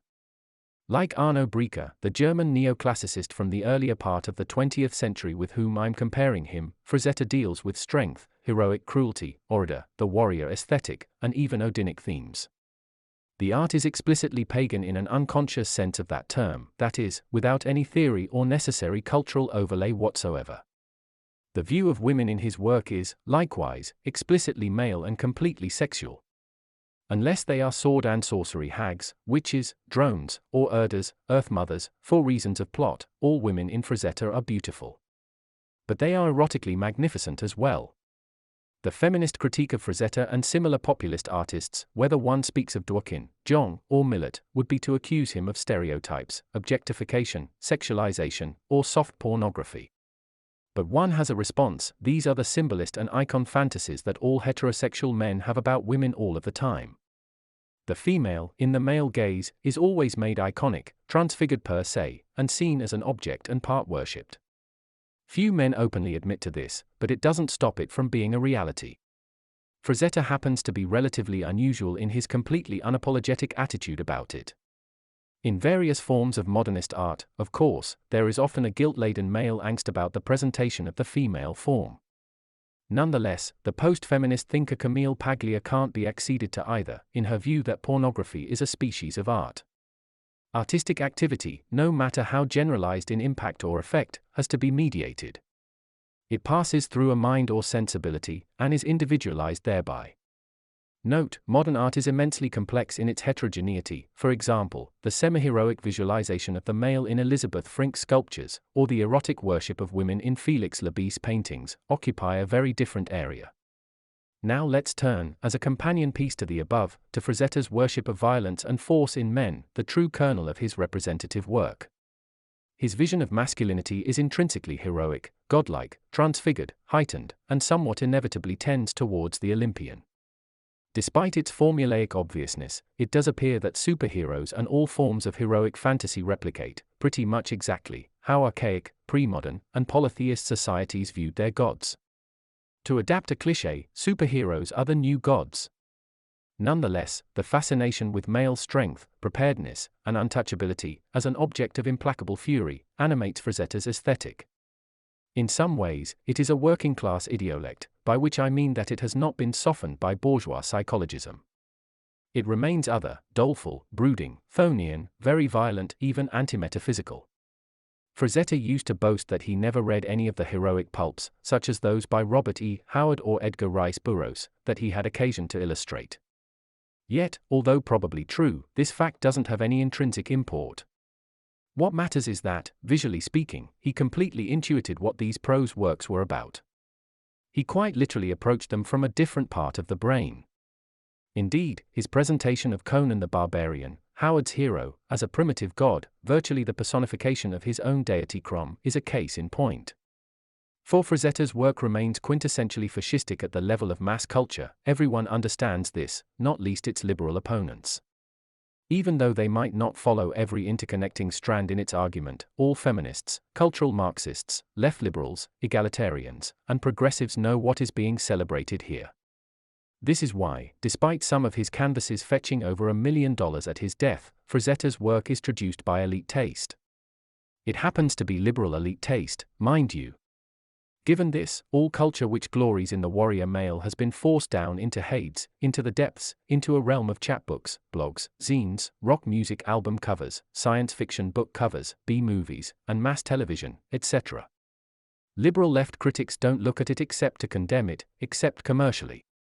The two tactics which are used to subvert it, moreover, are to critique it intellectually, using post-structuralism, and to make it multi-ethnic. This helps to dilute the ideological and political aftertaste, but only just. In High Art alla Brica, though, the same tendencies are at work. For the neoclassicism of extreme left and right in the 20th century, as well as nearly all socially authoritarian tendencies worldwide, take a similar form. The West's contemporary way of dealing with this material is to reduce it to mere entertainment. The other way is to describe Brica as a great copyist, a slightly rigid and neoconservative Rodin, for example. This tendency tends to overlook the fact that Brica knew virtually everyone in the arts, including Braque, Picasso, and all the others. There is a famous picture of Picasso's and Brica's dealers sitting together after the war, albeit with a print of Picasso's Guernica behind them. This is all part of a revisionist interpretation less of history than of art in the 20th century. No genuine artist or critic has ever disprivileged the classical tradition or inheritance. Brica himself closely aligned with Dalí and Fuchs, of the neo-realist Viennese school derived from Surrealism. The truth of the matter is that artistic sensibility has always, sometimes in a secretive way, been involved with the far right throughout the last century, at least metaphorically. What has happened is that creative people have had to survive or ride the tiger during a welter of destruction, that's all. This is why Wyndham Lewis could encompass Hitler, virtually banned everywhere now, and the Hitler cult within a decade. But enough of this. I wish to close by describing one particular painting by Frazetta. It is called The Brain and appears to be a watercolor. It was produced in the 60s and was used by the rock band Nazareth as a cover. To my mind, I think that Frazetta builds up the image slowly, foregrounds it, and then centers after several washes. I don't think that he paints in oils, but I've never been able to inspect an original. Anyway, this image shows a mastodonic, nay devilish warrior, in a horned Nordic helmet, and smiting a curved sword or scimitar, as it pounds down on another desperado who defends his body with a tense shield. Behind both of them, and proximate to a blood-red or purple ground, there pulsates an enormous brain. It's livid, seething, multitextured in its non-lobotomy, and pitted like the surface of the moon. It conjures up the image from a Marvel comic called Tomb of Dracula, drawn by Gene Colan, which features a villain known as Dr. Sunday. He happens to be just a brain in a plexiglass box. But what does it all mean, I hear you cry? Why, the answer is quite clear. Just ask a member of US Navy SEALs, the British SAS, the French Foreign Legion, the Russian Elite Special Forces, or, more controversially, the Waffen SS what it alludes to. It's an idealized statement of their inner life, that's all. Countercurrents, North American New Right. November 19, 2010. Doc Savage. And Criminology. One of the more interesting things about the pulp star Doc Savage, the Man of Bronze, is that he carried out operations on the brains of criminals in order to correct them. These exercises in popular culture, the 181 pulp novels written by Lester Dent, are thus one of the most basic advocates for eugenics throughout the 1930s and 40s. It is also interesting to note, en passant, that Doc Savage is referenced by an old Kansan in Truman Capote's famous non-fiction novel In Cold Blood, where it is suggested that the two desperados who murder the Clutter family could have their brains operated on to make them more docile and less violent, hence saving them from the scaffold. None of this came to pass, obviously. Yet the very fact that one could suggest, without shock and horror, that criminals could be experimented on in this way shows you the sharply divergent mores of the hour. This is more than enough to set a keen observer thinking about the two distinct approaches to criminology which still reverberate today. The first, which we could call the New Left approach, envisages crime as totally mediated by the social. Criminals are made and not born. The greater the amount of fiscal inequality in a society, the higher the preponderance of crime. This eventually locks itself into a reductio ad absurdum where, in a text like Foucault's Discipline and Punish, the more severe the penology the more vicious the crime you get as a result. In this leftist schema, crime is essentially deserved, it is a form of societal vengeance on the bourgeois class. Of course, in societies where the fissures are more racial than social, then the corresponding class biases in discussion of crime become racial ones instead. This brew makes the issue even more toxic to the liberal mind than hitherto. The other great polarity in this debate is provided by what we might call a new right discourse, some of whose ideas are very ancient indeed, and streak back to the origins of criminology as a subject in 1876 when Cesare Lombroso published Criminal Man. This viewpoint sees crime as socio-biological in aspect. According to its register, criminals are born and not made, and although there may not be a criminal gene, as such, an absence of oxygen to the brain at birth in certain cases, together with the fact that widespread criminal families exist, tends to posit a physical basis to the criminaloid. This ramifies with the recurrent idea of abnormality and lowness being a part of the criminal urge, whereby it can be seen that around a third of all mug shots in black museums or encyclopedias of murder are grossly abnormal. Many criminals are habitual recidivists. They repeat their offenses because they want to, they enjoy doing so, and criminality can be perceived as a lifestyle choice. Recurrent bouts of imprisonment then become a source of pride rather than the reverse. In this outlook, a whole cluster of criminal attitudes go together, such as the belief that morality is about getting away with it, rape is normal sex, working is an idiot's game, lying is as natural as talking, and that the social order is only there to be exploited or taken advantage of. If at the heart of the criminal subclass, criminals are born and not made, this revolutionizes criminology as a subject. It also opens up the way for experimentation on criminals who show the most pronounced symptoms of abnormality. By this viewpoint, criminality goes much deeper than amorality, heedlessness, the retention of an adolescent attitude into adult life, and so forth. It is no longer about alienation or rage. Nor is it a personal rebellion against society. Likewise, the criminal can never again be depicted as a victim of a harsh or unjust social order. A large part of criminality is linked to anti-creativity and destructiveness as an end in itself. Erich Fromm's The Anatomy of Human Destructiveness is a key text here. The front cover of the 1980s paperback edition in Europe showed an old master painting which had been damaged by knife or razor slashes. This related to a real series of mutilations and attacks on great paintings throughout Europe during that decade. Many of these attacks were copycat efforts, given the chronic uncreativity of the criminal mind. They also led to the institution of security models which you see in all galleries to this day. The Anatomy of Human Destructiveness views destruction and anti-creativity as a creativity. It wishes to destroy because it's there. This rubric is difficult for most people to grasp, since the wish to destroy, as a tainted death instinct, as an end in itself, is alien to most normally constituted people. A moral heightening, however, can lead to a greater awareness of this negative trope, and certain criminals can undergo traumatic instants of moral remorse. This is the prospect of renewal about which all moralists preach. Could such a redemptive urge be prescribed to order, through the use of chemicals or brain operations, if and when the science has caught up with the speculation, and enables us to do so? Who knows, is the honest answer to this. But, as always, fiction has already stolen a march on us. Let us imagine a scenario where not only Doc Savage in the 1930s but many heroes of a contemporary vintage advocate eugenics as a progressive endpoint for crime. It would literally provide a bone-shaking jolt to contemporary mores.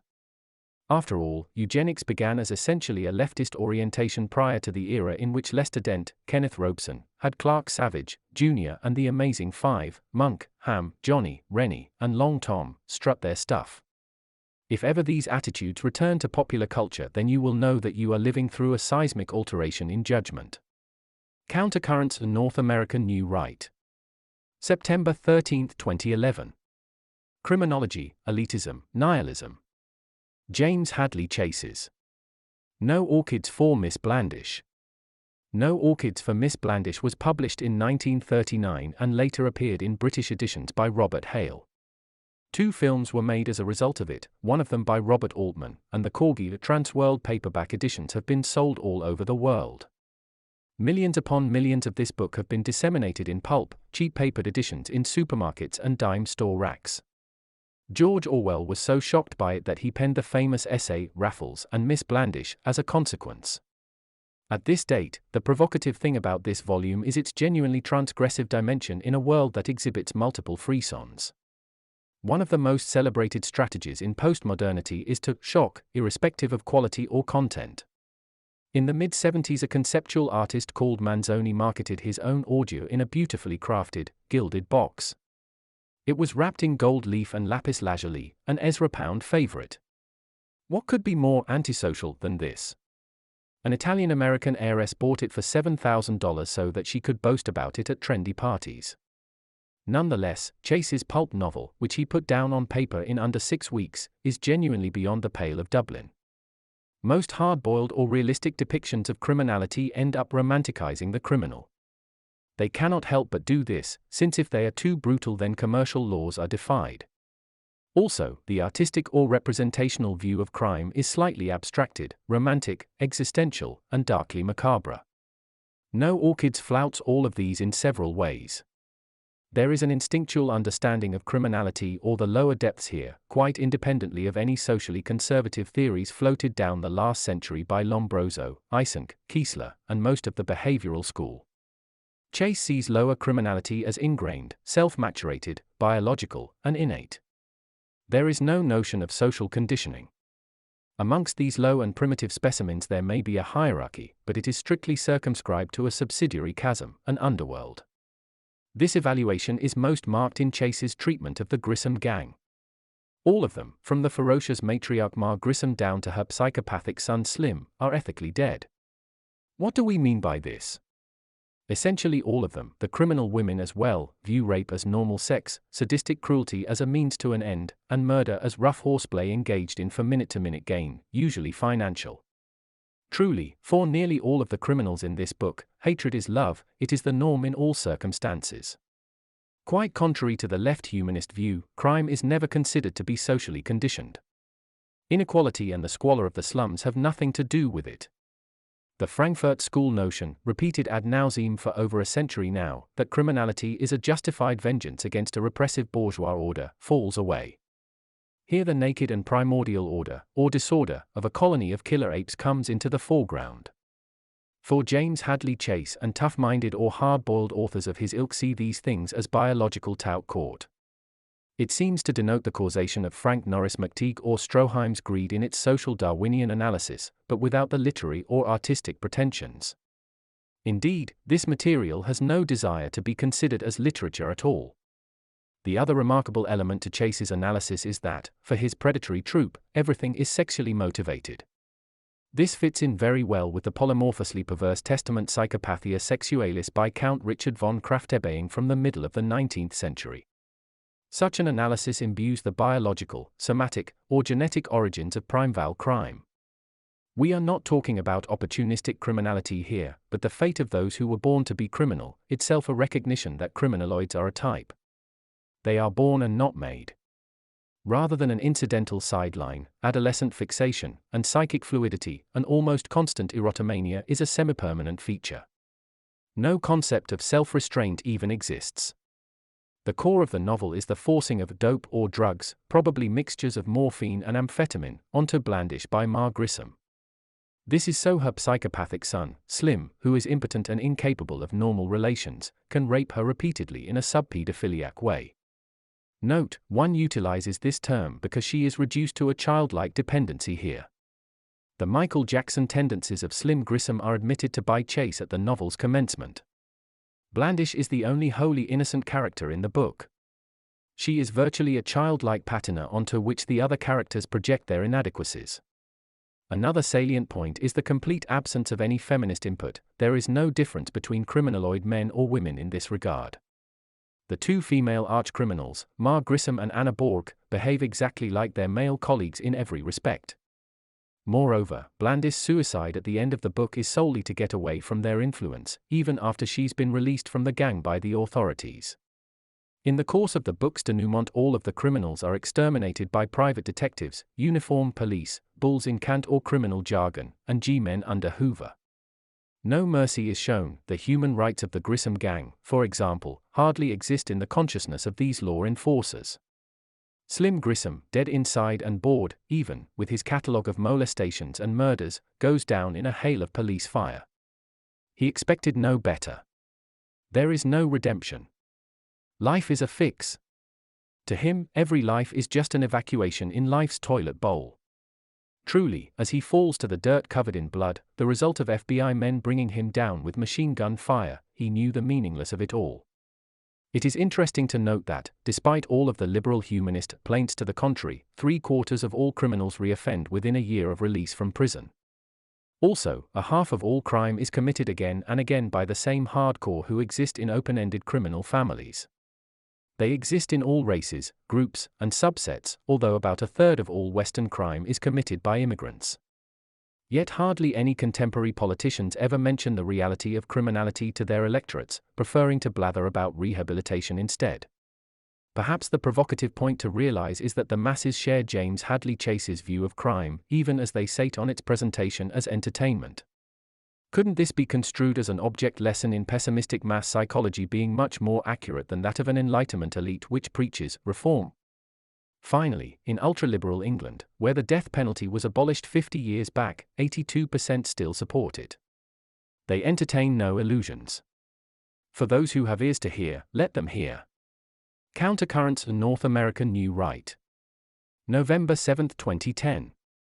Mechanical Fruit. The Strange Case of Anthony Burgess. A Clockwork Orange. A Clockwork Orange is a short novella produced by Anthony Burgess in a very short period of time, yet the author had doubtless dwelt upon an entire zoology before producing it. One of the book's characteristics, which even the most casual reader notices, is the experimental language or deliberate argot that Burgess develops for his retinue of juvenile delinquents.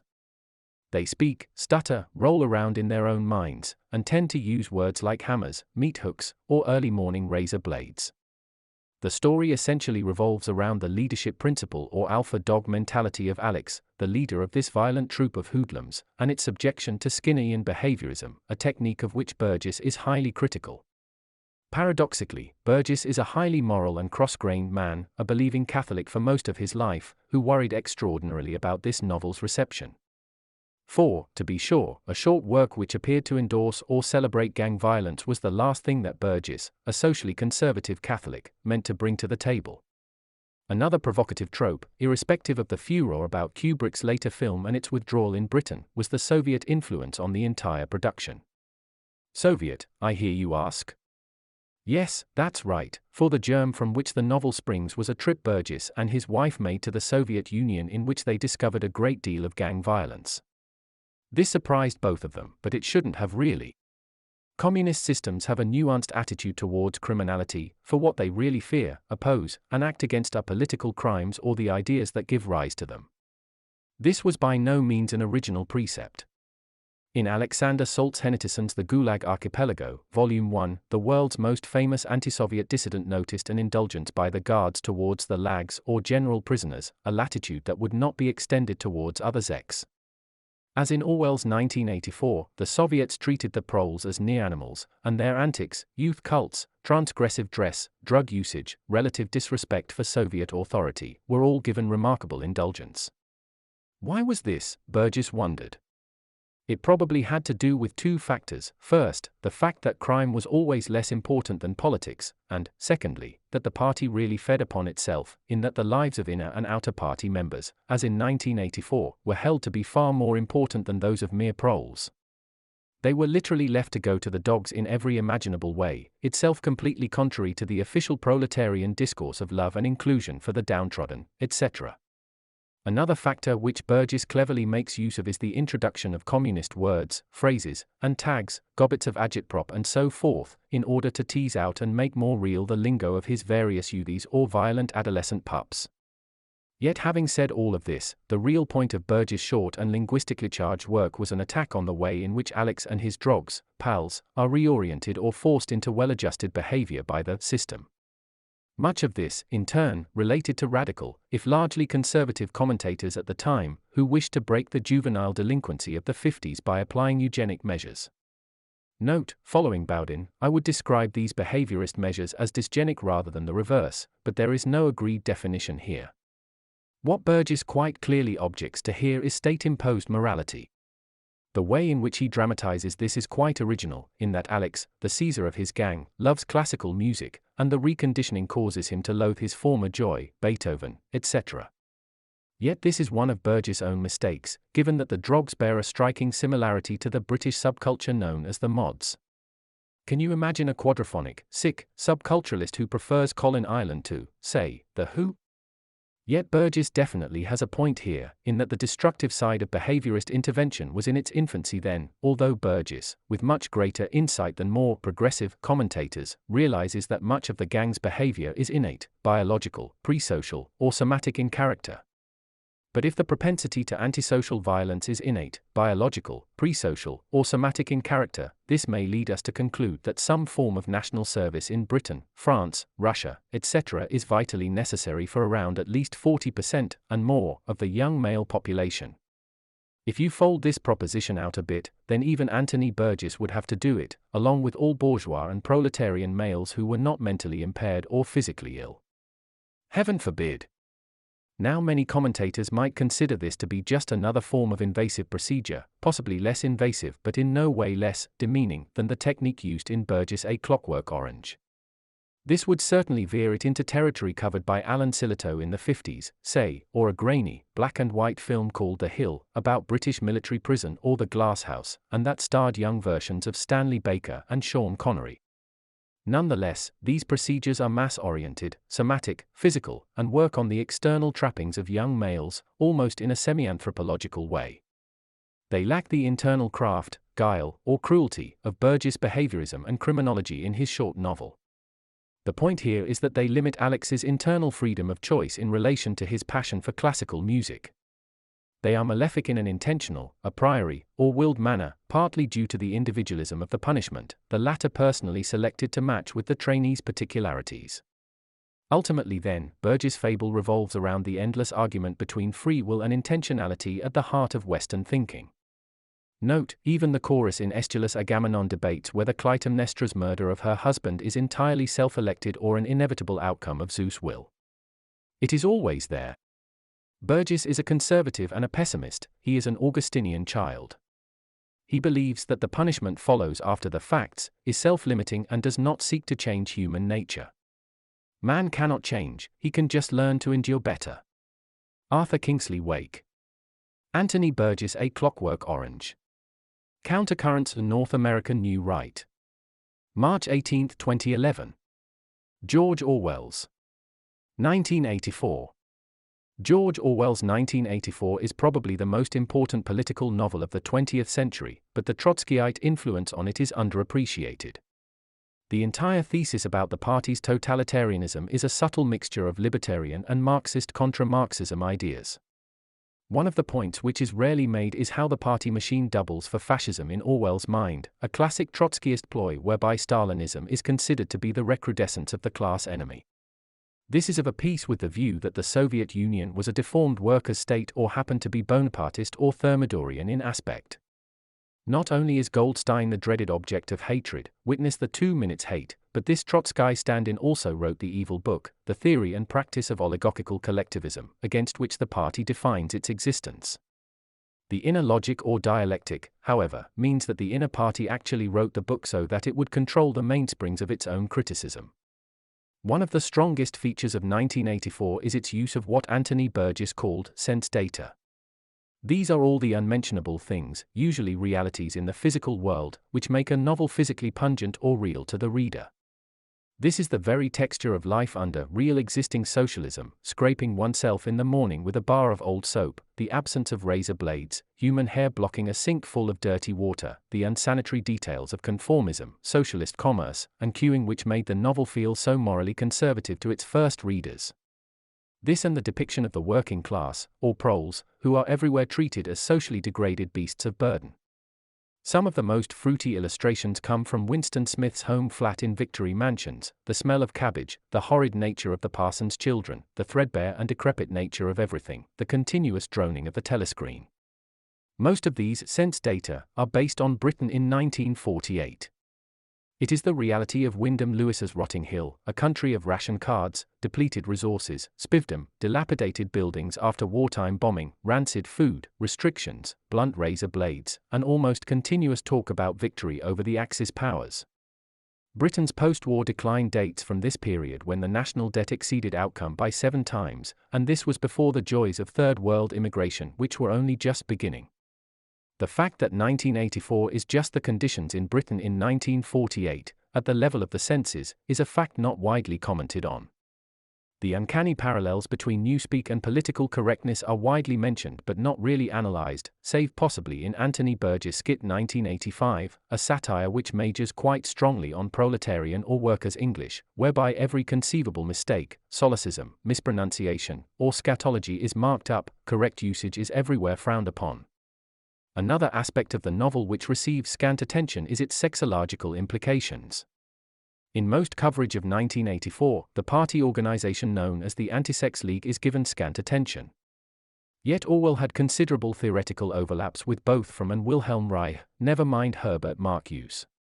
Orwell's thesis is that totalitarianism fosters a sexless hysteria in order to cement its power.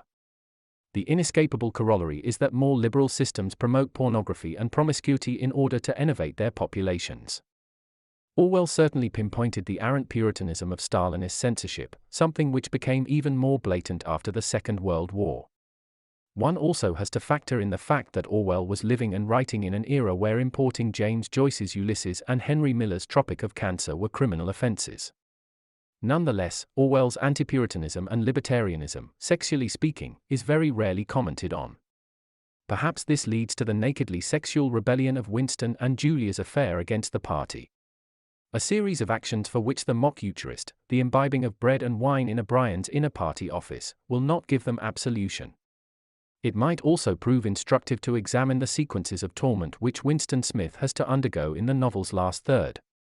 This phase of the book is quite clearly hell in a Dantesque triad. The introductory section in Victory Mansions and at the Ministry is purgatory, and heaven is the brief physical affair with Julia. In actual fact, well over a third of the novel is expended in hell, primarily located in the fluorescent-lit cells of the Ministry of Love. This is the period where O'Brien comes into his own as the party inquisitor or tormentor, an authorial voice in the book, and a man who quite clearly believes in the system known as INGSOC, English Socialism. He is a fanatic or true believer who readily concedes to the party's inner nihilism and restlessness. If you want a picture of the future, imagine a boot stamping on a human face, forever. Moreover, the extended torture scene and was quite clearly too much for many readers. In North Wales, one viewer of the BBC drama in the mid-50s dropped dead during the rat scene. I suppose one could call it the ultimate review. Questions were even asked in Parliament about what a state broadcaster was spending its money on. Nonetheless, O'Brien is quite clearly configured as a party priest who is there to enforce obedience to the secular theology of INGSOC. Incidentally, Richard Burton is superb as O'Brien in the cinematic version of the novel made in the year itself, 1984. The point of the society is to leave the proles to their own devices and concentrate entirely on the theoretical orthodoxy of both the inner and outer party members. In this respect, it resembles very much a continuation of the underground and Bohemia when in power. You get a whiff of this at the novel's finale, with Winston ensconced in the Chestnut Tree Cafe waiting for the bullet and convinced of his love for Big Brother.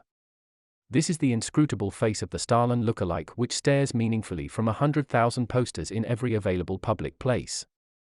Might he be smiling under the mustache?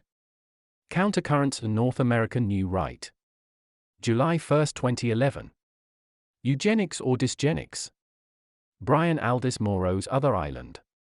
Moreau's Other Island by the science fiction writer Brian Aldiss was published over 30 years ago, but it still retains a certain bite in socio-biological terms. It obviously rewrites H. G. Wells' The Island of Dr. Moreau from the 1880s, which, in and of itself, was one of the most magisterial examinations of all the moral questions around vivisection that had ever been penned, certainly up to that date. Aldous definitely outdoes the moralizing of John Cowper Powys' novelistic treatment, Morwin, or The Vengeance of God, and the only books with which it can be usefully compared are non-fictional. These were Savitri Davies' Impeachment of Man and Professor Peter Singer's Animal Liberation. Brian Aldiss' work examines a senior American government official or bureaucrat, Calvert Roberts, who has no idea that the island he plummets down onto is actually conducting experiments sponsored by his very own State Department. It is a classic example of the German sociologist Max Weber's iron cage, where the left hand in administration chooses not to know what the right hand is doing, deliberately so. These vivisections go way beyond the original Dr. Moreau, renamed McMorrow in this narrative, and perceived of as a real character rather like T. H. Huxley, Wells' old mentor.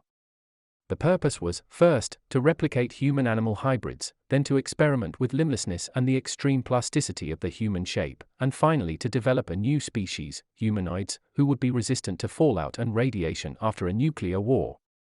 Such a cataclysm is just beginning in the novel's earliest pages. The interesting thing to note is that variants on all of these experiments have been done. The latter two stages as computer simulations, to my knowledge, and the primary area has definitely been realized. Scientists all over the world, but primarily in the West, have created both human-animal hybrids and mortal plant admixtures. It is also interesting to note that dysgenic or anti-ethical experimentation, biologically speaking, has been conducted by virtually every political regime on Earth, especially the federal government in the United States. Note, for these purposes I am using eugenics in the way Galton originally proposed, meaning positive and legal interventions that break no generic law at the present time and that intend to reduce disease, boost life chances, and improve or maximize mankind's nature, somatically. Most bioethicists approve of these procedures with one or two quibbles, although pro-life and religiously motivated ethicists object to many procedures in biological science per se. Dysgenics, for the purpose of this review, means transgressive or illegal procedures that go beyond what is permitted, often fueled by a particular interpretation of Nietzscheanism, and that many scientists are addicted to. They call it pushing the envelope or boundaries, and, in fictional guise, Wells had Moreau describe it as the pure colorless joy of unlimited research. It has to be said that most biological scientists have this viewpoint, although few of them have the courage to articulate it in the wider society. Metapolitical sensitivities are still relatively raw here, although eugenics is usually associated with some of the biological management program in Europeanist and revolutionary Germany between 1933 and 1945. Much of this material, in turn, has been sublimated and exteriorized in the boys from Brazil sort of way. Nonetheless, the Clinton administration paid out $90 million in reparations to poor white Americans and black ex-cotton pickers in both Utah and the Deep South. It appears that nuclear radiation was deliberately leaked to test its effects on civilians in the Mormon state, and that various Negroes were irradiated and injected with syphilis and other diseases, in order to test their effects. Indeed, dysgenic research, primarily sponsored by the CIA and what the left-wing dissident Noam Chomsky would call the military-industrial complex, SIC, only formally ended under the Nixon administration in 1972. This was most evident in the program known as MKUltra, which carried out destabilizing, devitalizing, fringe, extremist, and edge of darkness behavioral experiments throughout the era of the High Cold War. As Freudianism faded amongst hard scientists in psychology, witness H. J. Eysenck's decline and fall of the Freudian empire, various security bureaucracies became obsessed with Skinnerian behaviorism. This was the sort of Maoism in reverse formula where humans could be completely reprogrammed to do violent acts, assassination for example, as a result of brainwashing, reconditioning, and reflexiveness to prior stimuli. Many of these notions fueled the anti-psychiatric movement at the latter end of the 20th century, epitomized by R. D. Laing, for instance. Most of these techniques are now known to be completely flawed. Man is too complicated to be reducible to such simplistic programming, rewiring and formulaic stock responses. Yet the British state itself was heavily involved in Skinnerian torture experiments against Axis spies in North Africa during the Second World War, 1939 to 1945. Today, most Western countries deliberately contract out such dubious or black activities to third world partners where there is little media intrusion. Also, as part of the recent Al-Qaeda emergency or war on terror, the US has established black sites all over the world, in Algeria, Tunisia, Poland, the Czech Republic, etc. Actually, I mention this not to demonize any particular regime. My metaphysically conservative and ontologically pessimistic view is that virtually every form of state, including liberal humanist regimes, carry on in this way.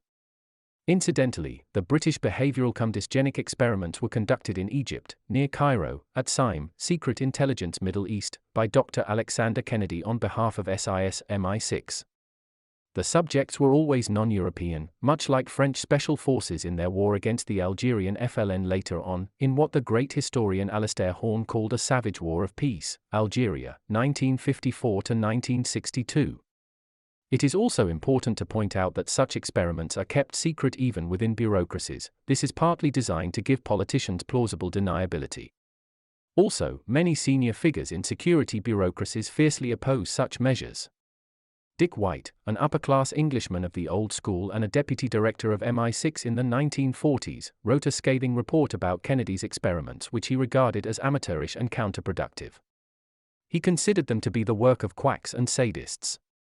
Similarly, virtually 100% of the British interrogators at SIME who dealt with German and Italian prisoners, quite fairly as it turned out, knew nothing of these experiments. Spies, unlike Axis combatants from a legal point of view, remain uncovered by most laws of war and the Geneva Convention. All that prevents the most grotesque abuses is the fear of what rival intelligence bureaucracies might do to one's own agents, as it were. But to return to Aldous' fiction, one of the most original features in this narrative is the characterization of the Moreau figure, Mortimer Dart, who makes his appearance in the chapter, In the Hands of the Master. Unusually for science fiction, the inner or psychological motivation for his vivisections is well sketched. For Aldous presents Dart as a thalidomide victim. Thalidomide was a drug that the Sunday Times went outside the law in order to expose in the early 1960s. It was designed to ease morning sickness in pregnant women, but actually led to gross abnormalities in the unborn child. These, almost after the fashion of a medical thriller writer like Robin Cook, involved the stunting of the arms and legs, although it has been widely noted that many thalidomide victims have led happy and successful lives. Quite a few commentators have remarked on this. Could it be because they were mentally predisposed to be able-bodied, to make use of politically correct jargon over disability? Nonetheless, Aldous portrays Dart as filled with a misanthropic rage due to his affliction, and, it has to be said, that your average James Bond villain pales in comparison to the relative sophistication the author shows here. Mortimer Dart also wears a prosthetic suit, much like Dr. Octopus in Spider-Man, from which he reaches out in order to grapple with and master the world. Over time Calvert becomes more and more rebellious, loses the spark of his early Christianity, and even sides with the Beast People against Dart. Despite their bestiality and relative danger to him, these half-animals are better, in this American administrator's eyes, than the post-humanoids whom the US government wants Professor Dart to create. Aldous clearly shares this view, but only just. He is too much of a scientist manqué, if we consider science fiction to be an imaginative conduit for many rationalists, to completely give up on this dysgenesis. Like a painter with a blank canvas before him, the pure or research scientist always thinks that the next experiment will be the one that leads to the greatest illumination. Nothing else matters. To paraphrase the original Moreau, way back in the 19th century, I ceased to having a bleeding mass of pain before me, a vivisected animal, and conceived of it only as a problem. And once I had liberated it from its form, why, what did I have? Another problem. Wells, who began as a biological experimenter, knew exactly what he was talking about here. Prendick, the protagonist in Wells' tale, objects to Dr. Moreau's effusions, but the great scientist merely raises his hand to silence him. The question, do you think that science has anything to do with humanism, seems to be implicit in Moreau's gesture. There have actually been so many variants of these debates in the real world, and the physical realities that they have led to, that it is difficult to know where to begin. One example of such a parallelism, most definitely, is Israel's attempts to create genetic or ethnic weapons, the so-called racial bomb. These would be microbial agents designed to attack and kill only Arabs. The problem for the Zionist state has been twofold: weaponization, and the fact that at least 40% of the citizenry inside the Israeli Republic could be targeted by such a device. At the close of Aldous' fable there is a condition of stasis or unresolved tension. Both Dart and Calvert, irrespective of their different moral responses, are rescued from the island by distinct parts of the American federal government. The Navy, and hence the Pentagon, rescues Dart, the limbless experimenter on the margins of flesh, and Calvert is airlifted from this fumarole by dint of a State Department helicopter. Aldous is a fictionalist, an artistic writer, not a philosopher. One also presumes, doubtlessly, that at another level he just wanted to rewrite one of the most famous books ever written in his genre. Yet a sort of theoretical residue is left once the plot's violent catharsis is over. A writer like Ray Bradbury, to my mind, often achieves this as well. Possibly Aldous is hinting in Moreau's Other Island that the onrushing speed of biological developments will crush most ideological and ethical speculations in their path. Certainly, most notions of socialism, communism, radical or left liberalism, an equality agenda enforced by PC norms, left or egalitarian anarchism, Christian ethics, humanism, liberalism or feminism are rejected out of hand by biologism. Biology now dwarfs the other physical sciences and increasingly bestrides the other disciplines like a colossus. Each and every issue, when put to a purely somatic test, comes down with Konrad Lorenz in On Aggression and against Kropotkin's views about mutual aid. For, even if altruism is hardwired, this itself confirms the supremacy of living matter and its norms. One faces the inescapable conclusion that every tendency in Western society runs counter to biological fanaticism, with the sole possibility of market worship, the cult of beauty, even in commercial pornography, and the adoration of success. Yet maybe this is the new left's last hurrah. According to Brian Aldiss' dystopian fiction, there are only two options: eugenics or dysgenics. This completely revolutionizes the left-right split, in accordance with Nietzsche's gnomic diction in the posthumous notebooks, The Will to Power, when he declared that life is a matter of breeding. It is also interesting to note that many extreme right-wingers now, if the only option were eugenics or dysgenics, would actually choose the former, thence putting themselves on the liberal side of a merciless biologism, i.e., with Calvert against Dart. This isn't at all unintentionally ironic, since the eugenics movement in the early part of the 20th century was nearly all leftist, completely counterintuitively to received wisdom today. In Western Europe especially, where mass religion has virtually died out, with the sole exception of immigrant communities, and scientific materialism measures its own wasteland, what's your choice? Eugenics or dysgenics? What? Cat got your tongue? Perhaps, pass him. Aldous' other novel in a similar vein, Frankenstein Unbound, there is no cat, only a tongue. Countercurrents to North American New Right. January 17, 2011. Francis Pollini's Night. Francis Pollini's Night was published by Olympia Press around 50 years ago and deals with the Korean War, but for all that it is still relevant. It concerns the communist brainwashing techniques used by the Maoist Chinese forces on American prisoners of war during that conflict.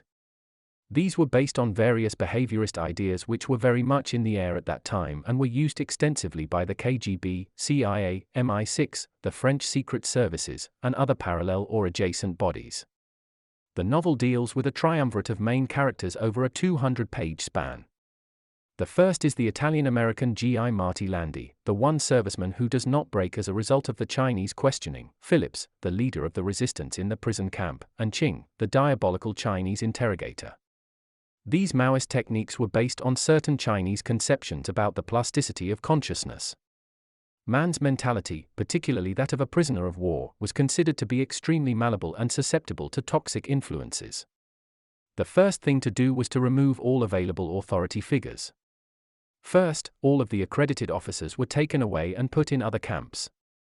Second, this went double for the non-commissioned officers who were technically closer to the men as raw recruits.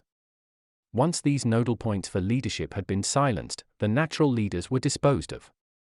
These were individuals from amongst the general miscellany of men who evinced any capacity for independent judgment, creative tension or flair, ability to hold an audience, etc. They were then sent to the reactionaries' camp or compound. What was left was an undifferentiated mass that could be attacked with behaviorist techniques. A considerable number of G.I.S., as admitted to by the Americans after the war, learned communist slogans in a lemming-like way and became inveterate enemies of Uncle Sam. A countercultural ideology of anti-American blame and defamation was built up by the Chinese to replace the pre-existing bonds of society and community. It must have been something to see quite large numbers of Americans in these camps denouncing President Truman, America the warmonger, and the capitalist big pigs, while unleashing paeans of praise toward communist China and North Korea. After the war, on the release of these individuals, they were uneasily rehabilitated back into the United States, where an understandable desire to bury bad news prevented these stories from emerging. These behaviorist techniques, mass persuasion, better rations and conditions, mutual group pressure, isolation from different or contesting viewpoints, all have a register on the individual level as well. These were brainwashing techniques used by all sides in the middle of the 20th century. Such torture trials were often carried out against spies, lone individuals, or people who had betrayed their own side. One example is that afforded by Dr. Alexander Kennedy at Sime in the early 1940s in North Africa. Sime was secret intelligence Middle East, based in Cairo, and an essential hub for MI6 activity throughout the war. Several Axis spies, mostly Arabs, were subjected to behavioral conditioning and other forms of desensitization. This involved isolation, being masked and forced to wear goggles as well as gloves of a special type, white noise experimentation, effective refusal to visit the bathroom, sleep deprivation, and high anxiety states induced by the use of amphetamines like thyroxine. These were injected directly into the brain. The purpose, according to a clinical sadist like Kennedy, was to achieve a total breakdown in personality. The individual concerned would then be handed over to normal examiners or interviewers to provide them with whatever information they required. Now these Maoist experiments in the early 1950s were on a much cruder and wider scale, but detailed relationships grew up between the GI submitted to torment, Landy, and the interrogator, Ching. Umberto Eco in his medieval novel The Name of the Rose talks about an insidious bond that develops between the inquisitor and his victim, and the same thing occurs here. Initially, Landy manfully resists the Maoist techniques of entrapment with considerable courage and tenacity. He is determined to prove himself a reactionary rather than a progressive, but over time a kinship grows up between himself and Ching, unnatural as this may appear at first sight. Ching attempts to exploit a personal debility in Landy, possibly a deep if buried reservoir of depression, and use it for his own purposes. What he basically wants to obtain is information about who has subtly organized the reactionaries in their camp. This spills over into attacks on the pro-captor progressives by those forces which Phillips, a reserve officer, has marshaled in America's defense. There is no actual collusion. Landy never gives in to Ching. Certainly there is no textual basis for this in the book, but the imputation is that the insidiousness of the brainwashing gets to Landy in the end. This, on release and return to the United States at the end of the book, leads to his presumed suicide. Phillips, on the other hand, enacts a terrible vengeance on the progressives by stealing down from his camp, amid the extreme cold of an Asian winter, and murdering 7 of them with his bare hands. This includes Slater, the ringleader of the pro-Chinese and North Korean Americans among the progressive faction. He, not atypically, happens to be Ching's favorite amongst the prisoners, with the sole exception of Marty Landy. Landy, and a few of the others, seek shelter with the Chinese against the bitterness of the weather in the reactionaries' compound. Yet Ching must be led to Phillips by a reductio ad absurdum at the end, given that he is left alone in the reactionaries' camp suffering from an acute fever after his forays in the icy cold. Phillips is later beheaded, and his severed head delivered to the surviving men of the reactionary compound in a box. The interesting thing about the novel is that it offers no hope, no way out, and no effective refutation of the communist strategies. It is also written in a heavily demotic style, involving stream of consciousness and a lot of swearing, although, given the context, hardly any of this is gratuitous. I also don't think that there's been a mainstream edition since the New English Library one in the early 1970s. In any event, this novel is a poignant if grim epitaph to a pretty deplorable American episode. Countercurrents in North American New Right. August 12, 2011. Sarbans. The Sound of His Horn. Sarban was the Persian pseudonym of John William Wall, 1910–1989, a relatively obscure British diplomat in the Middle East, who wrote 5 volumes of Gothic stories, short novels, plays, and the like. These were gathered together in the books Ringstones, 1951, The Sound of His Horn, 1952, The Dollmaker, 1953, The Sacrifice, 2002, and Discovery of Heretics, 2010. Wall wrote relatively little and was a perfectionist who never expected publication. Our main point of departure will be The Sound of His Horn. In his book-length essay, New Maps of Hell, Kingsley Amis examines the novel as a reactionary fantasy. Amis was quite well known at this period for contrasting science fiction, of which he was a literary historian, against fantasy fiction. He believed the former to be progressive, optimistic, and utopian with a center-left bias, whereas fantasy was crabby, archaic, often rural in setting, reactive, and pessimistic. It habitually wore a conservative mask, irrespective of the intentions of the author. George Orwell's 1984 would be the classic example here, whereby a democratic socialist and former Trotskyite wrote the most devastating anti-socialist dystopia ever conceived. The Sound of His Horn is an anti-Nazi fable which is quite clearly complicitous with its subject, and this becomes more and more obvious as the narrative proceeds. In passing, it bears some relation to the critical fabula, On the Marble Cliffs by Ernst Jünger, a right-wing critique of National Socialism, which is very much a fictionalization of the conservative revolution. Superficially speaking, The Sound of His Horn is critical of fox hunting and hunting in general, but this only occurs within the perspective of rural piety and a hunting fraternity of a highly conservative bent. In this novella the Germans are the winners of the Second World War, which they have rechristened the War of German Rights. One presumes that this Saban's allusion to the Confederate idea that the American Civil War was fought to secure states' rights. This, in turn, opens up a link to some of those apologies for the Second German Empire which were penned by men like Houston Stewart Chamberlain at the height of the First World War, 1914–18. In Wall's novel, a ruling German caste has introduced fox hunting with human beings as part of a post-war master-slave nexus. Although a rather callow conceit, Wall shows some genius in explicating his chosen theme, to which he endlessly returns. One thing which this novel displays all too obviously is that without either the occult or the far right, these genres would be sadly impoverished, in terms of their own ability to harness fantasy or create it out of nothing at all. The novel certainly divides women into hunted birds and predatory cats, the latter part of a hunting fraternity led by a goring lookalike. The thesis is one of Germanic bucolic brutality, less the return of the repressed than of a Teutonic mastery given a new lease of life by technical outreach. Yet it is quite clear that Saban may be morally critical of this, as is made clear by the terrified breakdown of Alan Quadillion, the main character. But the author is quite clearly equivocal about the whole hunting enterprise due to the surprising levels of intimacy which grow up between pursuer and pursued, hunter and hunted, huntress and huntsman, victor and violator. According to the criminology of the Frankfurt School, human beings either identify with the victim or the oppressor, yet it is quite clear that Saban does both, given his sadomasochistic sexuality. There is such a desire to be polite about this in the literary criticism that one almost hesitates to bring it up, even though Kingsley Amis spends half his introduction to the Ballantine Books edition mulling it over. For it is quite clear that Saban's literary interests become most engaged when this literary theme surfaces. In a sexological sense, Wall is divided and on both sides at once, as Quadillion experiences a banquet at the lodge, rural hunting by night, the use of humans as baboons and mockbirds, as well as the thrill of the chase at the end.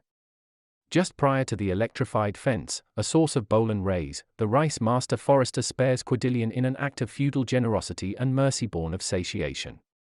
Yet what this novella really exemplifies is a fascination with the dark side, with everything politically incorrect long before this terminology entered common usage. Without the thrill of transgression or inhumanism, much of liberal fiction and art would be completely flaccid and without any depth of characterization. It is the presence of the right-wrong side which makes it all worthwhile in the long term. For, as Wall Saban gets more and more excited, amid a world of female birds and predatory cats, rampaging boar hounds, and human prey, under the floodlights and next to the barbed wire, as the forces of the rice forester gets closer, one realizes a salient truth. And this is the fact that in a liberal order, the right appears to be everywhere powerless, except in one's dreams. For the societies created out of Enlightenment nostrums have surrendered their entire unconscious to the other side. Countercurrents in North American New Right. December 1, 2010. The real meaning of Punch and Judy 6. I'd like to talk about the English Anglo-Italian tradition of Punch and Judy. Now, I saw Punch and Judy first when I was about 4 years old, and almost everyone in Britain has seen it at some time or other. The first thing that strikes you about it is its color and its vigor and its immoral violence. If you remember, it used to be down at the seaside pretty much, but it's now gone indoors as a sort of under-fives form of entertainment. Now, the man that does Punch and Judy is called a professor, and in working class or popular diction it's widely known that anyone who's bright about a particular issue, or could be said to be informed about it, is called a professor. So, anyone who talks with some degree of loquacity about anything, you're a professor, mate, and that sort of thing. That comes from Punch and Judy, the idea that the man who is in charge is the professor. The professor is handed this role by a father figure or somebody before him, so it's an ancestral folk tradition. Traditionally in this craft art, you have to carve the puppets yourself, so that some of you enters into them as a thing, as a form. If you notice, in the tall booths, which have got this sort of red and yellow awning on front, back, and sides, the professor sits inside. So, the professor is in quite a tall booth, which he has opened in the back so he can breathe easily on the seashore. There are 2 hands that go up above the level that a youngish or childlike audience is looking up towards. You've got the 2 figures. Now, there's a sort of occultistic or mystical element to Punch and Judy because Punch is always on the right of the professor, the left as people see it, but he's always on the right side of the professor because Punch can never be killed. Punch can never be destroyed. Punch is always eternal. Punch is a grotesque. He has an enormous nose and has an enormous belly because he's been overeating, and he has an enormous hunchback. So, already there's an element of a sort of medieval cruelty to it. People laugh because he's deformed. As soon as he gets up on the stage people go, ah ha ha ha, and they are laughing at him as well as with him. His nemesis is Judy, of course, who comes up on the other side. Judy is a nag and comes from the commedia dell'arte. She also has an enormous nose, and sometimes an enormous belly as well. Sometimes their noses sort of lock horns like 2 beasts, and they move about the front of the stage. At other times, she's more sedentary. The position of the left-handed puppet is changeable because the left mutates and changes, politically, metapolitically, spiritually, it morphs. And the whole point of much of the killing in Punch and Judy is that there has to be a mechanism to change the puppet on the left side all the time. So, Punch beats them to death. They come up, and they are beaten to death, and they go down again very quickly. There's a whole range of these puppets that come up, of which Judy is the first. Now, all of these puppets are gloves with the exception of the baby, because Punch and Judy are a couple, even though they are really old and decrepit, and they've had a baby.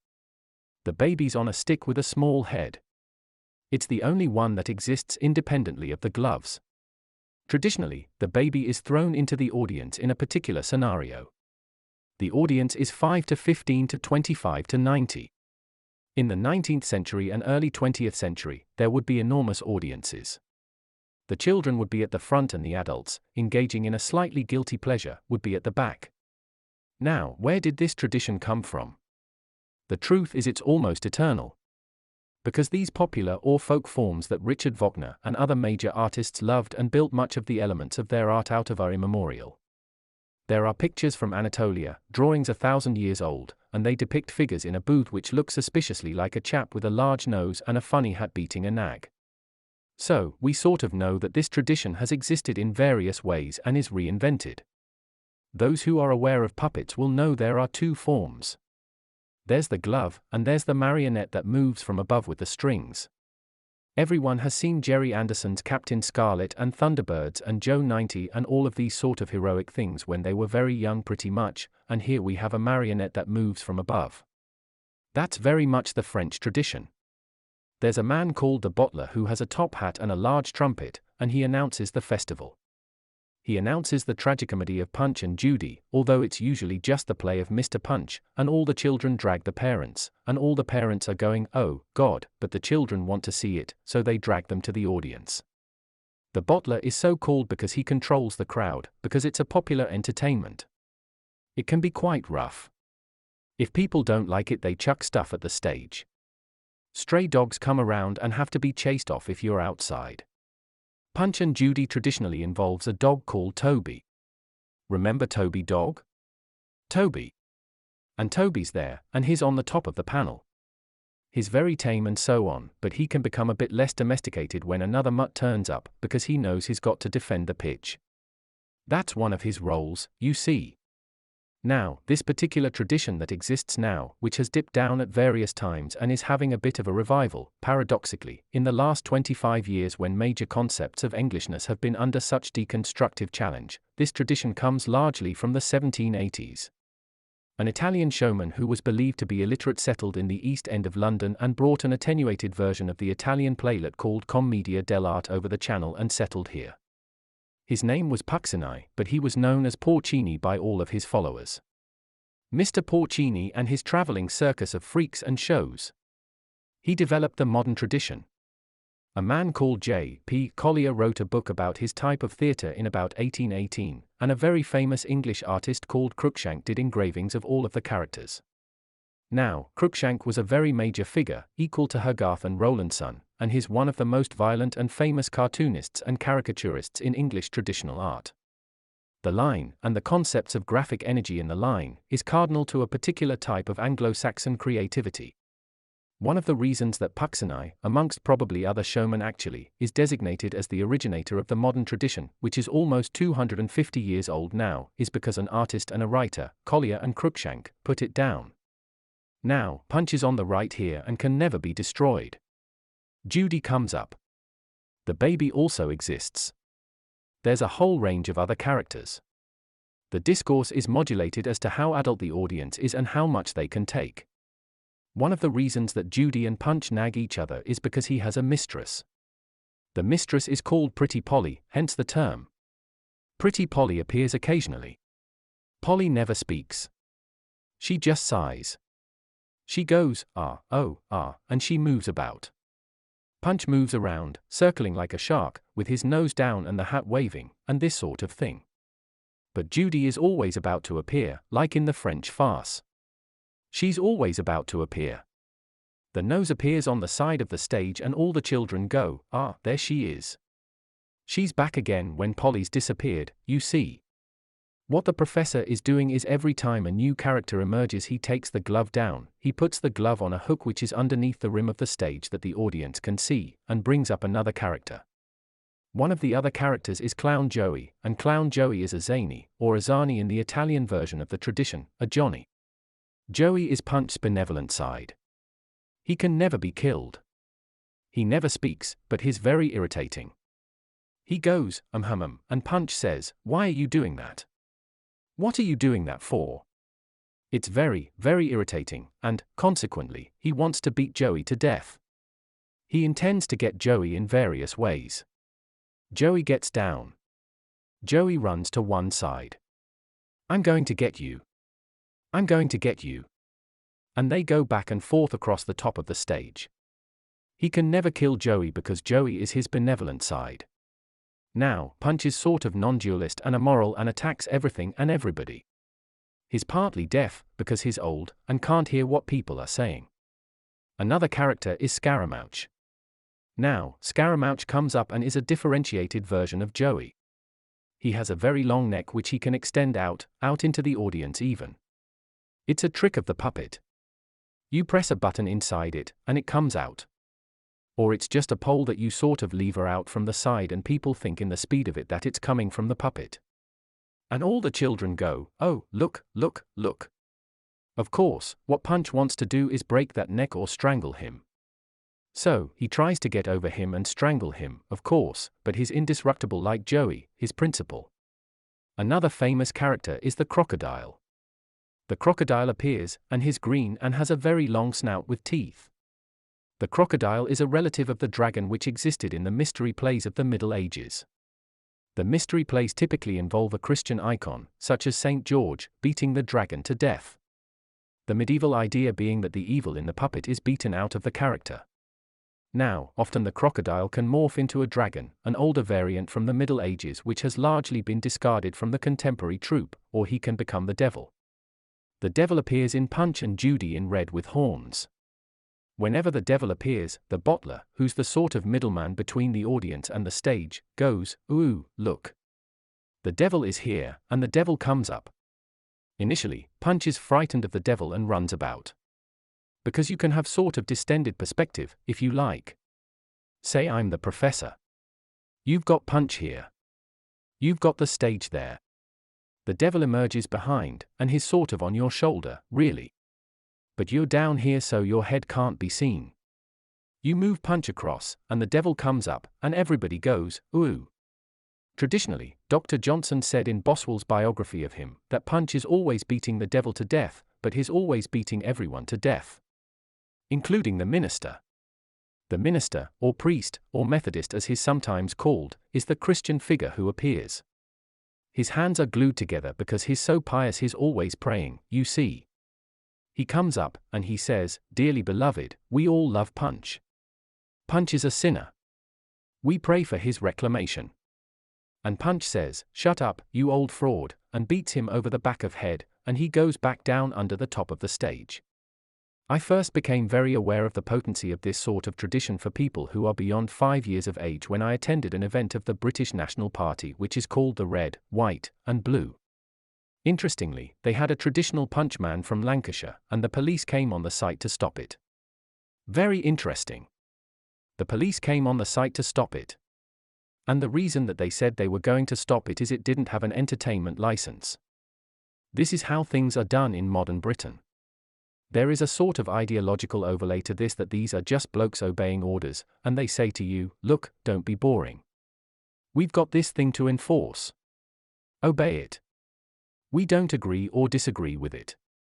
We're merely functionaries. Just a pair of hands." That's the view that they have of themselves, essentially.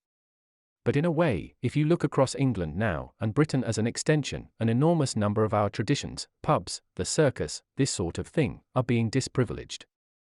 It's being put down. It's as if it's not really wanted anymore. It's too your or too organic or too ethnically charged. There's a dangerous absence of minorities in the audience. It's slightly exclusionist by virtue of its program, even though it hasn't really sought that. It hasn't set out with the idea of being incorrect or exclusionist. It just is, because it relates to a prior period of identity.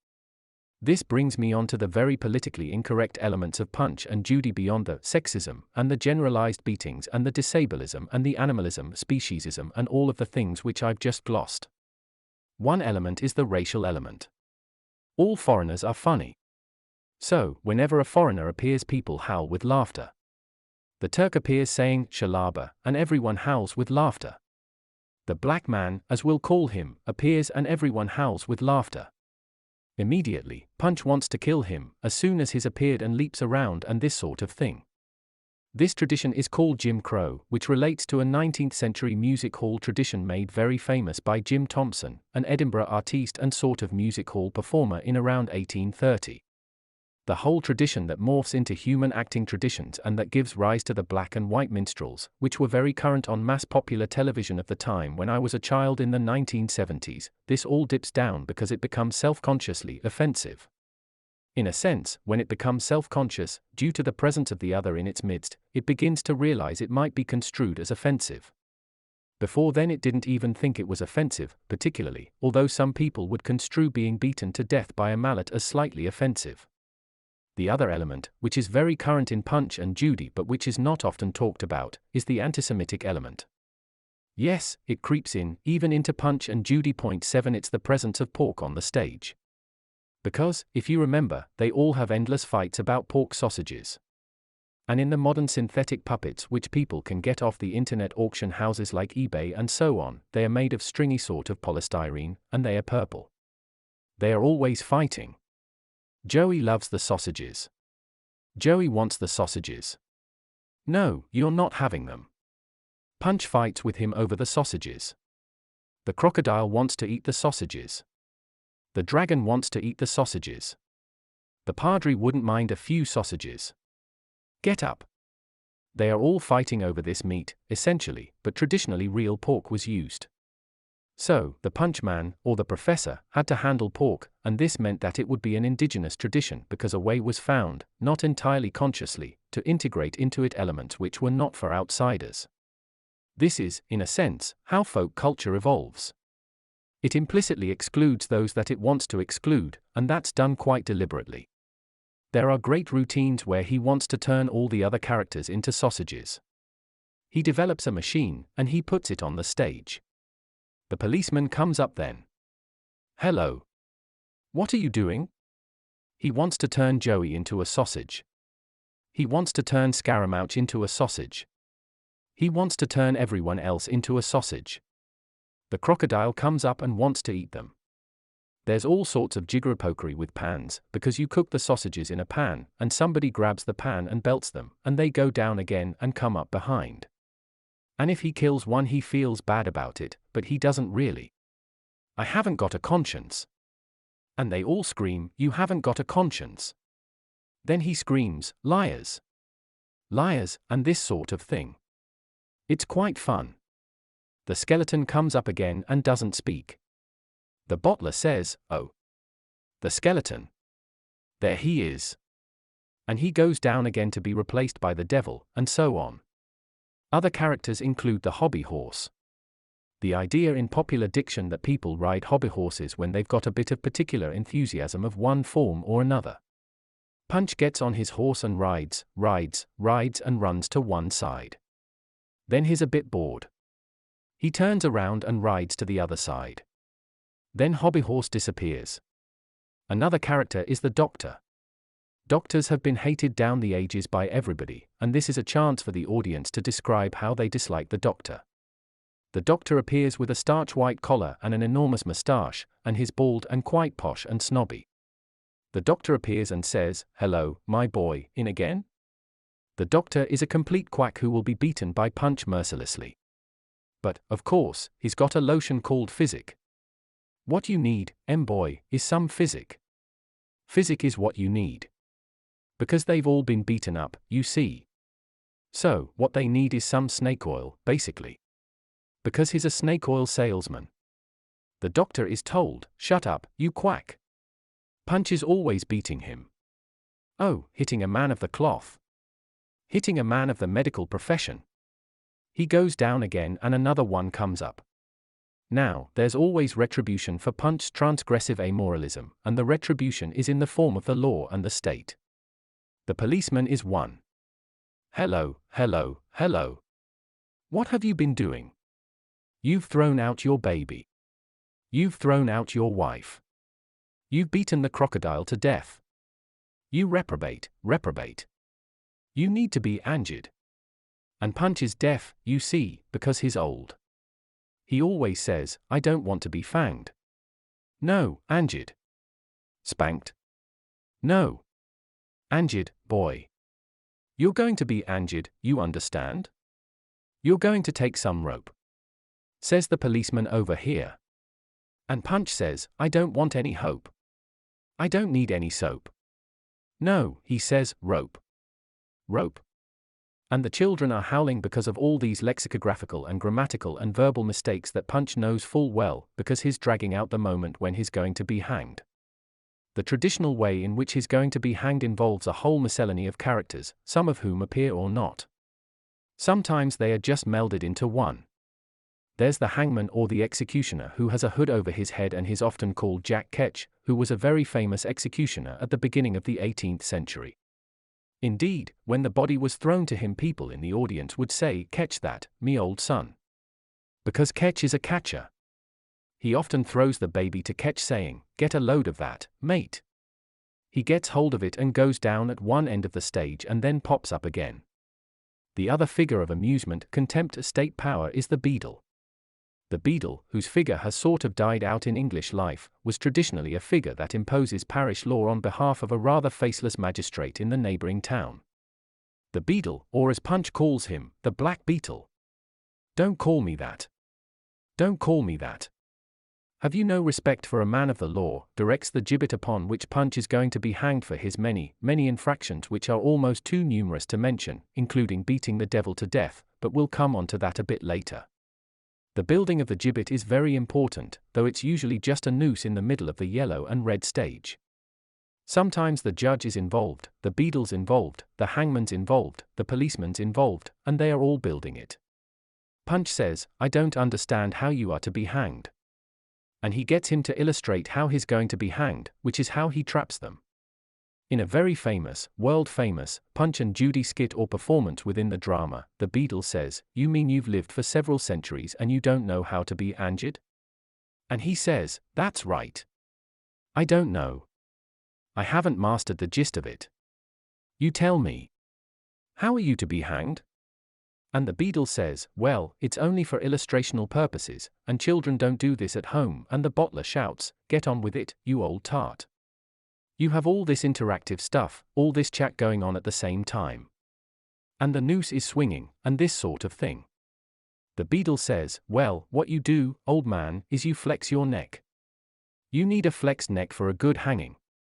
You need to be in a certain state to be done in properly. Do you know what I mean? Then you put the rope around you. Do you see what I'm doing? Do you want to try it?" And Punch goes, "Oh, that's very good, very good. I'll give it back to you now." The Beadle puts it back on and he says, "You see, my neck is tensed. It's flexed appropriately. The rope's going up and Punch is saying, 'Ah, yes. I see, I see. So, you sort of know what's coming.' And then the box comes out. Sometimes there's somebody else, even Pretty Polly or somebody. Somebody neutral in a way might come and push the box out. Eventually it builds up, and the children are going absolutely berserk because they adore this sort of thing because it's so asocial and so unmediated and so impolite and so non-adult. And that's why they adore it, you see? Because it's also an escapism as well. They know full well what's coming. The Beadle steps on this box and says, "Am I doing it correctly?" "Yes, yes. You're doing it really well." Eventually, of course, he says, "Now it's your turn, boy. You're going to be hanged. You're an utter reprobate. You betrayed your wife. Lies. Lies. You've thrown your baby out of the window. Lies. Lies. Lies. You damn liar. Then you've beaten the law to death. Lies. And you've attacked a minister of the cloth. Lies. And now you're going to pay. You're going to pay." And Punch comes up behind him and says, "Like this," and he kicks the box away and the Beadle starts to hang like this. "Oh. I'm done in, love. And he's dead." Punch is racing around. "Ah ha ha ha ha." And he laughs for ages. In a chilling sort of a way. And says, "You're dead. You're dead. You're not red and you've got no cred. And you're really down in the fire. Ah ha ha ha." And all the children are like this, and all the adults are getting slightly nervous, because there is this element of pure power, they are just figurines, you know, that's coming out of the stage. Then there's a sort of resolution, but there isn't. Now, to get to those moments, because Punch and Judy is an improvisatory show, there are lots of gaps and so on. Often, topical figures appear or are introduced. There was one show in Brighton with a well-known Punch man, Byron or one of the others who's well-known, where Saddam Hussein figured, where Osama bin Laden figured once, but that was told to be offensive so that had to be changed. Because, of course, these are just figures against whom we spit and throw potatoes and that sort of thing, you know. They are just sort of mob, we're against them figures. Occasionally, Alex Ferguson's head will appear, and people will hiss and boo and throw stuff at it. This sort of thing is integrated. Anything can be introduced. Tony Blair was introduced and people were howling outrage, "Death to Blair." The noose comes down, and everyone cheers. Then it is replaced by someone else. Some of the most famous skits are the following: the thing begins, and Punch comes on from the right side, and it begins quite slowly. "Hello. Hello, boys and girls." It begins quite slowly, and then Judy appears. "Oh God. Hello. Hello, darling." She produces the baby. The baby appears in the middle of them as this stick. Punch initially likes the baby. "Oh, so nice. Yes, lovely, lovely." Then the baby starts crying. "What? What?" And Punch goes, "Shut up. Shut up." And it gets worse. She's going, "Soothe the baby." He says, "I'll take the baby." And he starts massaging the baby with his club around the head going, "Ah, tickery-dock. Oh, lovely baby. Lovely baby. The baby's going, WAH. What? Punch says, shut you p. God, you're so ugly. Did I really bear you? Of course, my sweet, she says from the side. In the end, the baby screams so much and becomes so angry and livid, which is the Punch man doing it from underneath where the puppets are, that Punch gets transgressive. He starts to indicate that he's going to throw the baby into the audience. He goes, ONETWO, 3, and people are going, no. Don't do it, and others are going, go ahead, boy. The bottler's going, now, is he going to throw it, children? Is he going to do it? Is he going to do it? My God. Some say, yes. Yes, and some go, no. No. In the end, he throws it right into the audience. Judy goes, and almost collapses down because she's on this side and the professor drops her down. Punch is there and capers about like a madman. Ah ha ha ha. No more trouble with that one. Suddenly, the skeleton appears, his conscience. The bottler goes, ooh. Ooh. There he is. He's there, but Punch can't see it, because he hasn't got a conscience. But he's worried by the presence of this numinous force, this slightly metaphysical idea, his conscience which he hasn't got. So, he runs about trying to find his conscience, because if you've lost it you need to find it, don't you? So, he's trying to get it back. Where have you gone, then? He looks, and then the skeleton can come down again to be replaced by Joey. Everyone loves Joey, you see, because it's Punch without any malevolence, which is why Punch can never destroy him. But he's very irritating, Joey. He's always going, hum. And doing little experiments and little tricks. Punch goes, God, you're so boring. I want to beat you to death. Which is the response to a bad and tedious vaudeville turn. So, Joey always escapes and always manages to get away and usually reappears with sausages, which Punch adores. Punch goes, sausages. They follow each other around, and a little hob comes up, and he's put on a little tray, and there's a little platform outside the base of the stage. Punch is looking over, and the sausages are sizzling. The minister comes along and says, you wouldn't give me one of those out of Christian charity, and Punch says, no, and hits him in the head, and he disappears again. Various other characters come up again. The crocodile appears because the crocodile is drawn by the sausages. Now, whenever I have performed Punch and Judy with the puppets for children and adults, children of all ages, I always configure the crocodile with an Ulster accent. I don't know why. But I think he should have an Ulster accent, you know what I mean? I want those wee porkers. I want M, and I bloody well better have M. You know what I mean? Huh? Huh? You know what I mean? He comes up like this and Punch says, you Irish buffoon, and tries to brain him, basically. And the crocodile says, I'm not having any o' that. Tarkeen abuse from a wife batterer is a step I can't tolerate. And he eats Punch. He eats Punch. He eats his head. His mouth comes around his neck and head and begins to drag him in. Punch is picked up.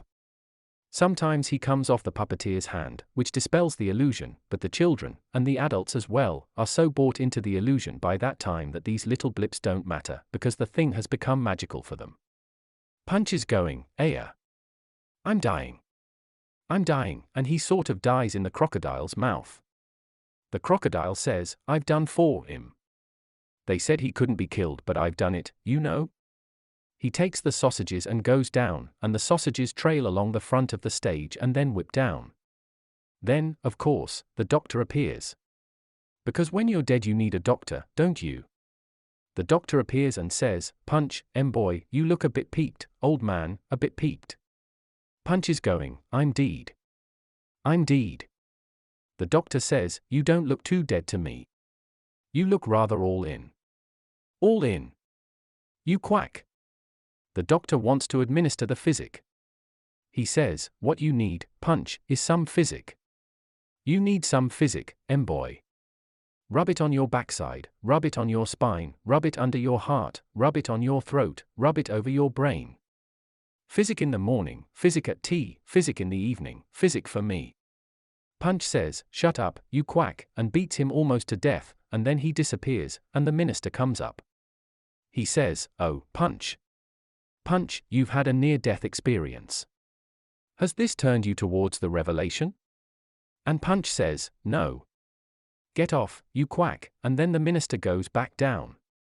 The minister always comes back up and says, "Dearly beloved, let us sing for Punch, let us pray for Punch, and when we are finished, buy me a drink." Then he goes down again. Then, of course, it's the beadle. Punch, boy. Fighting with crocodiles, stealing sausages, throwing babies, beating your wife to death. But she's alive. She's alive. And then she reappears again. Punch, what's happened to the baby? Nothing's happened to the baby. Has the crocodile eaten the baby? No, no. Because what the Punch Man is doing is he's improvising on certain tropes, certain themes, certain set pieces. He's fixed them together in various ways. But the way in which they occur, rather like the way I speak at these meetings, is not predetermined. So, the logic is there, but the way in which it unfolds before you happens heuristically. It happens in the moment. So, it's a sort of existential tradition, but they know where they are going. They know they have these particular set routines, particularly involving the fixed characters, the wife Judy, the mistress Polly. Polly comes up, and there's Punch leering over the stage like a dirty old man. He comes right over the stage. What a package! What a dolly! What a Polly, eh? But she doesn't speak. He says, "Speak, me love. Speak words of endearment." Nothing to say? She's mute, you see. This is usually slightly excised for the under fives. She's there, and she's in some ways the motivation to the action. "What a lovey," he says to Polly. "She's appeared and she's already in love with me. We've only just met." Then Nemesis, Judy, appears, and he goes, "Oh, God. It's Judy. Hello, Punch." He says, "What do you want?" And she says, "Don't be like that. I've had a hard day." And then he says, "What do you mean a hard day? I've been in the belly of a crocodile and up again. And you say you've had a hard day?" Then his club comes out, and he wants to beat her to death, and they run around. These performances go on for 20 minutes, 40 minutes, 45 minutes. The professor needs a break afterwards, because he's quite exhausted, but it's extraordinarily exhilarating because you give out such power and such energy. Often, the closure of the piece is the devil. The devil comes, again, from the mystery plays and medieval license. Again, he's a sort of figure of Nemesis in part to inculcate the idea that Punch is partly heroic when he's actually transgressed against moral norms and against authority and is a showman and a shaman and a trickster and a number one card in the tarot and the one who's always out of step and the one whose cards are thrown on the table. Yet, he's the one who does for the devil. The devil rarely speaks. He's always red with a black cloak and black horns and a hook nose. The bottler does a lot with the devil. Ooh, there he is. Children, aren't you frightened? And they go, yes, and a few brave ones go, no, no. Punch is wary of the devil, and then they fall on each other. The devil sometimes has an axe, and Punch has a club. They are fighting each other. Don't forget that Punch is on the right side. The devil, spiritually and occultistically, is on the left side. He's sinister. Sinister, you see? The devil. They grapple with each other like this, and it gets very violent. It's been known that in their excesses Punch men have fallen out of the stage in front of everyone, and they gather it together again quickly and keep on. Because the old theatrical adage is, whatever happens, you keep going. You keep going if one member of the cast dies or has a hallucination. You keep going. There's a famous moment with Olivier at the National when some slightly epicene bloke falls off the stage and breaks his leg. Breaks his leg. Crack. There's whole silence in the theater, and the director says get back on, and he's made to crawl up back onto the stage. So, all forms of life have their courage, you see. This is the form it takes in that area. Punch and the devil are fighting each other, and the devil usually gets the better of Punch. He holds him to the ground and jumps on top of him. Because, say Punch is down here and the professor's hand is inside him, and the devil gets on top of him and leaps on down. The bottler provides the verbal amphitheater. Then Punch throws him off with a Herculean burst that Dr. Johnson would have approved of. Johnson, when asked, said the first Whig was the devil.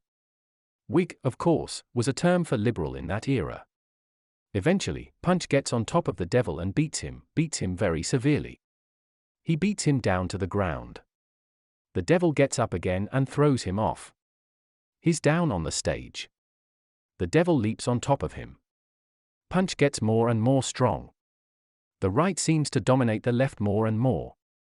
The devil squirms and gets to the side, dancing back. He gets on top of him. He beats him. He starts leaping and whooping and that sort of thing. And eventually the devil dies and expires. The bottler comes out from around the back and goes, "Children, lords and ladies, moms and dads. The devil is dead. The devil is dead. And the man who's done it, I give it to you, is Mr. Punch." He takes a bow for killing the devil. He goes, "Thank you. Thank you, very much. Thank you." 9 to 5, the devil's lying there, and this is an amazing moment. For many years the church used to try and ban these performances because they are often performed outside Mass, often performed outside in the churchyard, and they try to move it into secular ground. Too many people were coming directly out of church and watching this ribald and or other entertainment. He leaps on top of the devil and screams, "The devil is dead. The devil is dead. And now you're free to do what you want." Which is quite the transgressive idea, of course. This is an under 5 audience, you know. Then he dips down. Usually, there's a side interlude bit of music. The bottler gets the trumpet out, which of course is a punctuation device. It's a way of slowing the action, because you build people up and then you let them go, and then you build them up again. Then you usually go to the sequences with is the gibbet, which is the attempt at closure. Then after it's all over, of course, the curtains on the front of the stage go across. It's just on a switch, and you whip them across. Smaller versions of the red and yellow awning that go from the top to the bottom. There's enormous applause because usually, if the punchman's any good, if the professor can do it, you can hold children because of the ferocity and the primal nature of it. It's designed at every moment never to be boring. It's a type of pure cardinal performance. It's not intellectual at all. It's completely unmediated. The energy comes straight out of the performer, it comes into the audience, and he rips it back out again.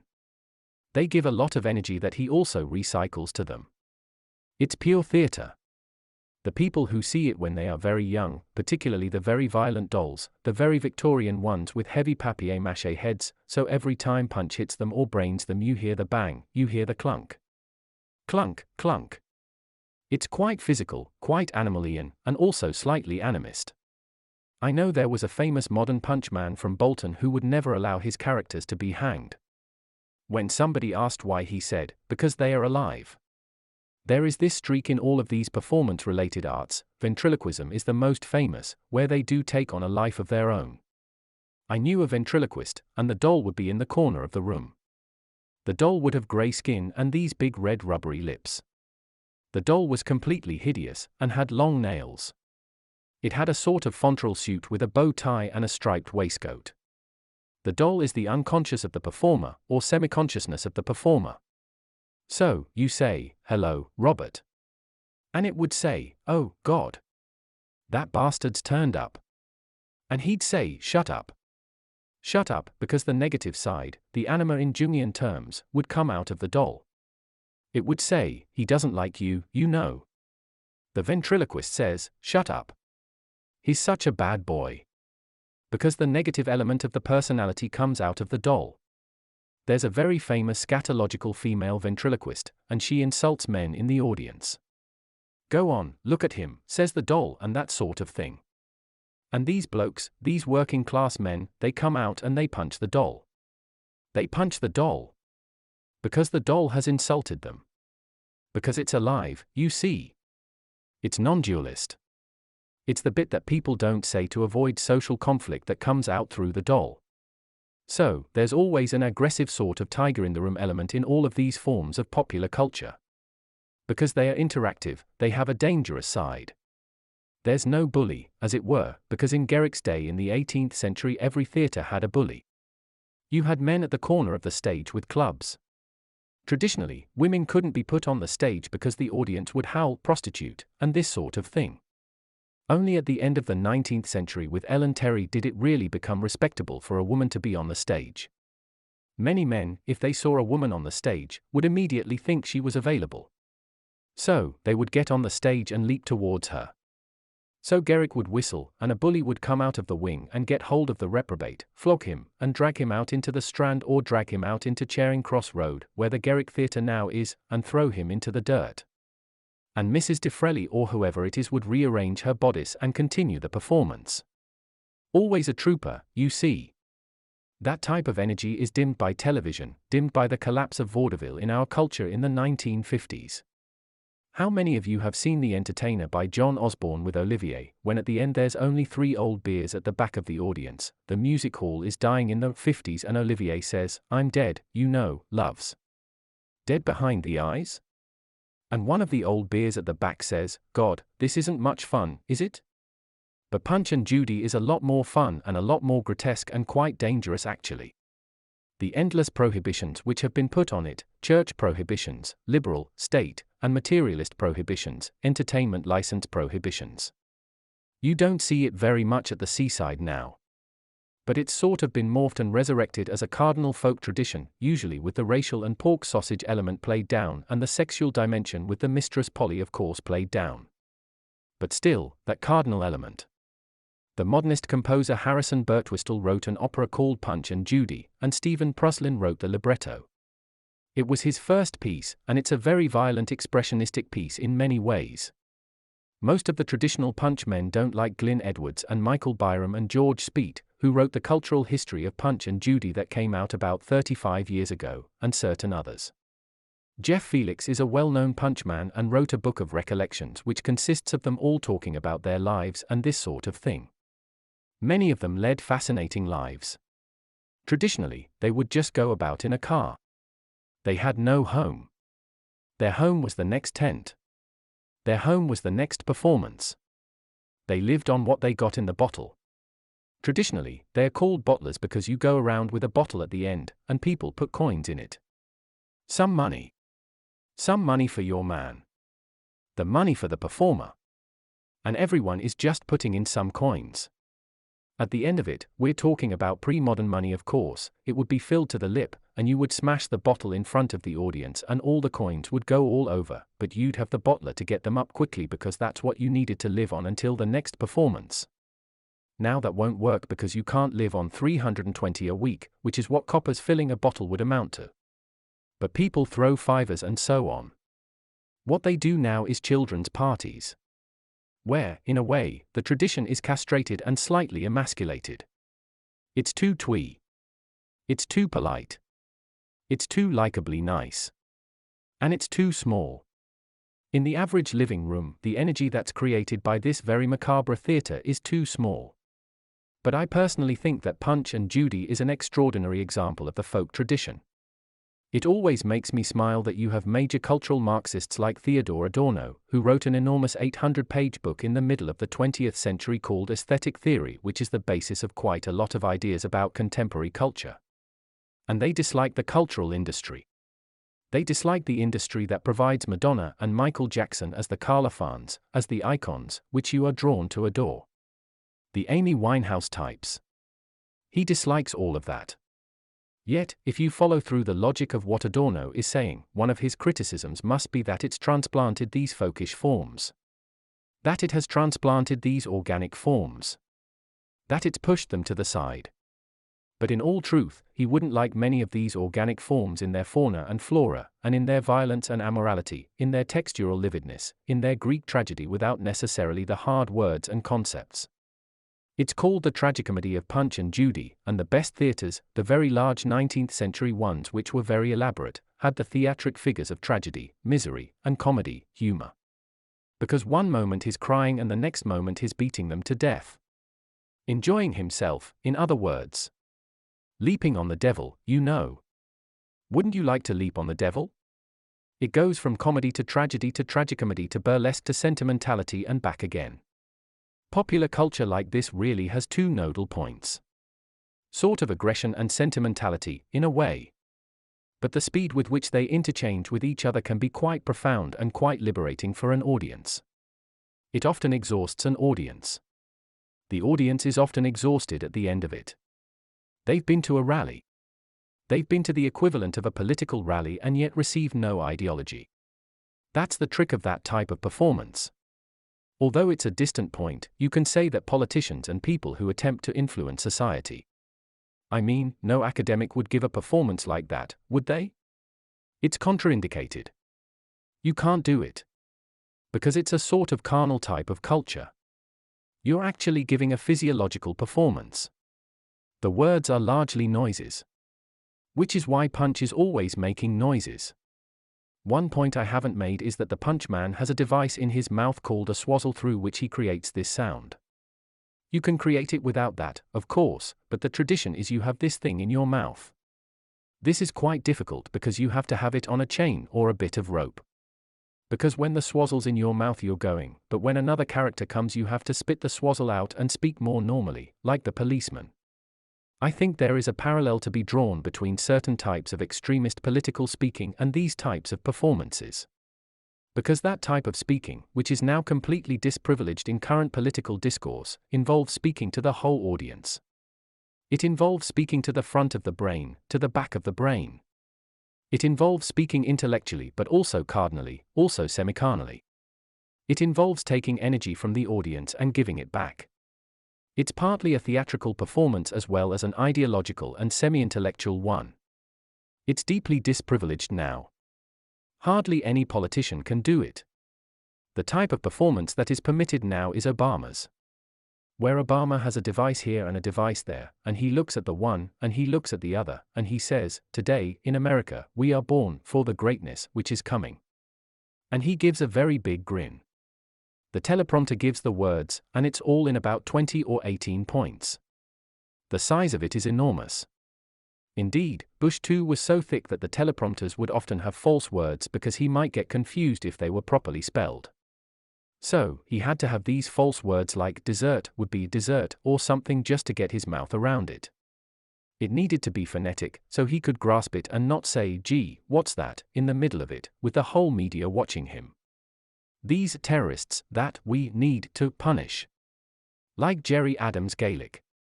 Have you ever heard Jerry Adams speak Gaelic? His political use of language. He speaks Gaelic like this, halting, choppy, unintelligible. John said I'm a man. It's a political use of language. Because if you speak too aggressively, too unself-consciously, too much with a theatrical flow, it's regarded as fascistic. I remember David Owen once, and David is a very poor speaker, sort of a paint-drying sort of a chap, but he always used to address his Social Democratic Party, that tiny little party that split away even from the SDLP, Social Democratic and Labour Party of Northern Ireland, if you remember all that bother about 20 years ago. He used to address them in a slightly authoritarian way. He'd be in black. They'd be down there. He'd be up there. People talked about the new Caesarism. I mean David Owen. But even something like that, which was not trying to befriend the audience, which was not feeling the audience's pain, which is the Blair and Clinton thing. I feel your pain. I feel your pain. You're reaching out into the audience. It's sort of a lie. Of course it's a lie. It's a sort of therapeutic discourse rather than a militaristic one. Do you think Julius Caesar in front of the legions would have spoken like that? Do you think Napoleon would have spoken like that? Do you think even Ulysses S. Grant, if you like, would have spoken like that? Or leaders on the Confederate side? Do you think Montgomery could have addressed the Eighth Army like this? You know, reach out to the tank man and say, "I feel your pain." When you realize that the discourse shapes the nature of the society and shapes the nature of the minds of the people in the society. If you say, "I'm sorry. You're going to get old, you're going to die. I'm so sorry." What sort of a society will you have if this isn't your last word but your first?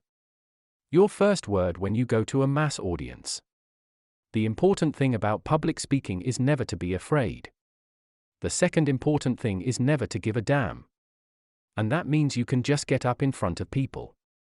The third thing, which is an old actor's technique, is you must never be frightened of making a fool of yourself.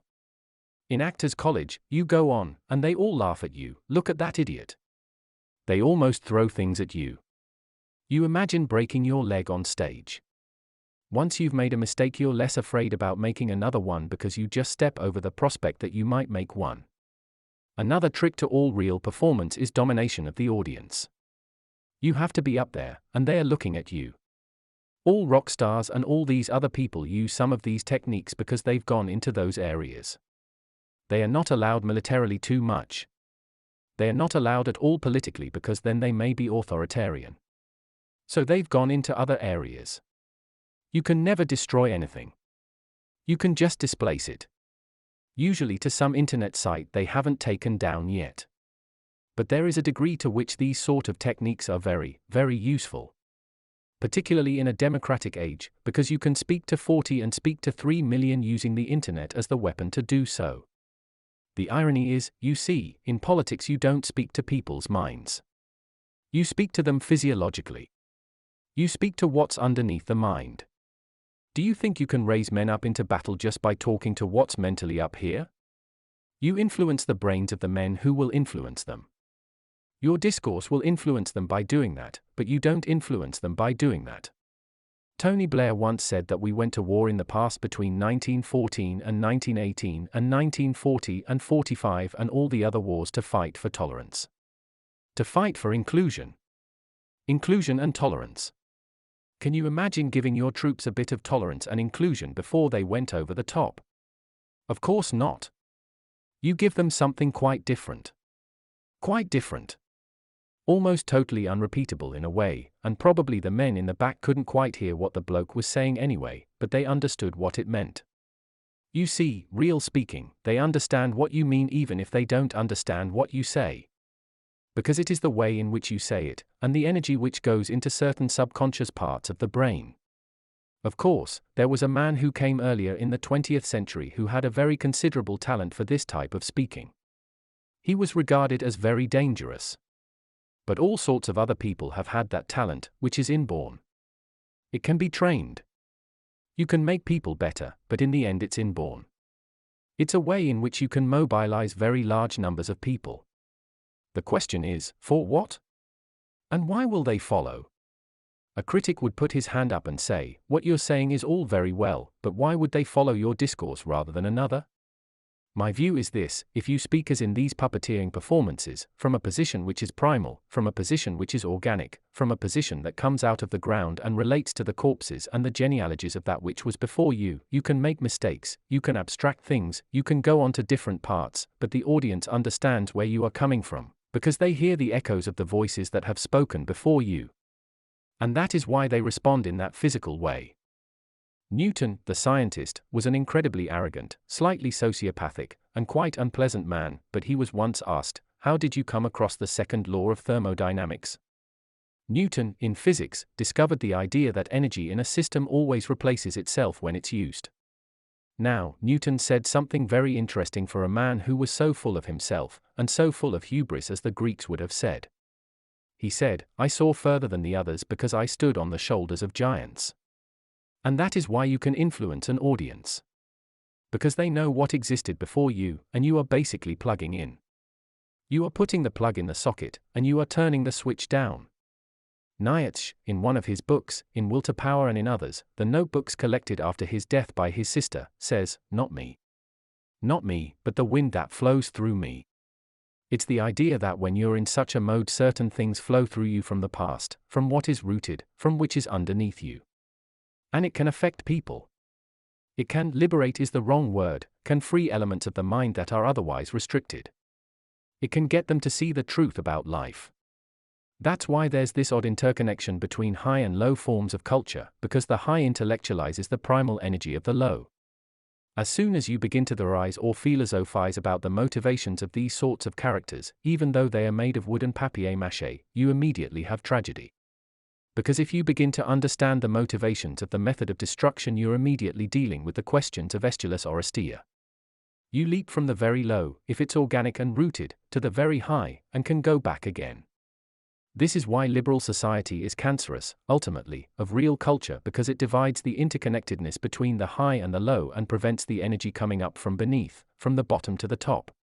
A real culture has everyone involved in the culture, not watching the idiocy of Ferguson's latest team of foreign imports, but understanding the nature of their own culture, from top to bottom.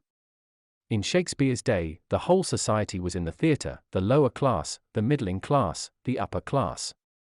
They were all there. All the sword fights and the extreme switches of scenery and the instantaneous scenes that suddenly they are full of language, but they shift and they are very quick. That's to keep it going so people won't get bored. The jester. The fool in Lear. And if they were bored, they would throw fruit and nuts out of the pit at the actors, and they'd realize that they had to speed things up. Henry Irving in the 19th century was very funny. Whether Henry Irving and David Irving are at all related, I've got no idea. Henry Irving is the greatest actor of late Victorian England. Always played monsters. Always played Mephistopheles. Always played these sorts of characters. But when he would forget the lines, he would make it up, because he was such a so-and-so.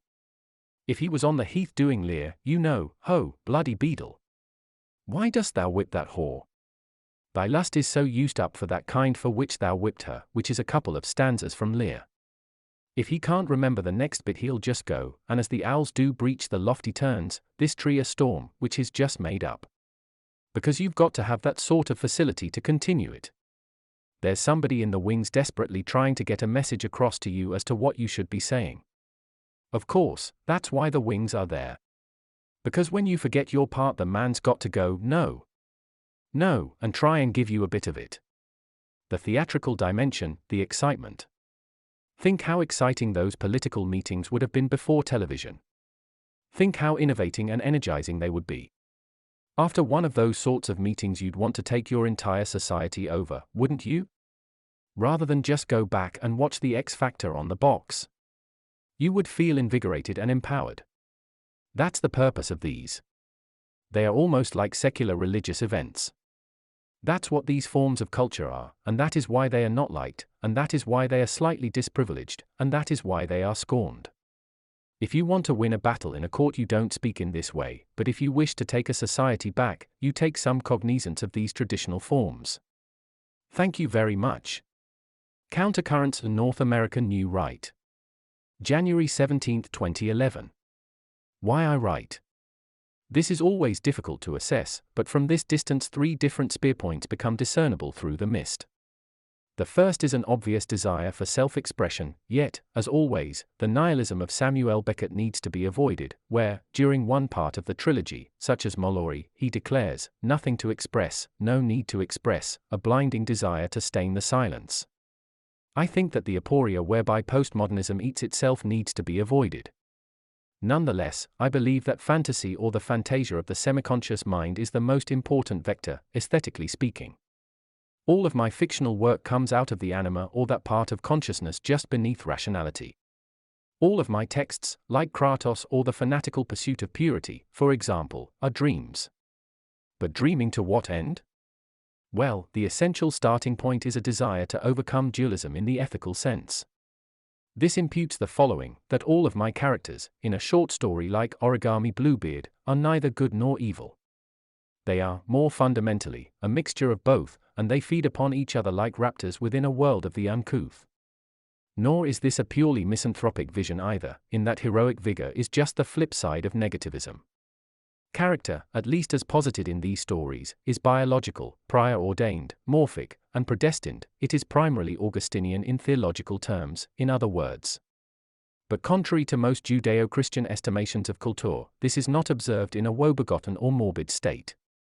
Instead of these dark threnodies, the heathen logic of Robert E. Howard is more applicable. The current estimation is very much that civilization and barbarism are mutually exclusive, but I believe that you cannot have the one without the other. In these stories, plays, novellas, and novels, even the non-fiction dialogue, Apocalypse TV, I have attempted to overcome dualism within a non-humanist motif. This means that the characters are dolls or puppets in terms of Artaud's theatre of cruelty, at one level, but they are also much more alive at another. In most contemporary liberal novels, Iris Murdoch's the philosopher's pupil by illustration, only the villainous, macabre, or negative specimens have life. Whereas in my efforts, such as a tragic story like Napalm Blonde, all of the characters bite and rage, love is voltaic, unpronounced, and beyond the remit of good and evil. Why is this done? Merely to provide a template whereby the battle occurs betwixt the superhuman and the subhuman, per se, and it exists across or between individuals. My view is that immersion in dreamlike or solipsistic material that has a different rhythm or vibration will turn Caucasian wimps into cultured Neanderthals. For what is required is an attitude to life which goes forward towards the great noontide, open-armed, in the manner of the sun worship at the end of Hermann Hesse's The Glass Bead Game. I am not preaching anti-intellectuality, but extolling the licentiousness and Thonian violence of reintegration. The affliction which Indo-Europeans suffer from is entirely mental and subjective. They are chronically afraid of their own shadow, in Jungian terms. If the civilization which their ancestors created has any future at all, then they must overcome their resistance to barbarism. They must leap it on the altar of high culture. They must dispel the cloud and lay out a future where Arthur Butts's credo doesn't have to be true, or not. Truthfully, in this age those with intellect have no courage and those with some modicum of physical courage have no intellect. If things are to alter during the next 50 years, then we must re-embrace Byron's ideal, the cultured thug. Countercurrents in North American New Right. August 18, 2010. Jonathan Bowden S. Apocalypse TV. Jonathan Bowden. Apocalypse TV. London, The Spinning Top Club, 2007. Apocalypse TV was published in August 2007 by The Spinning Top Club. It runs to 239 pages and contains a pencil sketch of the author in the frontispiece or prelims by Michael Woodbridge. It is quite different to the other books which I have reviewed by this author, novels and plays, etc., by being directly non-fictional in character. Yet, on closer examination, I wonder if the author really thinks this. For, like Nietzsche, I believe that he scorns academic specialization into different, diffuse, finite, and often trivial disciplines. Didn't Nietzsche's Birth of Tragedy virtually finish off philology at a stroke? Also, and more importantly, Bowden follows Bill Hopkins here, in that he believes overspecialization led to a corresponding primitivism at the end of the 19th century. This was partly a result of way-faced specialism, an absence of fury, and it led to an expressive interest in primitive culture outside Europe, partly as a response. I think that both Bowden and Hopkins in no sense disprivilege the primeval, but they prefer it to come from within nation Europa by virtue of the Cycladic culture in archaic Greece, say. Nonetheless, Apocalypse TV is a Platonic dialogue of metapolitical import. It consists of two independent voices which both appear to be hardline and illiberal in tone. They are also highly educated and cultivated, yet, in this context, cultural knowledge does not presuppose a weak or milksop attitude. I believe that this text appeared for a brief period on the British National Party website when the author was that group's unpaid cultural officer between May 2004 and August 2007. I understand that he is no longer associated with that political party whatsoever. He is now chairman of a philosophical group called the British New Right, which spreads elitist and non-humanist ideas. One of the characters or dramatis personae in this dialogue is a Nietzschean, Frederick, and the other an avowed Christian, Thomas. These two puppets or stage-maneuvered characters are obviously stand-ins for Nietzsche and Thomas Aquinas, respectively. Yet there is no attempt at an easy way out here, since both characters are anti-liberal in a very radical or fanatical way. The Judeo-Christian voice is almost on a par with the theodicy of Mel Gibson's traditionalist film The Passion of the Christ. This means that both voices are virtually as right-wing as each other. The physical-contextual dialogue is split about 50-50ths between them. Neither voice really wins, and they often agree, but Bowden's preference for the pagan and vitalist voice is implicitly obvious. Likewise, a clash between metaphysical subjectivisms and objectivisms occurs herein. These two dynamic wills debate political correctness as a grammar of modernity, radical modernist art à la the Brit or anti-objectivist tendency in Britain, mass migration, the politics of the liberal European Union, contemporary, then, Blairite politics in the UK, popular delusions and mass media inanity, as well as criminology. A very detailed, factual, and yet immediate narrative follows on from this. A humorous element amidst the disputation of these two, quite rare in this type of material, is also discernible. One thing stands out to me, withal, and this is the originality of the approach as well as the range of cultural knowledge evinced. There is a striking subtext of factual accuracy which is quite rare in works that are propagandistic in intent. Similarly, on the EU the hard or fascistic notion of integration is discussed, never looked at in contemporary Eurobabble, while phenomena such as the US militia movement and the activities of the Unabomber are mulled over. The analysis is slightly dated due to the fact that the dialogues appear to have taken place in the late 90s or thereafter. The attentive reader just substitutes present synonyms for proper names like Clinton, Bush, Blair, Gorbachev, Mitterrand, Yeltsin, etc. The only glaring omission is the relative absence of Islam throughout the text. Indeed, the Christian personification, Thomas, mentions this at one point. Quite clearly, this text originated and was edited before the Twin Towers and the unfolding events that came after it. Other than that, it proves how little the core issues have changed after more than a decade. Two areas stand out for this reviewer. The first is the dialogue called Sex, Death, Fred and Rose. This is a duologue, Aeschylus' invention in theatre, over a notorious married couple who were sadistic erotic killers. They were known as Fred and Rose West. I suppose comparable American cases in your criminology and penology would be the Bundy affair, Son of Sam, the Tate LaBianca murders, and the Leopold and Loeb cases. The latter was filmed by Alfred Hitchcock in Rope. It's a fascinating dialogue because the Christian tends to think that such individuals are possessed a la Dostoevsky's novel, The Pagan. Frederick mulls over this case existentially. But only in part, since, although his locution is much closer to Camus or Dürrenmatt, Fred believes that biology and Krafft-Ebing's Psychopathia Sexualis plays a much more blatant role. The other very interesting dialogue is over modern art, where the anti-objectivist Turner Prize is considered from every angle. Interestingly, the author has the Christian adopt a more aesthetically conservative and reactive point of view, whereas the Nietzsche substitute seems to be much more sympathetic to the extremely imaginary, but not in every case. Stuart Holmes' book about postmodern art and other marginals, The Assault on Culture, is also analyzed by our twosome.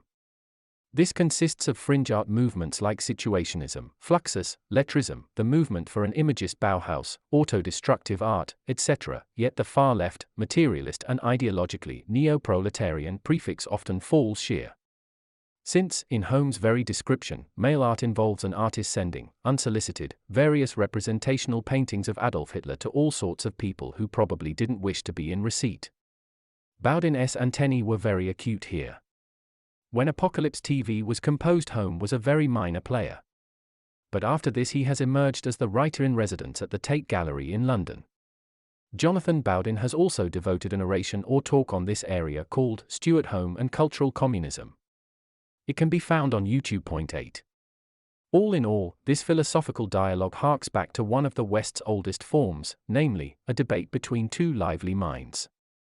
It also hints that both pagans and Christians are going to have to collaborate, up to a point, in the cultural war. Indeed, the only real source of tension between these dual personifications involves ethics. Perhaps the author is hinting that Western culture is a Christian-pagan hybrid, just like Evola, who always described his faith system as Catholic pagan. Note, the paganism he's referring to relates to the ancient world.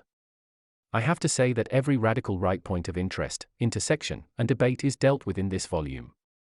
Tens of thousands of Apocalypse TV have been disseminated, but its themes are not just restricted to the British Isles. I will close this review with the following remark. Two writers who were members of the Angry Young Men in the 50s, Bill Hopkins and Colin Wilson, used to have debates with one another that lasted around 17 hours. Each would sit back to back on wooden stools in a bare or semi-deserted room. Some of this was recollected in Wilson's books about 50 Soho. Nevertheless, this is genuine dialectic, it is high Western intellect, where each intellectual is given a space to articulate a viewpoint, to think aloud, without interruption. Then his colleague has to take up the tennis racket in the match. There are no political correctnesses, no false boundaries, no unsayable propositions, even on one's own side. There remain no boundaries to pure thinking. This is presently what all Western universities or tertiary institutions of learning lack. Yet if it isn't allowed in the Ivy League it will gravitate elsewhere. Some call it detribalization amongst intellectuals. It is probably the only way in which you could transform a carpet-bagging liberal into a cultural fundamentalist. It is the nearest thing you will ever get to the debates between the philosophers in ancient Greece, yet it hails from a primordial standpoint. John Michael McLaughlin. Countercurrents and North American New Right. October 31, 2010. Jonathan Bowden S. Al-Qaeda Moth. Jonathan Bowden. Al-Qaeda Moth. London, The Spinning Top Club, 2008. This picaresque novel was published in August 2008 by the Spinning Top Club in England. The novel is a slightly unusual departure for Bowden in that it is a Western, albeit of a spectral or ghoulish sort. It could be best described as a supernatural Western crossed with an intellectual treatise. It is interesting to note that the literary Western is customarily despised, and, unlike its film variant, there is very little serious criticism devoted to it. Although some of the most famous practitioners of this area, Zane Grey, Louis L. Amour, and Elmore Leonard, are obviously well known, Grey's total sales exceed 250 million copies. The area as a whole receives scant respect. Whether or not this is because Francis Parker Yockey's hero of the Second World War's favorite author was Zane Grey in translation is a moot point. To date, Bowden has only written one Western, and the title itself is intriguing. From what I can work out having read the book several times, it appears to mean exploding moths or insects. It definitely has nothing to do with Islamism whatsoever. On reflection, the title may relate to his old friend the anti-humanist intellectual Bill Hopkins. In an interview between them in the late 90s, Hopkins confirmed that he was writing a play called Phosphorescent Insects about animal liberation. I think it was to be the sine qua non of misanthropy, the insects in question, entropically, being mankind, but Hopkins never finished it to his satisfaction after 3 drafts. My belief is that Bowden has always specialized in insects, a ballet of wasps, etc., and he wanted to use the idea of Lepidoptera speeding rapidly around their extinguishment, in fire, as his motif. The book itself involves 3 distinct storylines which overlap with each other in a way that takes the Western into undeveloped territory. Bowden's thesis is why not use a form some consider hackneyed to analyze the West, the Occident, or the remains of the civilization we could be said to be living in. To this end, and in a manner that's confirmed by the book's blurb, volumes like Lawrence R. Brown's The Might of the West and William Gailey Simpson's Which Way Western Man? Are used as templates or sounding boards for the narrative. Bowden wants to discuss whether Western culture has a future, and he does so by assessing 5 centuries of Western painting since the Renaissance. This happens amid the dream landscape of the main characters who populate this narrative. The fable, with this exception, is otherwise representational and narrative-driven in its scope. I think that Mr. Bowden has chosen the West in an idealized European sense, having never been there himself. California has doubtless changed out of all recognition, but, way back at the beginning of the last century in Robinson Jeffers' poetry, this pellucid West is crying out for tragedy. This happens to be one of the reasons, doubtless, why Jeffers saw the harsh and at that time literally unspoiled wilderness of these great tracts of American land as a vestibule for tragedy, above all, Greek tragedy. A reason why Jeffers himself went on to conclude a blood-soaked version of Euripides' Medea set amidst the immense glare of California's vastness. In any event, all of the usual Bowden tropes are here, including 2 parallel narratives involving the same characters or dramatis personae. One series of incidents is set in the Old West of the 19th century, the other occurs in the 20th century. The link between the 2 plot devices is provided by the same personnel in both cases. Bowden also allows himself 2 violent climaxes, in both storylines, and there is a greater degree of normative good and evil here than usual with him, perhaps influenced by the genre. The criminal gang, fronted up by Old Man Smithers and his delinquent son Blackbird Lays Dingo, is particularly well drawn in their baseness. It is a belletristic exercise in insect classification drawn from Jim Dewey's Deliverance, from which the famous film was derived, and maybe even the yokel brigands in Straw Dogs. Certainly, the analysis here is Lombrosian. Extreme criminality is biological, somatic, genetic, and prior ordained. It can only be faced down by the morality of punishment. There is no hint of Obama's penology here.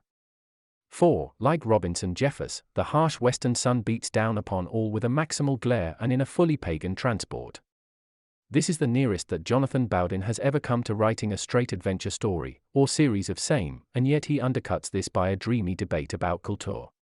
The West's, that is, and whether the unfulfilled promise of Wyndham Lewis's The Human Age trilogy can lead it forwards into aught better. It is interesting to note that much of the European New Right detests American life so much that they have lost sight of certain verities, but Bowden seeks to reclaim the dissident voices of Mencken, London, Pound, Eliot, Henry Miller's The Air-Conditioned Nightmare, The Southern Agrarians, Jeffers, and Revillo P. Oliver.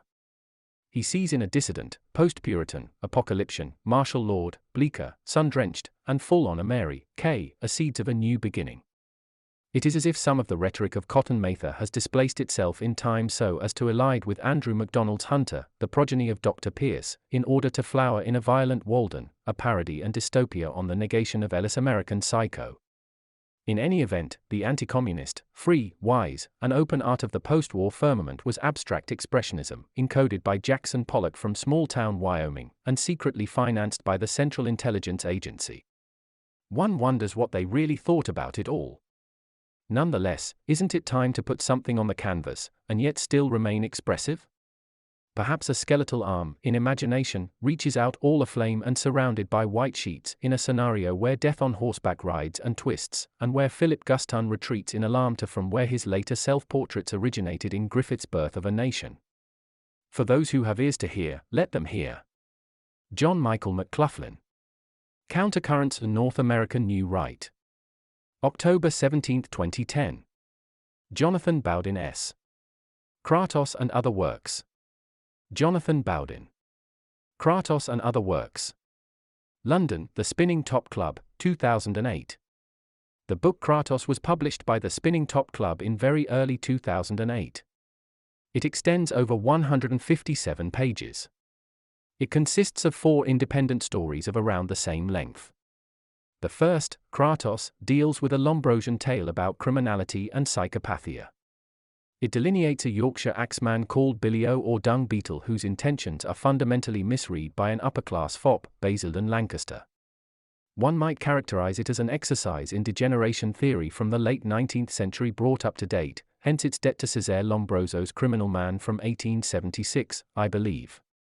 A highly filmic coloration befits this piece, almost in a lucid or paranormal light, and this lends it a dreamlike or magical intention. Bowden's pieces tend to be extremely visual, oniric, outsider-drawn, or filmic in compass. He is definitely what could be called a visualizer. There also, to this particular critic, seems to be a correlation between all of these fictions and the comics or graphic novels that he produced as a child. All of them have a violent, immediate, and aleatory dimension, to be sure, yet I infer something more. What I mean is that just like a film which is planned on a storyboard, for example, these literary tales move simultaneously on many levels and with a visual candor. It is almost as if Mr. Bowden split his creative sensibility in moving from boy to man. The verbal bubbles or lettering, as they are called, in the graphic novels split off to become fictions, while the images morphed into fine artworks. They became standalone paintings in their own right. Kratos deals with insanity but on distinct levels, some of which fast forward and back, while parallel dimensions, parts of the mind, stray visual eddies or prisms, and telescoped refractions all recur. This filmic quality proceeds throughout the piece akin to Hitchcock or Blatty, but a strong narrative impulse bestrides this magic realism. It lends the excoriation at the tale's end something akin to the reverberation of Greek tragedy. From a right-wing or elitist perspective, I think that Bowden's fictional trajectory works in the following manner. From the very beginning there is an exoteric dimension, much like the political trappings of a reasonably notorious political movement from early in the 20th century. This deals with the artistry, story, structure, prism effect in terms of H.T. Flint's physical optics, as well as the narratives dealt with above.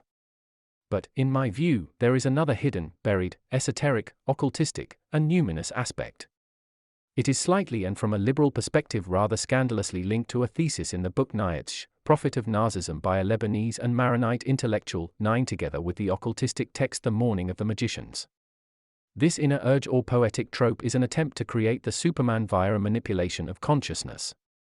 Most Western cultural standards, menhirs, sacred stones, or objects on the ground have been devastated or destroyed, even though the odd echo can be heard. This might be said to be a small classics department at a provincial university, for instance. Nonetheless, Bowden preaches reintegration, beginning within oneself, and ending up with the maximalization of strength. One should remember or factor in that almost every other literary tendency is contrary or reverse-wise. Characters are chaotic, broken, stunted, uncertain, apolitical, non-religious, without any metaphysic whatsoever, chronically afraid, sexually and emotionally neurotic, tremulous about death, etc. While Bowden's oeuvre intimates the reordination of the Colossus, both gradually and over time. Hence we begin to perceive a glacial imprimatur in his work, in that characterization is non-dual, beyond good and evil, semignostic, power-oriented in the manner of Thrasymachus, demented, furious, even non-Christian. It ennobles the prospect of Odin without the overlay of Marvel Comics and as a trickster god, i.e., it's the moral equivalent of Batman's Joker as reviewed, via The Dark Knight. Elsewhere on this site point 10 it also ramifies with the words of the anti-humanist intellectual, Bill Hopkins, who, in a cultural magazine close to the polymath Colin Wilson known as Abraxas, once remarked, "The purpose of literature is to create new titans."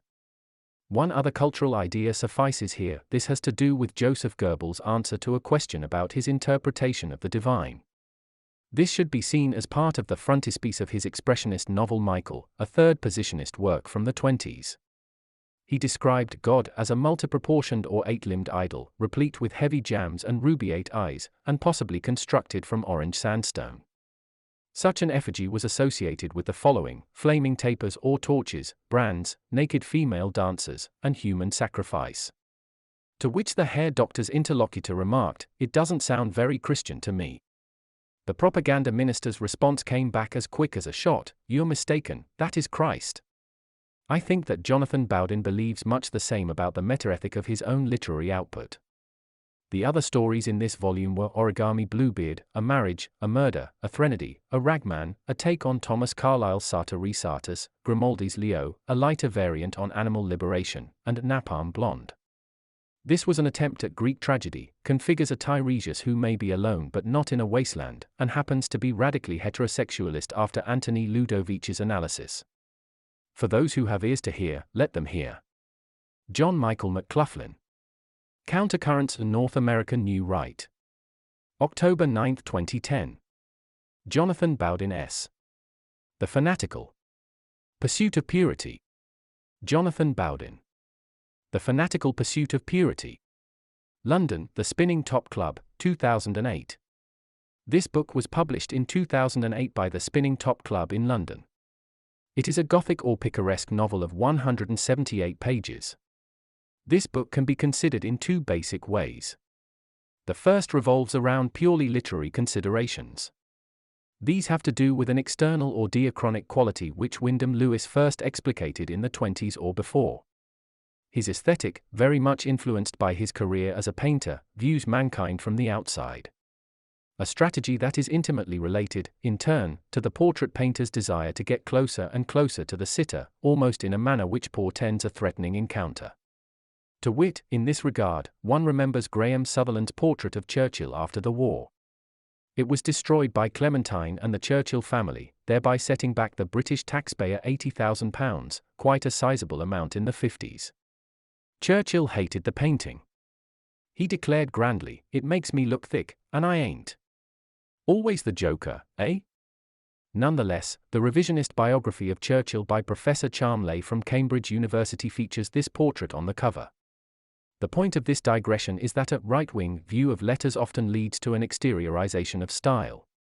This tends to concentrate on a grotesque or baroque build-up of language which both Lewis and Celine accessed in their fiction. In no matter how crude or dialectical a way, in cultural politics, this was contrasted to the interior monologue or consciousness stream in James Joyce or Virginia Woolf, for example. Perhaps the most gargantuan and gross attempt to do this was Wyndham Lewis's satire, The Apes of God. This gigantic tome anatomized English culture in the late 20s with a painter's or an externalist's eye. Bowden's novel, on the other hand, deals with a retinue of puppets in a marionette show who are marshaled by the late Eric Bramwell. Note, he was a very famous puppeteer from North Wales who wrote extensively about this folk art in the British 50s. Like superheroes in graphic novels, the purity of puppets means that you can be as extreme, heroic, or transrational with them as you like. This gives free rein to violent, illiberal fantasy or the need for escape. An important point was made by the British militant and nationalist Joe Owens in a recent post about a film review on this site. 11. He regarded undue immersion in fantasy as negative, counter-propositional, even set up by one's enemies. This is an important point and was well expressed by him. Yet I believe that Bowden would disagree. Liberal humanist societies, as currently perceived by those who live in them, are incredibly boring. Most citizens, subjects of the crown, or whatever, seek escape from the above brown fug. Nor is this only marked in adolescence or childhood, although it may be most obvious then. I think that the real point is the nature of the fantasy engaged in and heroic, violent, semi-conscious, militantly engendered, i.e., radically male or female, and elitist material of this sort worries critical establishmentarianism. Hence we see the fact that most Western arts faculties have a methodology, post-structuralism, through which to view it so as to always end up with the correct interpretation. War literature, for example, is regarded as qualitatively dangerous in many a cultural studies department. Nonetheless, the use of a heroic puppet called Phosphorus Cool in Bowden's narrative, with legions of minor or supporting characters, in two basic plot lines, leads to variously transgressive outcomes. All of these relate, en passant, to Antonin Artaud's theatre of cruelty, which relates very much to cinema directors like Alfred Hitchcock. For Hitchcock, as Camille Paglia has observed, the real point is to paint on screen with the actors available. This is another exterior vision, one which does little to ameliorate the imagination's authoritarian bias. The other of the 2 points about Bowden's fiction, in my opinion, is the antidualism of the main antagonists. There are few heroes or villains in his work but combinations of the two instead.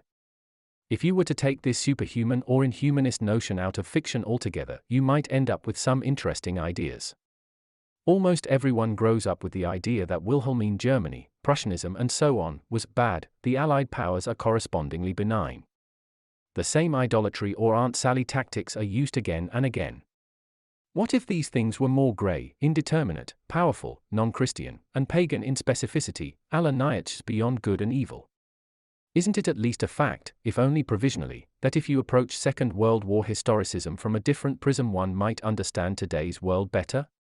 Mightn't the truth lie dynamically between two texts at either end of a metaphoric bookshelf, perhaps Martin Gilbert's Churchill biography and David Irving's The Mare's Nest? If one begins to view the heroic urge in this way, then one foregrounds the screenplay writing of John Milius, for instance, but one can also proceed beyond it to Ernst Jünger or Henry de Montherlant. 4. If one takes these artistic notions of appeasement on board, then might Bowden be described as doing artistically what certain revisionists are attempting in more factual or non-fictional ways over time? Who knows? Anyway, when Professor George Steiner wrote his play, The Portage of A.H. to San Cristobal, over 30 years ago, he implicitly recognized that criticism wasn't enough. For those who have ears to hear, let them hear. John Michael McLaughlin. Countercurrents and North American New Right. October 3, 2010. Jonathan Bowden S.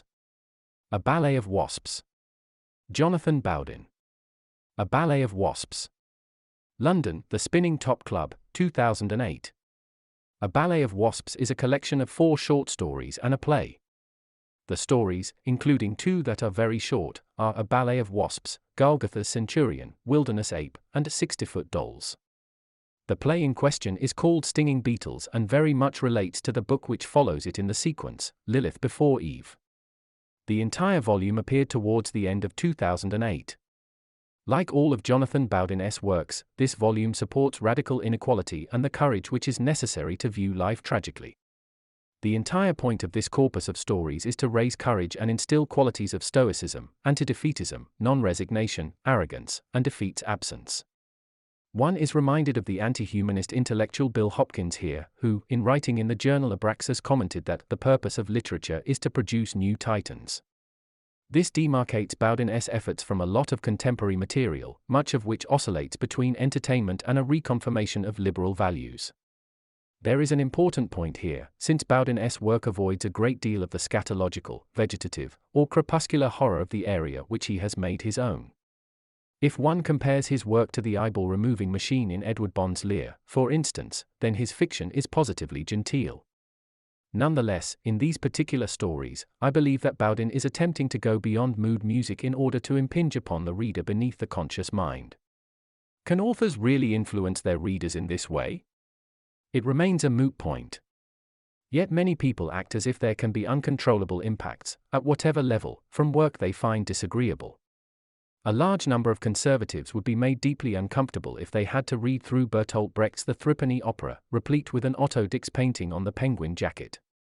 Likewise, a fragmentary and volcanic narrative by Louis Ferdinand Céline would make many a liberal humanist shudder. Imagine quite a few callow PC types having to wade through Castle to Castle or North, never mind Gignall's Band, set in London, or the even more transgressive works like Bagatelles or Céline's account of his trip to the Soviet Union. In any event, the very fact of this tremulousness may lead to the idea of deep immersion, particularly in relation to highly imaginative material. I think Bowden's work is an attempt, fictionally speaking, to re-engineer elements of the semiconscious mind. Hence we see a certain aggression or voltaic energy which is redolent of many conservative creators like Belloc, Lewis, or Mencken, but that certainly alienates a conventional or middlebrow perspective. Similarly, quite a few authors in the Gothic area, one thinks of Lovecraft or Poe, deliberately engage in mesmerism or a phenomenon similar to a séance. This ramps up the level of abstraction, illusion, dream material, oniric wonder, or fantasy via more and more baroque language. Yet is this more than dark poetry? Well, it depends upon how you wish to gaze upon it.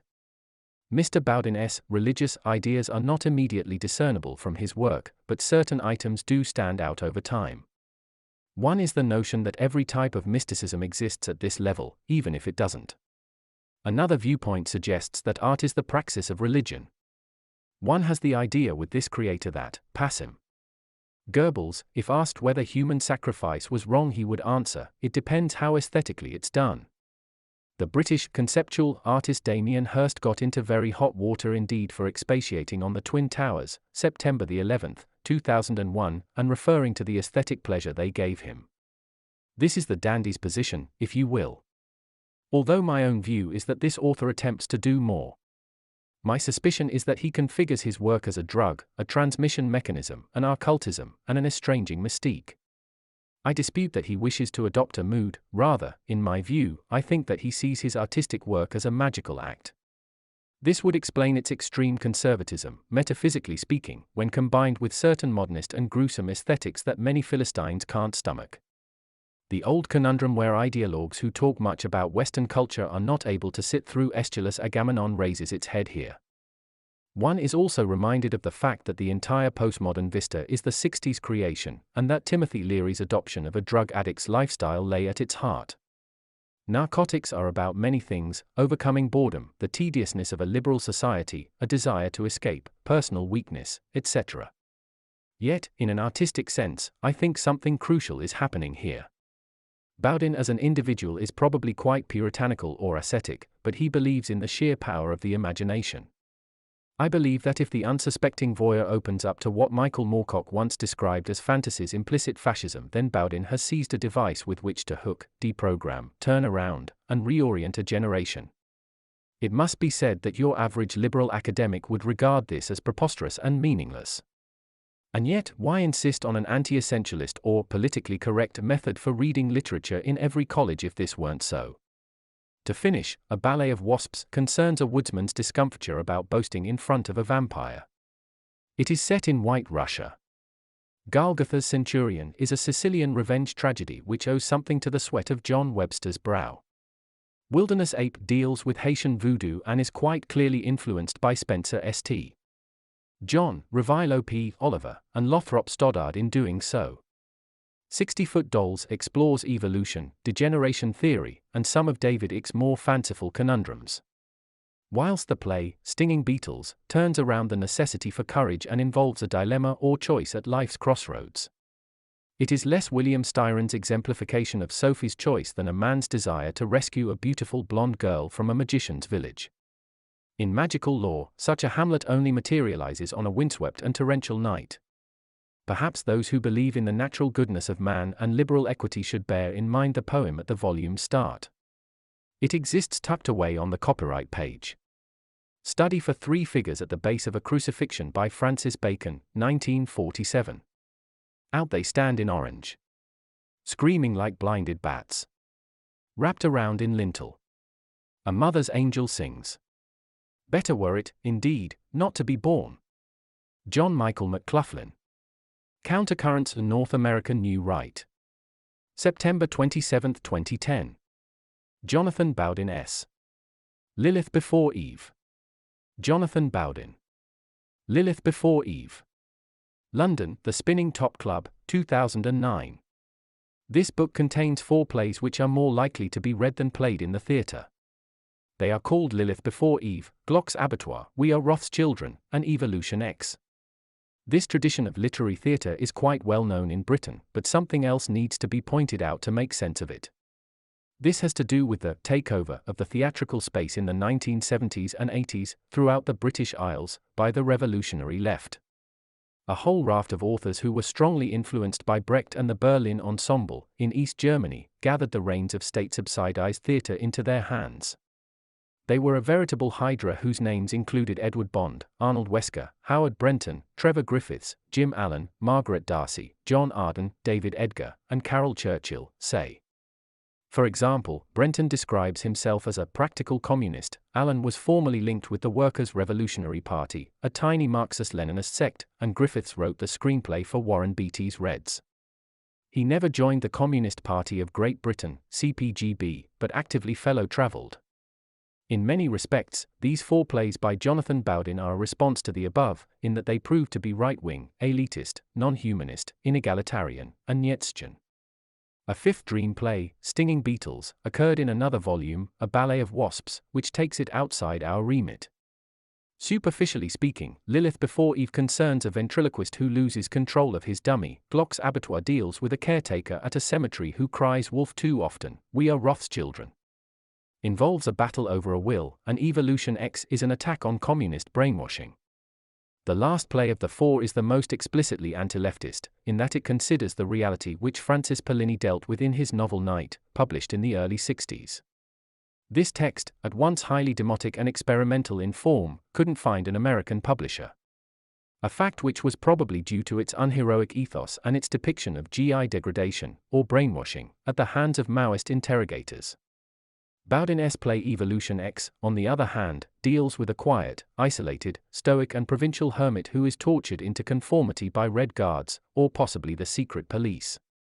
He was then turned into a spy behind enemy lines, but survives in order to wreak a terrible revenge. For the spirit of Sophocles, the band plays always lurks behind these particular pieces.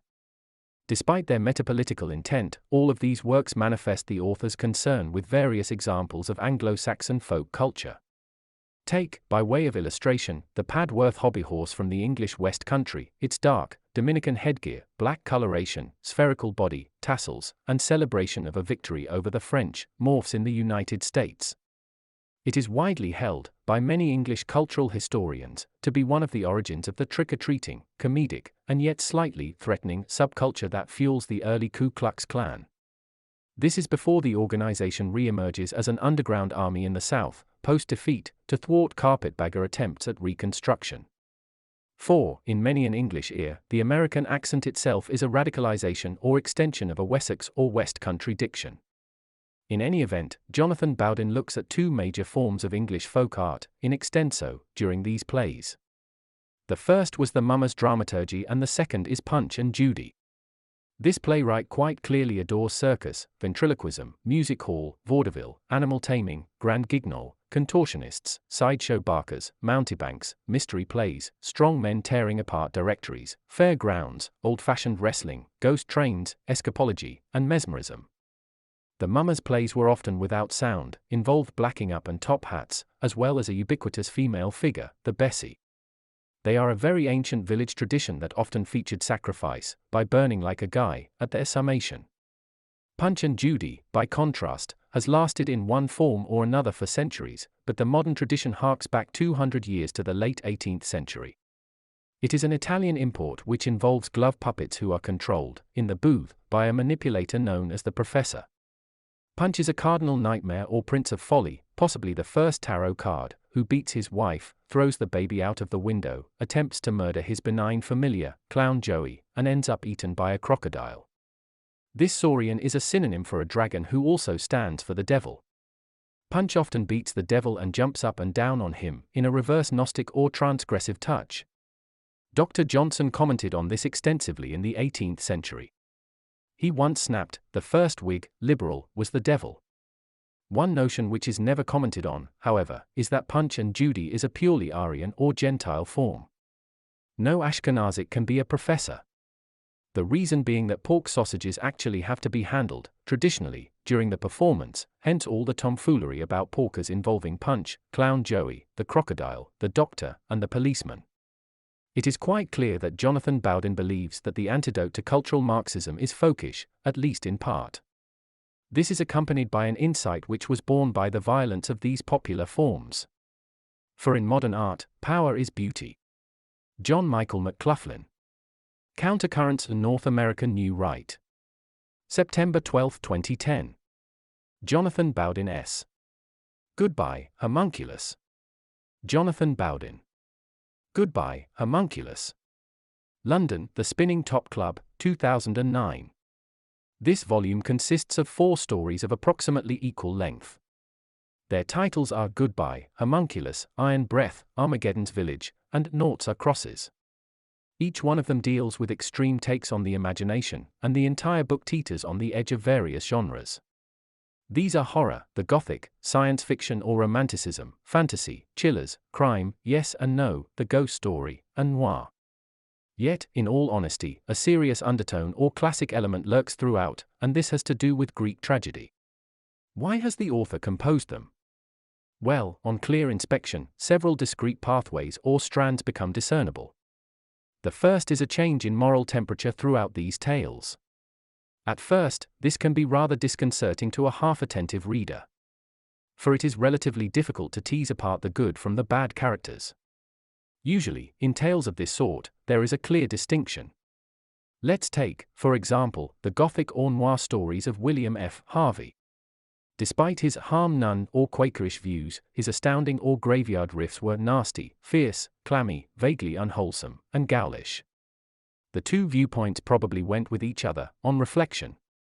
Even Harvey admitted that good attracts evil, so the inner paradox of his compendia becomes clear.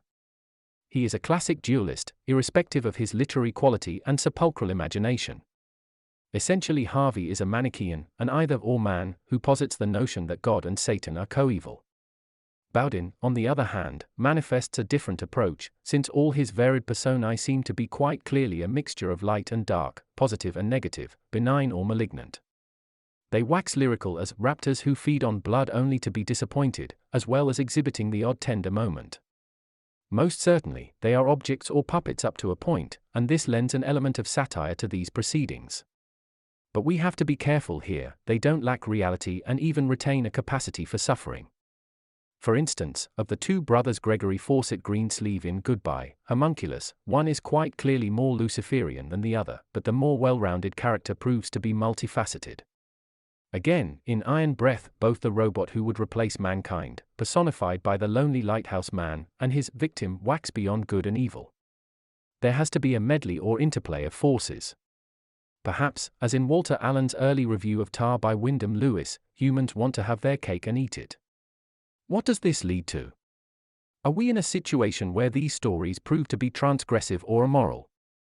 That is, do they manifest the architecture of anti-heroes or heroines, as perceived? Such a trajectory would bring them quite close to Aleister Crowley's novels The Moonchild and The Diary of a Drug Fiend. We might also be treading on Ayn Rand's territory here, if we examine works like We the Living, An Anti-Soviet Peace, or The Fountainhead. Rand is qualitatively different, since her fictional creations live out some libertarian individualist axioms. But the point still holds. Nonetheless, Jonathan Bowden seems to be attempting something quite distinct. To my mind, he is positing a hierarchical or aristocratic morality of high and low. It involves the substitution of one system of ethics, Judeo-Christian, with another, Byronic, classical, pagan, or power moral. Yet it is not a replacement of the better by the worse. Nor can we exempt from our schema the fact that liberal humanism can be considered as secularized Christianity. Does this mean that he is advocating anti-ethics as traditionally perceived?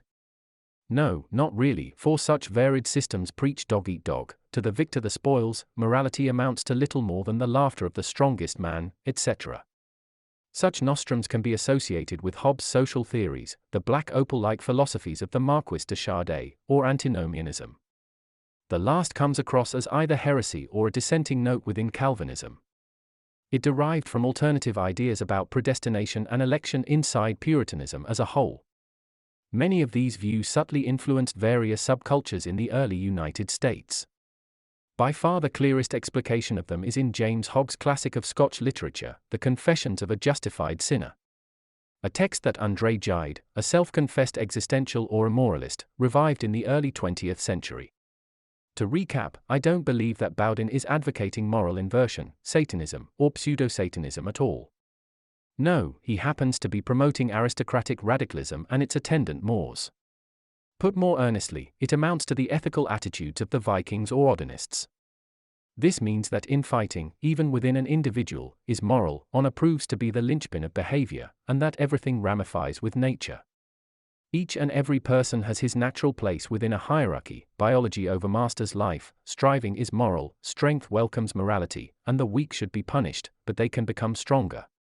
This is by virtue of the fact that all valuable forms of life open out and grow towards the sun. By dint of this lexicon, immorality, theft, lying, drug addiction, false manipulation of others, perversion, stands out as weak and vice versa. Such a prognosis occurs most nakedly in Noughts Are Crosses, a critique of materialism at one level, and the third story, Armageddon's Village. In Armageddon's Village, the paraplegic husband and recluse, Spider Absinthe Marmaduke, may be helpless in relation to the brewing conspiracy against his life. Yet he is determined to enact the prospect of vengeance, even beforehand. So it proves to be the intensity of his gaze, his desire to live, which puts off his assailant long enough to lead to a cataclysmic deus ex machina. These are pagan tales tout court, in them justice is revenge. Needless to say, even the disabled or afflicted can be eugenic if they crawl towards the sun with a knife between their teeth. And at the end everything goes back into nature so as to start over. John Michael McLaughlin. Countercurrents in North American New Right. September 3, 2010. Jonathan Bowden S. Louisiana Half-Face. Jonathan Bowden. Louisiana Half-Face. London, The Spinning Top Club, 2010. Louisiana Half-Face was published in the first half of 2010. It continues a projected literary cycle which began with the fanatical pursuit of purity, at least thematically. This novel fits into the horror genre most explicitly and draws on various icons from this set. These include mummies, skeleton men, the figure of Dramabu in Haitian voodoo, a D.A.E. mon called Cranium Biter Die, and a split face or schizoid character which gives the book its title. But this has less to do with a right-wing version of Burroughs than one might suspect. My estimation is that Bowden configures contemporary horror writing to be de-intellectualized tragedy. If, for example, Stephen King and Rice or Graham Masterton began to philosophize about motivation, then they would lose about 80% of their audience without comment. Indeed, as a literary sideline, the crudity of current Gothic prose signals its proletarianization, to use an image from the conservative essayist Professor Duncan Williams in Trousered Apes.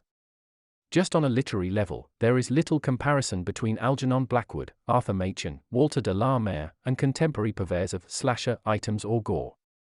Yet this remains a sideline to the author's main concerns. Much of contemporary artistic life, although very interesting, is without any reliable meaning. A genuine semi-nihilism, of a Bret Easton Ellis type, hangs over Western culture like a pall. How did the ancients and the restorationists of early modernity, the Renaissance, impute an engagement with life, with Heidegger's being? Well, it was primarily through a tragic or ennobling sense of life. If one computes tragedy as literary horror, underpinned by philosophical acuity, then you begin to realize that this author believes in reintegration. One of the reasons he concentrates on slightly cruder or lower forms, like horror, is their presence beneath the literary radar. No ideas or concepts of culture are ever destroyed, they are merely displaced. Where did the belletrism of identity and the heroic, even a threnody of the cruel or violent, really go?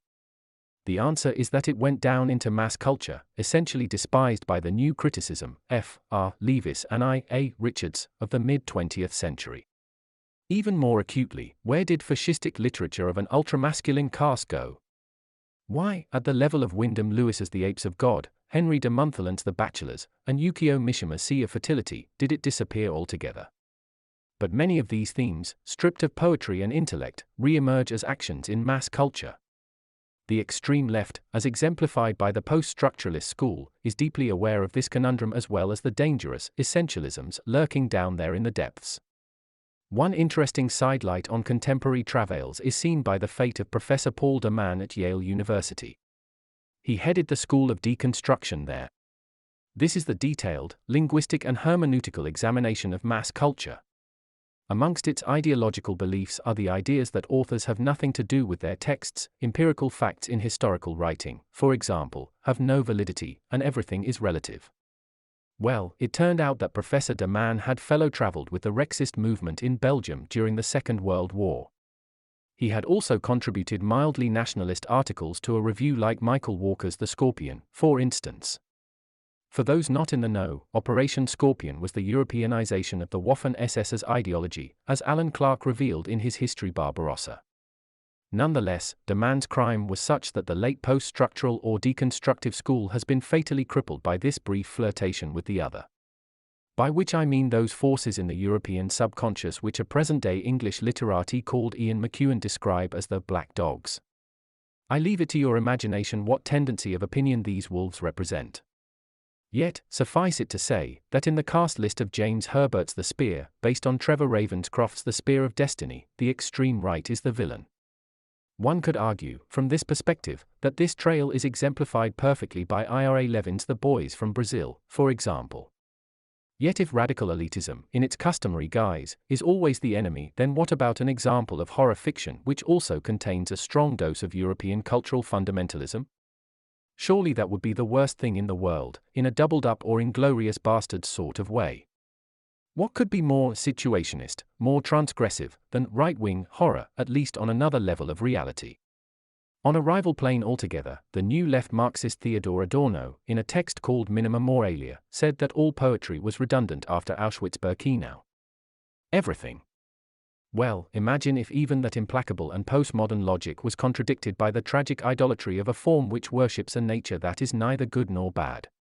What begins with the sinister Baroque of H. P. Lovecraft can become over time the attitudinizing of Savitri Devi, albeit filtered through multiple levels of estrangement, denial, advance, and projected awe. Interestingly, this volume is dedicated to Savitri Devi with a brief poem on the copyright recto, a page in most books which is customarily ignored by readers. It befits a daughter of the Black Sun, as its anonymous bard describes it. John Michael McLaughlin. Countercurrents and North American New Right. September 19, 2010.